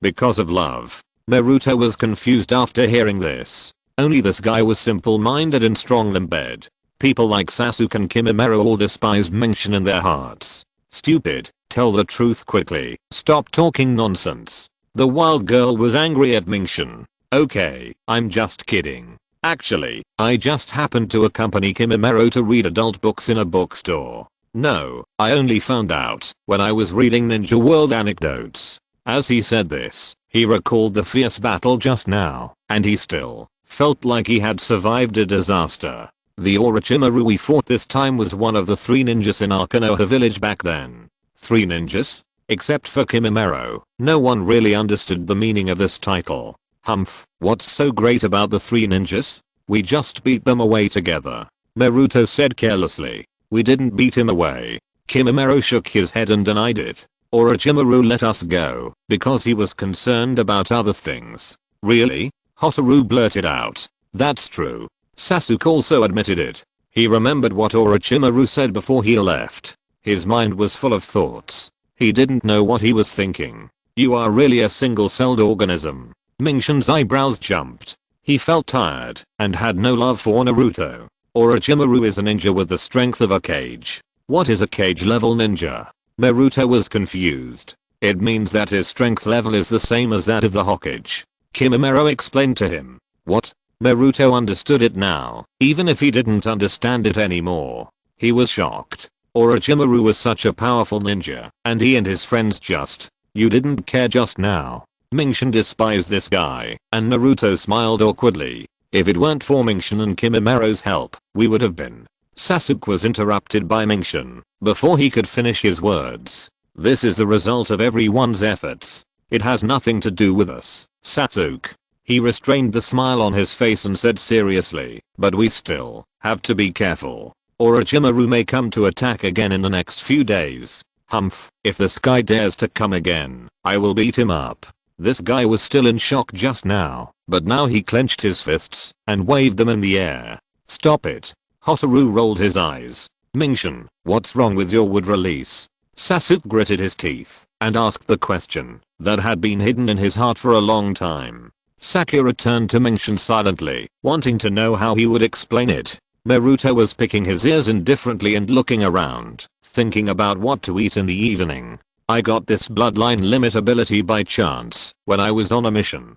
This is my thank you gift for surviving a disaster. Mingxin said calmly and concisely, and turned to ask Sasuke, when we were fighting just now, I noticed that your eyes turned into double Magatama red. What's going on? That's the Sharingan unique to our Uchiha clan. I opened it when I went to the Land of Waves with Naruto and the others. Sasuke also answered his question simply. Mingxin, what are your plans next? Sakura asked him. Let's team up together. Mingxin said straightforwardly. What? Sakura and Sasuke said in unison. Both of them were surprised that he would bring up this. Why? Sasuke looked at Mingxin vigilantly. Are you trying to take the opportunity to snatch our scrolls? Hey, we just rescued each other. Sasuke, you. Hotaru was a little angry. Just as she was about to scold Sasuke, she was stopped by Kimimaro. He spoke to defend Sasuke. Girl, this is a normal reaction for Sasuke. Even if it wasn't us, if it was any other familiar team, he would be so alert. Don't forget, the cruel rule of this exam is that we have to snatch each other's Book of Heaven and Earth. We also have the Book of Heaven in our hands. You also know how dangerous the battle just now was. Mingxin paused and continued. Can you guarantee that your team will not encounter a similar situation again in the future? This. Sasuke fell into deep thought. It was indeed as Mingxin said. If they encountered a sneak attack by a powerful ninja like Orochimaru again, they would not be able to resist at all. Hey, Sasuke, why are you still hesitating? Just act together with Mingxin and the others. Before Sasuke could think it over and reply, Naruto was about to make a decision for him. Ming-Shin stopped him and said, "Don't be silly, Naruto. Let Sasuke make the decision first." "That's right, Naruto, be quiet." Sakura echoed from the side, blaming Naruto for being too chaotic. Naruto felt aggrieved because he couldn't please both sides. He pouted and stopped talking. "Okay, I accept your cooperation. Before we reach the central tower, we will act together temporarily," Sasuke decided after careful consideration. Ming-Shin showed a very frank smile and stretched out his hand to Sasuke. "Thank you, happy cooperation, Sasuke." Sasuke was stunned, and then he stretched out his hand and shook it with Ming-Shin. After the two teams finally decided to work together, they chatted for a long time, discussing topics of their own interest and discussing tactical experience. After the sun gradually set and it was completely dark, everyone stopped chatting and prepared dinner together when Naruto's stomach growled in protest. After dinner, everyone did not light a bonfire, fearing that it would attract the attention of other teams. They sat together to discuss the next action. "I have an idea. In the next action, instead of blindly pursuing and searching, we might as well choose a good place and wait for the rabbit," Ming-Shin said. "What does this mean?" Sasuke asked, and Sakura and the wild girl were also puzzled. "Do you remember what Orochimaru said before he left?" Ming-Shin reminded. "You mean?" Sasuke was the first to recall. "Yes, according to what Orochimaru said at that time, his subordinates, the 3 sound ninjas, will come to attack you according to the orders given in advance." Ming-Shin inferred. "What, those guys?" Naruto hadn't finished being angry when Sakura scolded him. "Don't interrupt, Naruto. Come over here." Ming-Shin lowered his voice so that everyone could listen to his plan carefully. "We just need to do this." Late at night, in a conspicuous cave somewhere, Sakura hung a few towels that had just been wrung out outside the cave, and a torch was lit at the entrance of the cave. She was guarding Naruto and Sasuke who were lying on the ground. "It's so awkward. How long will this last?" Naruto, who was lying on the ground with his eyes closed, complained very uncomfortably. Sasuke beside him was much more patient than him and didn't move at all. He just heard this guy's complaints and snorted disdainfully. He had only been pretending for a few hours, but he couldn't stand it anymore. "Naruto, don't talk. Do what we agreed to do before. Don't move around." Sakura scolded in a low voice. "Really?" Naruto muttered in his heart. "Will those 3 sound ninja guys really take the bait?" He didn't think Ming-Shin's plan was a good idea. Swish. There was a strange noise in the bushes not far from their cave. Could it be? Sakura pulled out a shuriken from her leg bag and whispered to the two of them not to move and to turn around carefully to see. Squeak, squeak. It was a little squirrel chewing nuts. "Hey, it's not them." Sakura was a little disappointed. She saw the little squirrel running towards them and didn't want to cause trouble. Ta. She threw the shuriken and hit it nearby to scare it away. Did she find out? One of the 3 people standing behind the bushes said. "The detonating tag on the squirrel? No, it shouldn't be. What's going on?" "I guess it was scared away out of precaution." Another person silently approached the bushes, pushed aside the bushes to observe the situation in the cave, and judged, "It's time to do it." Humph, they are really stupid. Their companions were seriously injured. Not only did they not find a hidden place, but they actually dared to rest with an open fire. Aren't they just being stupid and attracting other teams to snatch the scroll? Chapter 47 Book of Heaven and Earth. The 3 decided immediately and walked out of the bushes. The man with the bandage on his face said to Sakura in the cave with a strong sense of provocation. You don't sleep. Are you going to protect them all night?" The 3 people in the cave heard the noise outside and immediately became alert. "They are coming." After Sakura adjusted her state, she pretended to be very tired, turned around, looked at the newcomers in horror, and said, You are the former sound ninjas. What are you doing here? Are you planning to sneak attack us while Sasuke and the others are injured?" "Humph, we." The bandaged man of the sound ninja hadn't finished speaking. Dung. Kimimaro and Ming-Shin jumped out from the left and right, and instantly came behind the sound ninjas. Without giving Sakura and Jinto a chance to react, they each slashed the 2 with a knife, and Anvil was shocked, and was about to jump to distance himself. Swish, swish. 2 black shadows flashed in front of him. There were Sasuke and Naruto who were lying dead on the ground in the cave before. Dos Anvil felt a sharp shuriken pressed against his back. In the dim light of the fire, the person was eyeing. She held the little squirrel that had escaped earlier in one hand and accused angrily, "You actually put detonating talismans on the backs of such cute little animals. It's too much." "Humph," Dos Anvil said disdainfully, "you are even more despicable than us. You dare not fight us openly. Hey, why does it feel weird when you say this? Are we the villains?" Mingshan was a little depressed, but he didn't think much about it. He walked up to Dos Anvil, fumbled carefully, and found a book of earth from his waist bag. He threw it back to Sakura and said, "Catch it." "What?" Sakura looked at Mingshan in disbelief. Sasuke also blurted out in surprise, "Don't you want the book of earth? There are still a few days left, and there are plenty of opportunities to get the scroll. It's okay to give this to you first," Mingshan said, and he didn't stop searching the rest of the sound ninjas. He found a lot of emergency dry food and ninja tools, which could just make up for the losses in the fierce battle during the day. "Wow, Mingshan, you are so nice." Naruto pretended to pounce on him. "Stop it, be honest." Mingshan pushed him away with a look of disgust, saying, "I'll be thankful if you don't cheat me in the future." "Humph, you are so generous. You just gave me the book of earth without asking for our opinions." Aang complained to him coldly with dissatisfaction. Mingshan smiled awkwardly. When he was worried about how to coax the girl, Kimimaro took the initiative to help him smooth things over. After talking for a while, the wild girl stopped complaining.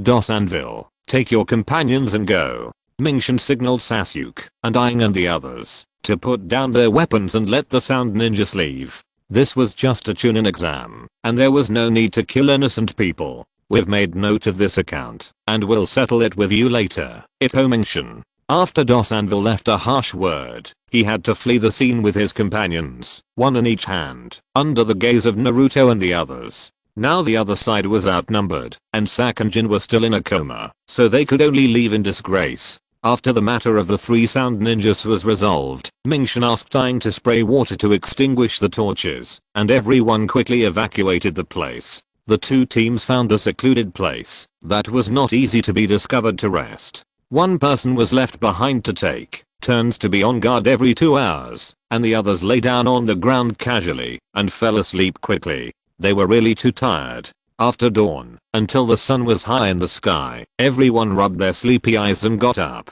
After eating some dry food seized last night, they sat together to discuss the next move. Mingshan told Sasuke and the others his ideas, and decided to run directly in the direction of the central tower. "Hey, Mingshan, you haven't collected the Book of Earth yet. It's not a good idea to go to the central tower now." Naruto was the first to shake his head in opposition, saying that they should continue searching for other teams in the forest. "Is Mingshan planning too?" Sasuke thought to himself, suspecting that he had ulterior motives. "You know nothing." Mingshan rolled his eyes at Naruto. "Why would I know anything?" Naruto asked him with a face that deserved a beating. He was choked by the yellow-haired guy and couldn't speak. Ahem. Mingshan simply chose to ignore him, looked around and said, "In such a vast forest, what do you think is the best way to fight?" "I don't know." The girl thought without hesitation. "Why don't you pretend to think about it?" Mingshan was speechless. Seeing her eyes glaring at him, he quickly continued to speak seriously. "The common goal of us examinees is the central tower in the center of this forest. That is to say, no matter how the teams compete with each other, in the end, the place where the Book of Heaven and Earth is most likely to be concentrated is often. It's near the central tower." Sasuke and Kimimaro said the answer in unison. "That's right. Starting there is undoubtedly the fastest and most effective way to obtain the Book of Heaven and Earth." Mingshan nodded in agreement. So that's it. It's an ambush." Sakura was enlightened by Mingshan's words. "That is to say, we should target the team that already has the Book of Heaven and Earth in their hands and is approaching the central tower quickly." "Sakura is half right," Mingshan said with great regret.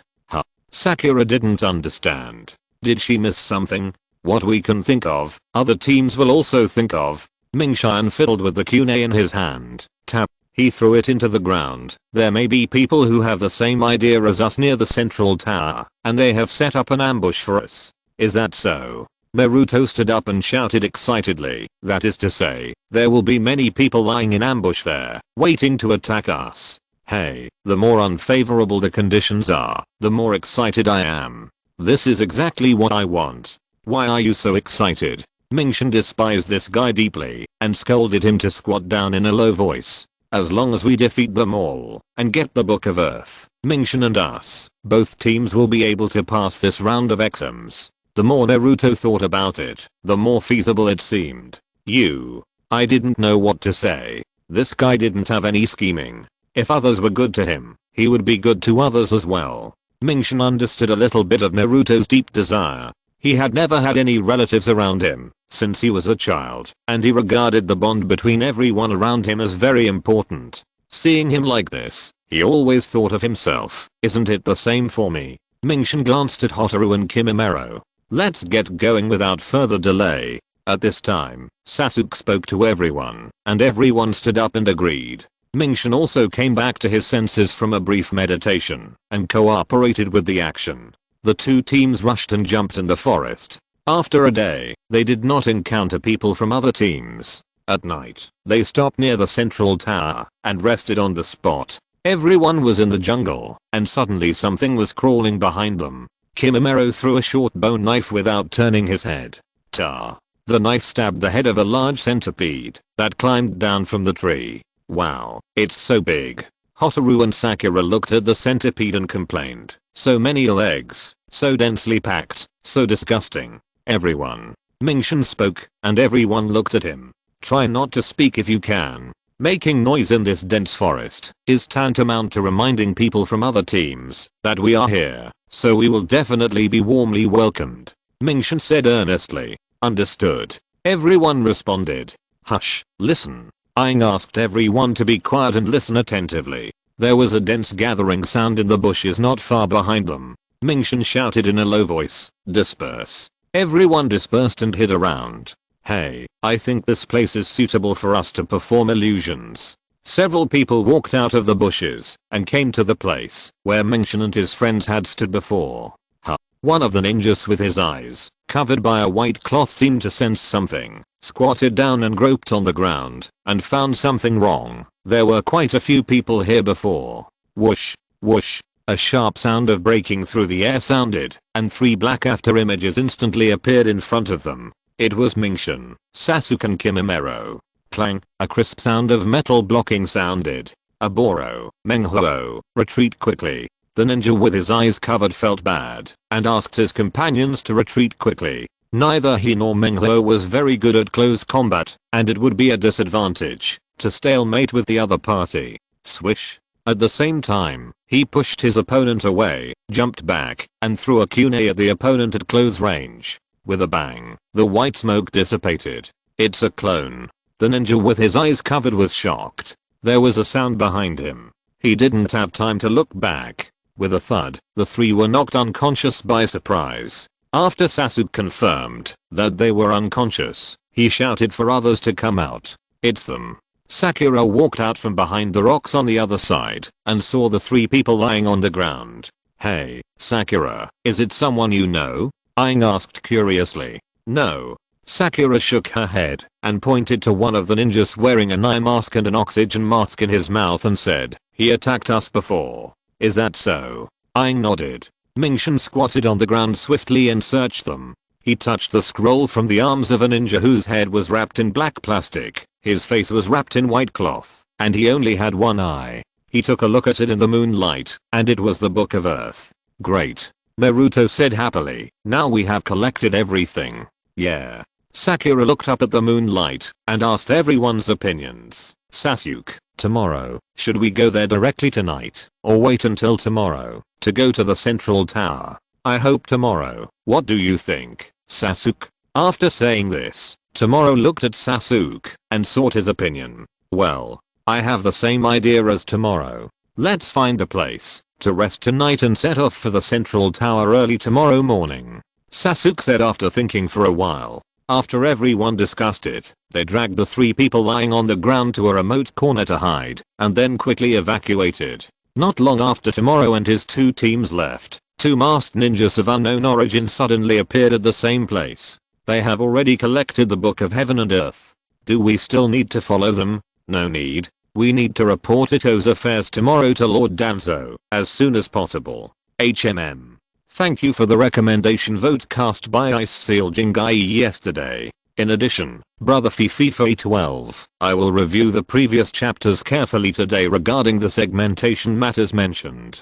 Thank you for your reminder. Chapter 48 Message from the Third Hokage. After finding a suitable place, just like yesterday, one person stayed behind to take turns to keep watch, while the rest went to rest. On the next day, everyone got up early and set off, rushing to the central tower without stopping. On the way, they also ran into Kabuto Yakushi, whom they had met once in the first exam. He looked at the two teams in surprise, stopped and greeted the two teams tomorrow. Naruto, what are you doing? Noticing the voice, everyone looked up and stopped in front of Kabuto. This guy with glasses looks so familiar. Have I seen him somewhere? Hotaru couldn't remember. Didn't we help him before the first exam? Kimimaro reminded her. Oh, I remember. It's him. Hotaru suddenly recalled. It's brother Kabuto. Naruto saw that it was Kabuto, took the initiative to approach him and talk to him, saying happily, we are going to the central tower now. You are going to the central tower? Kabuto asked in surprise. Have you collected all the books of heaven and earth? Yes. Naruto continued. We will work together with Menshin and the others to collect all the books of heaven and earth together. Is that so? Kabuto had a smile on his face. Then congratulations to you. HMM. Menshin stood behind Naruto and noticed that there was a slight regret in Kabuto's smile. Although he felt a little strange, he didn't ask. I have to meet up with my companions, so I'll go first. Naruto. Kabuto took out a watch from his pocket, checked the time and said, well, Oklahoma, brother Kabuto, we'll see you at the central tower. He waved goodbye to him and muttered with some regret, hey, I really want to chat with brother Kabuto, the glory of me. Menshin, Sasuke and others that day. Naruto. Sasuke interrupted him and urged, we still have to hurry, let's go. What? Sasuke? Naruto was still complaining. Menshin also said, why are you so talkative? Let's go. This guy had to shut up and follow everyone to the central tower. Afternoon. In front of the central tower. Finally here. Hotaru stood at the door and sighed.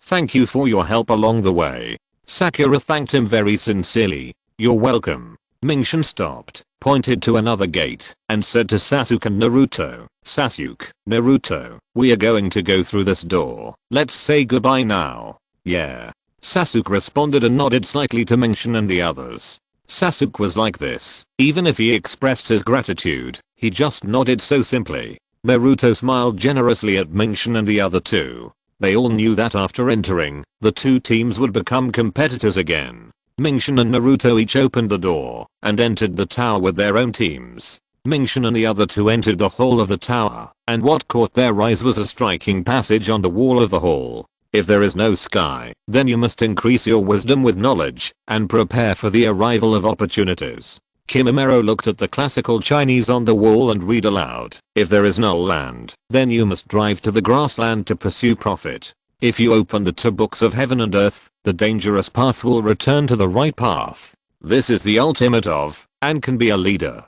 Menshin continued Kimimaro's words and read the rest of the content on the wall. What does this mean? Aang felt dizzy and didn't understand what it meant. The meaning of the previous sentence is relatively easy to understand. I'll tell you, Hotaru. Kimimaro explained to the girl, if you don't have talent, you should study hard to make up for it for the future. If you don't have a strong body, you should work hard to train yourself, so that you can put yourself in a favorable position. And as for the latter, it should be people, because the last sentence mentions the word leader. Menshin decisively stated his guess. Kimimaro nodded and smiled without saying anything.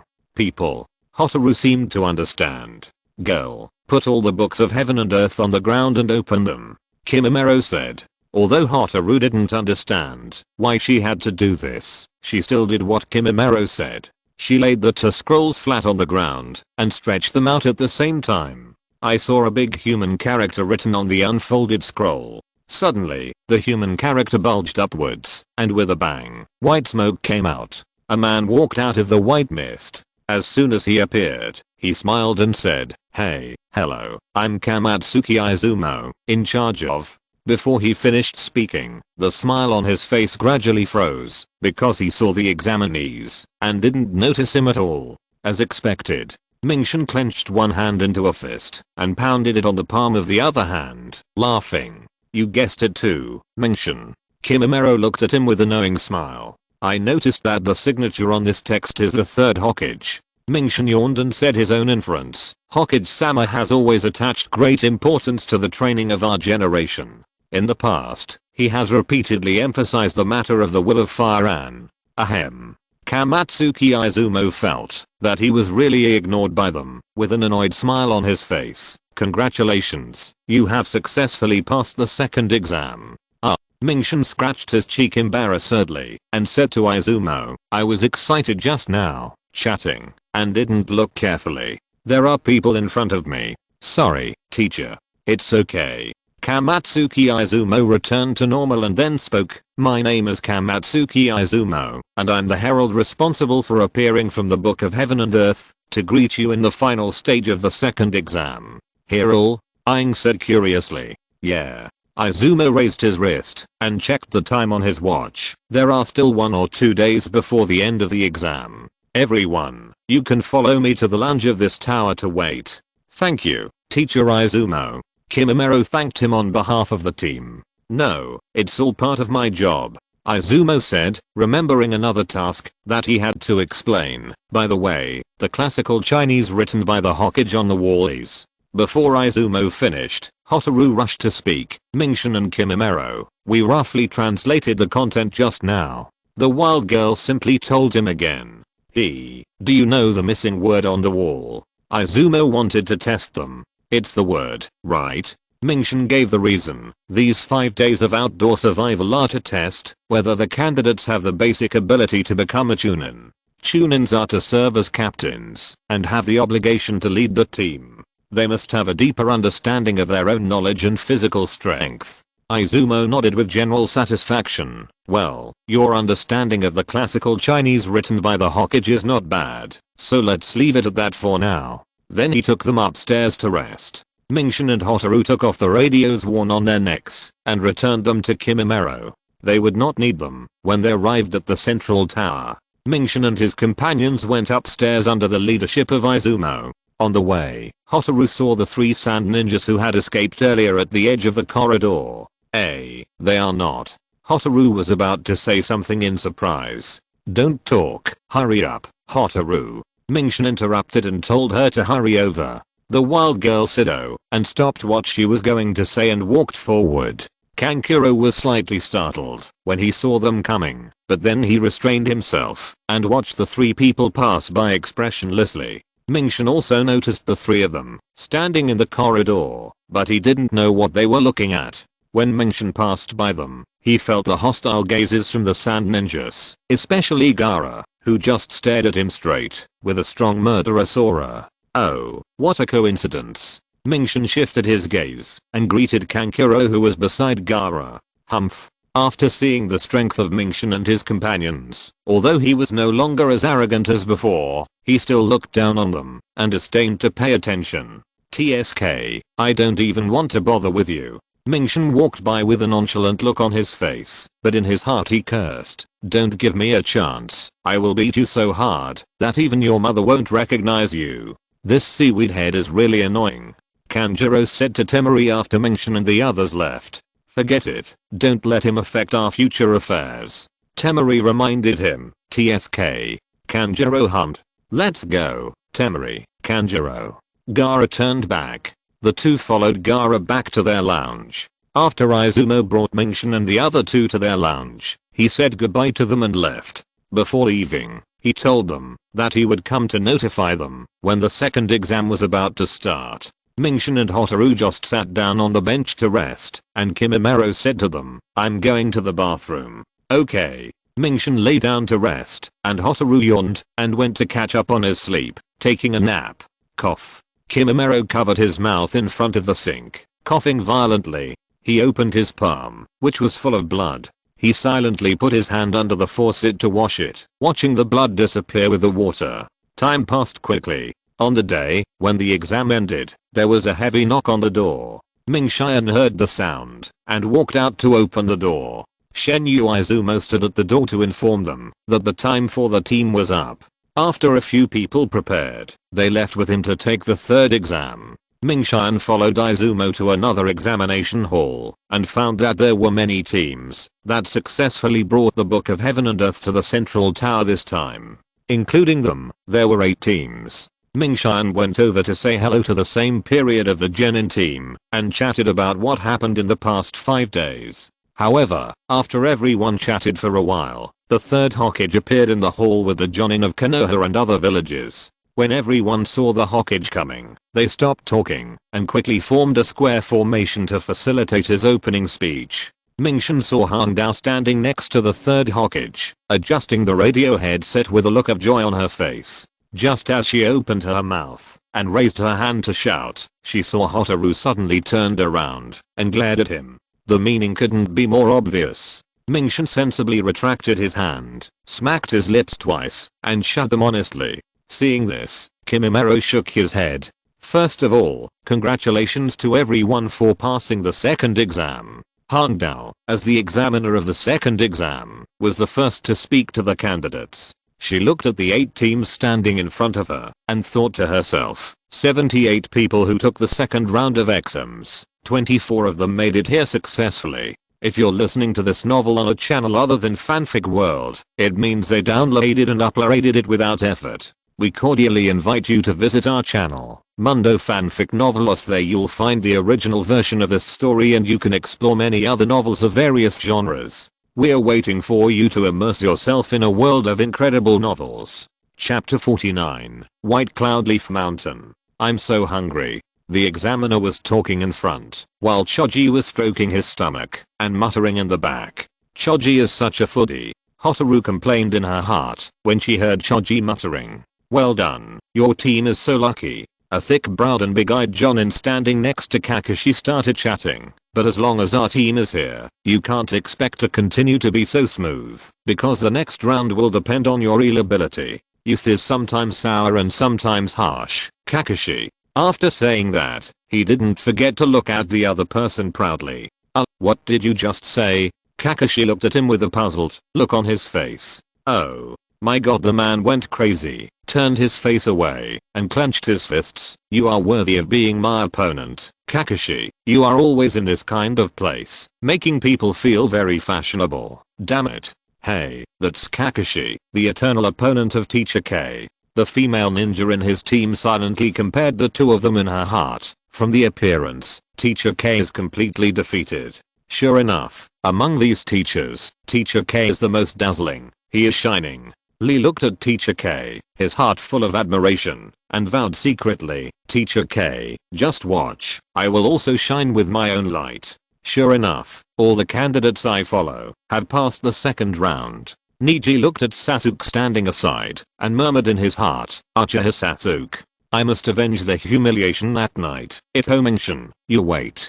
Saxterup glanced at Ming-shan's position, gritted his teeth and swore to himself. Ming-shan suddenly sneezed and wondered, who is thinking about me? Hina, Ming-shan, Kimimaro. Their team successfully passed the second round of the exam. Hey-8, who was standing next to Han Dao, looked at his subordinates and was sincerely happy for them. Temari, one of the 3 Tsunagakure, looked around in the square formation and thought silently, I didn't expect that only 8 of the 26 teams at the beginning could successfully come here. It's just as I expected, unscathed. Gaara, the Tsunagakure Jonin standing next to Yuhi Kurenoi stared at Gaara with his single eye that was not covered by the white cloth, wondering what he was thinking.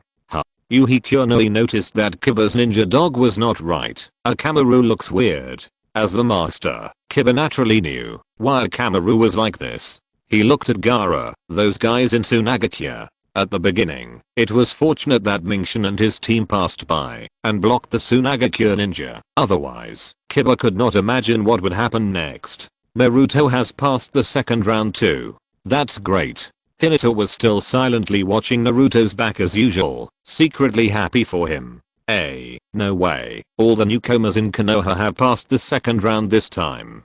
Sakura whispered as she looked at the candidates around her. That guy is here too. Anko caught a glimpse of tomorrow's iconic seaweed hair from the corner of her eyes and muttered silently in her heart, not knowing what she was thinking. I didn't expect so many people to pass, and most of them are newcomers. The third Hokage pondered, and he looked at Kakashi and other senior ninjas. No wonder they are all vying to recommend these newcomers. Next, the Hokage-sama will introduce the instructions for the third exam, and everyone should listen carefully. Anko began to prepare to introduce the third Hokage. Then, Hokage-sama, I'm counting on you. Anko said to the third Hokage in a low and respectful voice. The third Hokage nodded in agreement and took a step forward. The third exam will be held next. Before I explain, I must first explain one thing to you. It is about the real purpose of this exam. The examinees listened attentively. The real purpose? Sakura knew that she was going to get to the point. Why do we hold the Chunin exams together with the allied nations? The third Hokage said slowly, it is for the friendly coexistence between the allied nations and to improve the level of ninjas in each ninja village. If you misunderstand the real meaning, it will be very troublesome. This exam can be said to be. Can it be said? The female ninja behind Lee followed the third Hokage in her heart. The third Hokage took the pipe from his mouth and exhaled a puff of smoke. It is a microcosm of the war between the allied nations. What does this mean? Lee's companion couldn't help but ask directly. Looking back at history, we will understand that the allies today are the neighboring countries that have been constantly at war in the past. In order to avoid being dragged into unnecessary wasting their own combat power, and avoiding mutual losses, the countries specially selected this battlefield.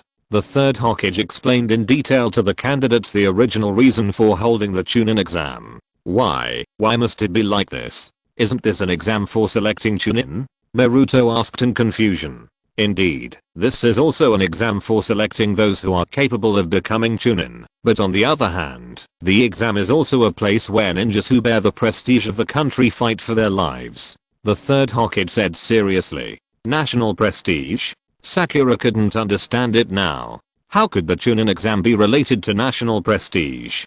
To put it bluntly, it's just a game of power. Mingshin looked at the third Hokage who was talking and thought to himself. When we were preparing for the third round of exams, we sent out invitations in advance to invite the daimyos and celebrities from various countries who had commissioned us to work. The daimyos and leaders of various ninja villages will watch your battles throughout. The third Hokage glanced at the candidates from each village. If the gap in national strength is obvious during the battle, then the stronger countries will get more commissions. If they are identified as weak countries, the commissions will gradually decrease. At the same time, we are also declaring to neighboring countries that this is a combat power we have, which means that we can achieve the effect of exerting diplomatic pressure. Even so, why do we need to fight to the death? Ya didn't understand. The strength of a country is the strength of a ninja village, and it is also the strength of a ninja. Moreover, the true strength of a ninja can only be shown when fighting to the death.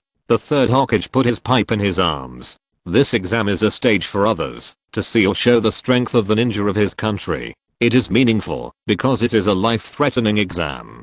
For this reason, many genin seniors who graduated earlier than you also took part in the Chunin exam with dreams in their hearts. Then why do you claim to be friendly? Lee's teammate female ninja questioned the third Hokage. I told you from the beginning that you should not misunderstand the exam and think that it is to maintain balance through killing. This is a fight for dreams and prestige. I understand. Naruto nodded confidently. Whatever you say, instead of this, tell us the content of this exam that requires risking your life. Gaara urged. Well, then, I will introduce the content of the third exam to you. Before the third Hokage finished speaking, a man appeared in front of everyone, knelt on one knee and said, I'm very sorry, Hokage-sama, I, Beian Yesan, will explain it as the referee. Leave it to you. The third Hokage asked, and stepped back. Hello everyone, before the third exam begins, there is something you need to complete first. Yes-Han turned to the candidates and said, that is the preliminary selection related to whether you can participate in the third exam.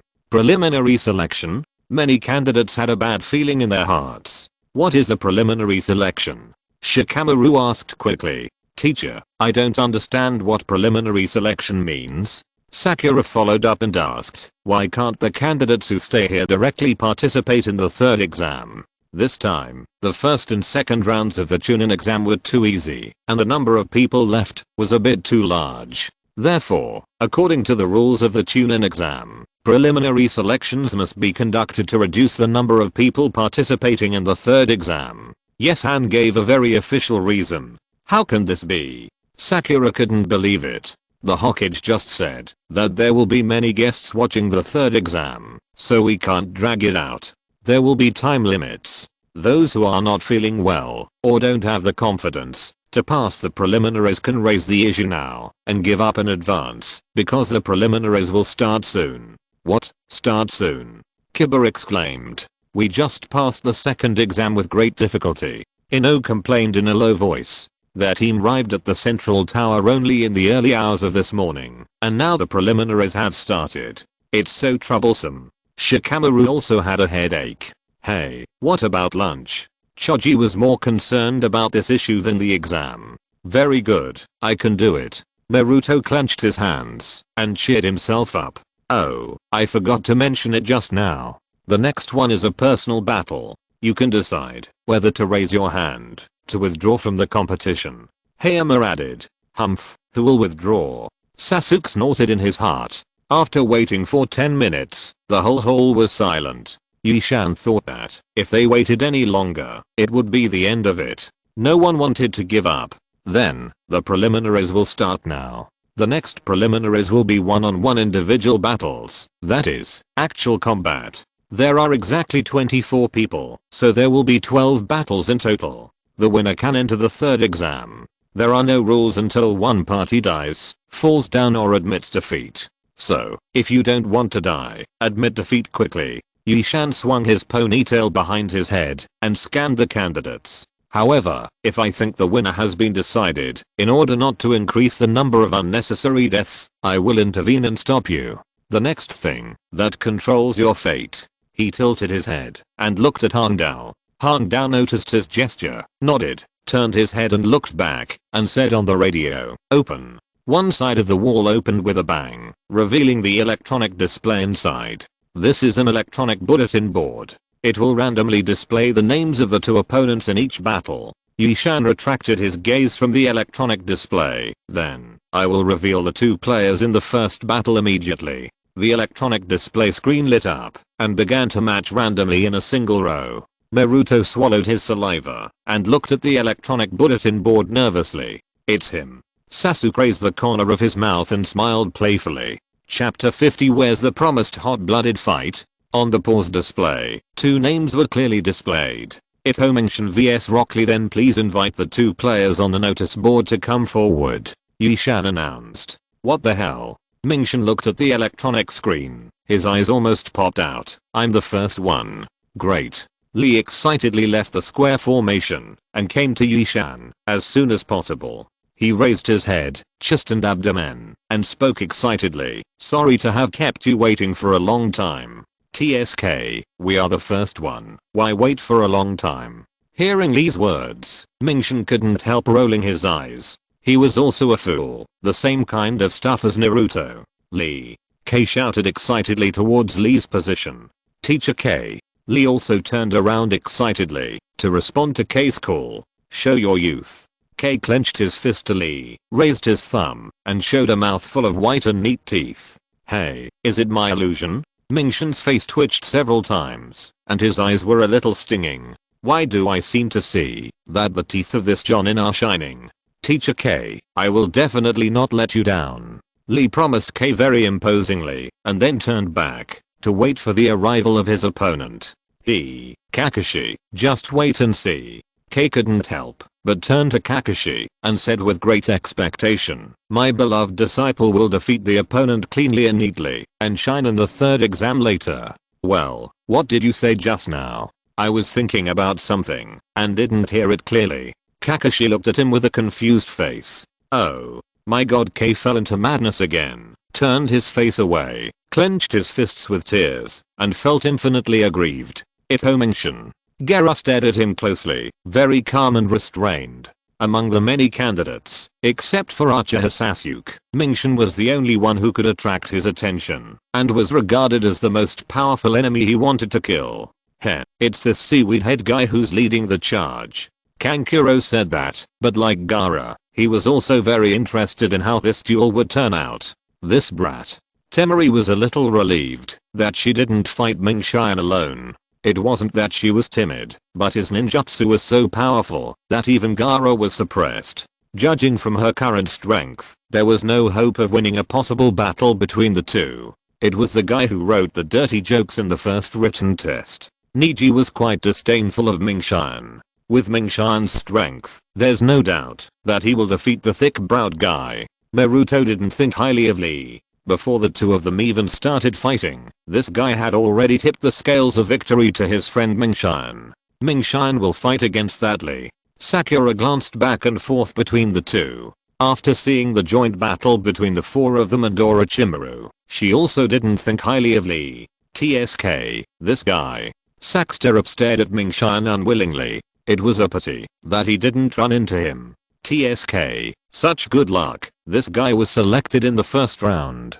Hongdao looked at the name on the display screen, and on the surface, nothing happened, but in her heart, she was very happy, and she wished that she would be beaten up hard tomorrow to relieve her anger. However, when Hongdao saw the eyes of the third Hokage patrolling around, she put away her fantasy and remained vigilant like him. They hid it from many Jonin around them, and secretly searched for a dangerous person together, that is, the S-level rebel ninja of Konoha village, Orochimaru. As early as a few days ago when the second round just started, an invigilator reported to Hongdao that 3 bodies of grass ninjas were found somewhere outside the examination room. He took people to check, and found that the faces of the 3 people were all melted. Hongdao had a bad feeling in his heart, guessed who was the masterpiece of the 7 or 8, and ordered everyone to notify the Hokage as soon as possible, and send more people to help hunt down the murderer. Then, Hongdao went to the Forest of Death alone, hoping to stop it in time before Orochimaru took action. After searching the forest carefully, she finally found Orochimaru somewhere that night. Unfortunately, she was no match for him, and was threatened by him. He told Red Bean that his purpose of coming to Konoha was to kill Sasuke, the last bloodline of the Uchiha clan. Orochimaru threatened Red Bean with a cruel smile, warning her not to try to stop the Chunin exam. If she dared to do so, he would not mind destroying the entire Konoha. After saying this, Orochimaru disappeared in the vast night. Red Bean had no choice but to leave the Death Forest first and report the matter to the third Hokage. After some discussion, the two and several other invigilators who knew about it decided to continue the exam, but secretly strengthened the village's vigilance to prevent Orochimaru. The first one to appear is this wooden fly. Don't let me down too much. Without the third Hokage and Red Bean knowing, the two did not realize that the Jonin of Atogakure village standing not far behind them was Orochimaru in disguise. Ito Mingshan? Kabuto stood upright in the first row of the square formation, thinking silently in his heart, first raised his eyes to look at the seaweed-headed man, then looked at the Atogakure Jonin behind the third Hokage, and murmured, Lord Orochimaru. Before the second round of exams, Kabuto received an order from Orochimaru to try to find the right opportunity to approach Sasuke's team in the next 5 days. Originally, Kabuto was proceeding according to the plan, but Ito Mingshan, who showed up halfway, was one step ahead and hindered him. Because of the cooperation between the two teams, he did not collect any intelligence information, which was very embarrassing. I didn't expect that Mingshan would be my turn so soon. Although he was surprised, Kimimaro had confidence in him. He watched Mingshan dawdle and come to the examiner. Come on, Mingshan. Aang gave him a rare good look and encouraged him loudly, which shocked Mingshan so much that he thought he was hallucinating. He turned around quickly and found that it was really the wild girl who was cheering him up. He also saw Kimimaro's supportive eyes, which warmed his heart, relaxed his reluctant and stiff face, and gave them a reassuring smile. Except for the two candidates who are competing, other irrelevant personnel, please leave the scene and go up the stairs on both sides of the whole wall to the upper railing to watch the battle. Yishan opened his mouth to clear the square formation of the candidates and asked them to go up quickly and clear the scene. The two sides of the first round are Ito, Mingshan and Rock Lee. Do you have any objections? Lee, no. Mingshan, no, no. Then, the first round officially begins. Yishan announced solemnly. I will not show mercy. Lee prepared and said to Mingshan, fight with me in an upright manner. Your eyebrows are so thick. Mingshan held it in for a long time, and finally said this. He really didn't know what to say to this fool. What do you mean? Lee didn't react, but he didn't take it seriously. He took the lead, and launched an attack, leaning forward and rushing towards Mingshan quickly. Konoha whirlwind. Is this considered a fight, just because of a disagreement? Mingshan was depressed and pulled out the wakizashi from his waist to meet the enemy. Whoosh. Mingshan swung his sword diagonally, but Lee dodged it quickly, and cut into the air. He flipped behind him, and spun to kick his head up. Mingshan squatted down to dodge, but unexpectedly, Lee supported himself on the ground with his hands, and swiped his leg towards his head again. TSK. Mingshan quickly pulled back the wakizashi, and used the blade, to protect the front to resist, but unexpectedly, boom. Mingshan was kicked hard in the face. He staggered a few steps, and jumped back to try to distance himself. He was secretly shocked. His moves changed so quickly. Lee didn't give him time to think. He attacked him with a stick, Konoha Fierce Wind. He turned around, and attacked his lower body, forcing Mingshan to kick sideways to fight back. Boom. At the same time, the two of them collided and dragged their feet out, pulling away for a distance. Hiss. Mingshan looked calm, but his leg betrayed him. It was numb with pain and his face twitched. What is tied to this idiot's leg?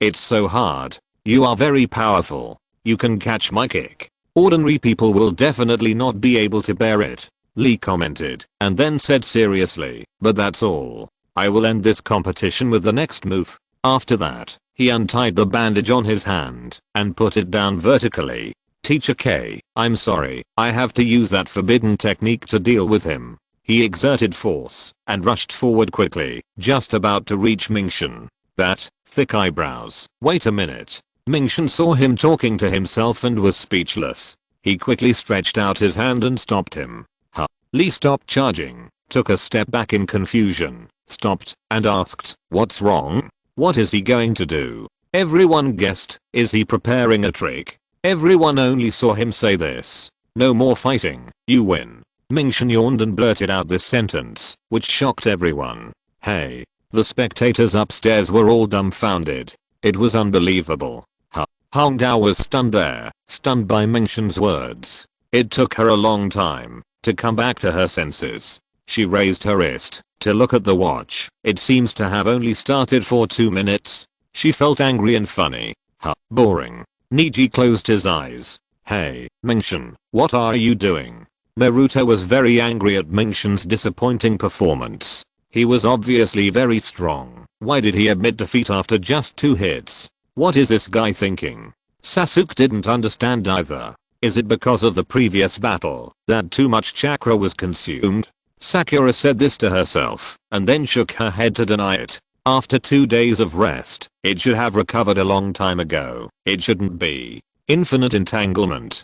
Damn it. Listening to others scolding, Aang felt her face burning red, gritted her teeth and said, I'm going to beat him to death. Really? Kimimaro looked at Mingshan from above and smiled bitterly. Hey, are you serious? Lee felt that he was teased, and was very angry. Yeah, that's right. Although Mingshan had been encouraged by Hotaru and Kimimaro before, he still couldn't muster the energy to deal with it when he really started to face the competition. Come on, boy, I'm counting on you for the 3rd exam. After saying that, he even gave the other party a thumbs up. Lee didn't know what to say. He was immersed in the practice of physical skills, and rarely interacted with people. This guy, Temari, who was standing on the other side of the railing, thought that Mingshan would do something amazing, but he didn't expect that he would be so perfunctory. What the hell is this seaweed head doing? Kankuro looked at the man below, and couldn't believe it. He was completely different from when they fought in the forest. Do you look down on your opponent, Ito Mingshan? Gaara stared at Mingshan's sloppy face and thought. Thanks to the recommendation votes from the 3 brothers, Shideo, Lord Arthur, and Erwas Mueller yesterday, this book will be officially on the shelves starting from Friday, April 12th. 2019. I sincerely thank Urs Müller for his constant encouragement and support. End of this chapter. Thank you very much for reaching the end. Don't forget to like. Looking for more exclusive content and immediate access? Subscribe to our Patreon. Remember, every like, subscription, or donation encourages us to continue. Thanks to everyone. See you in the next video.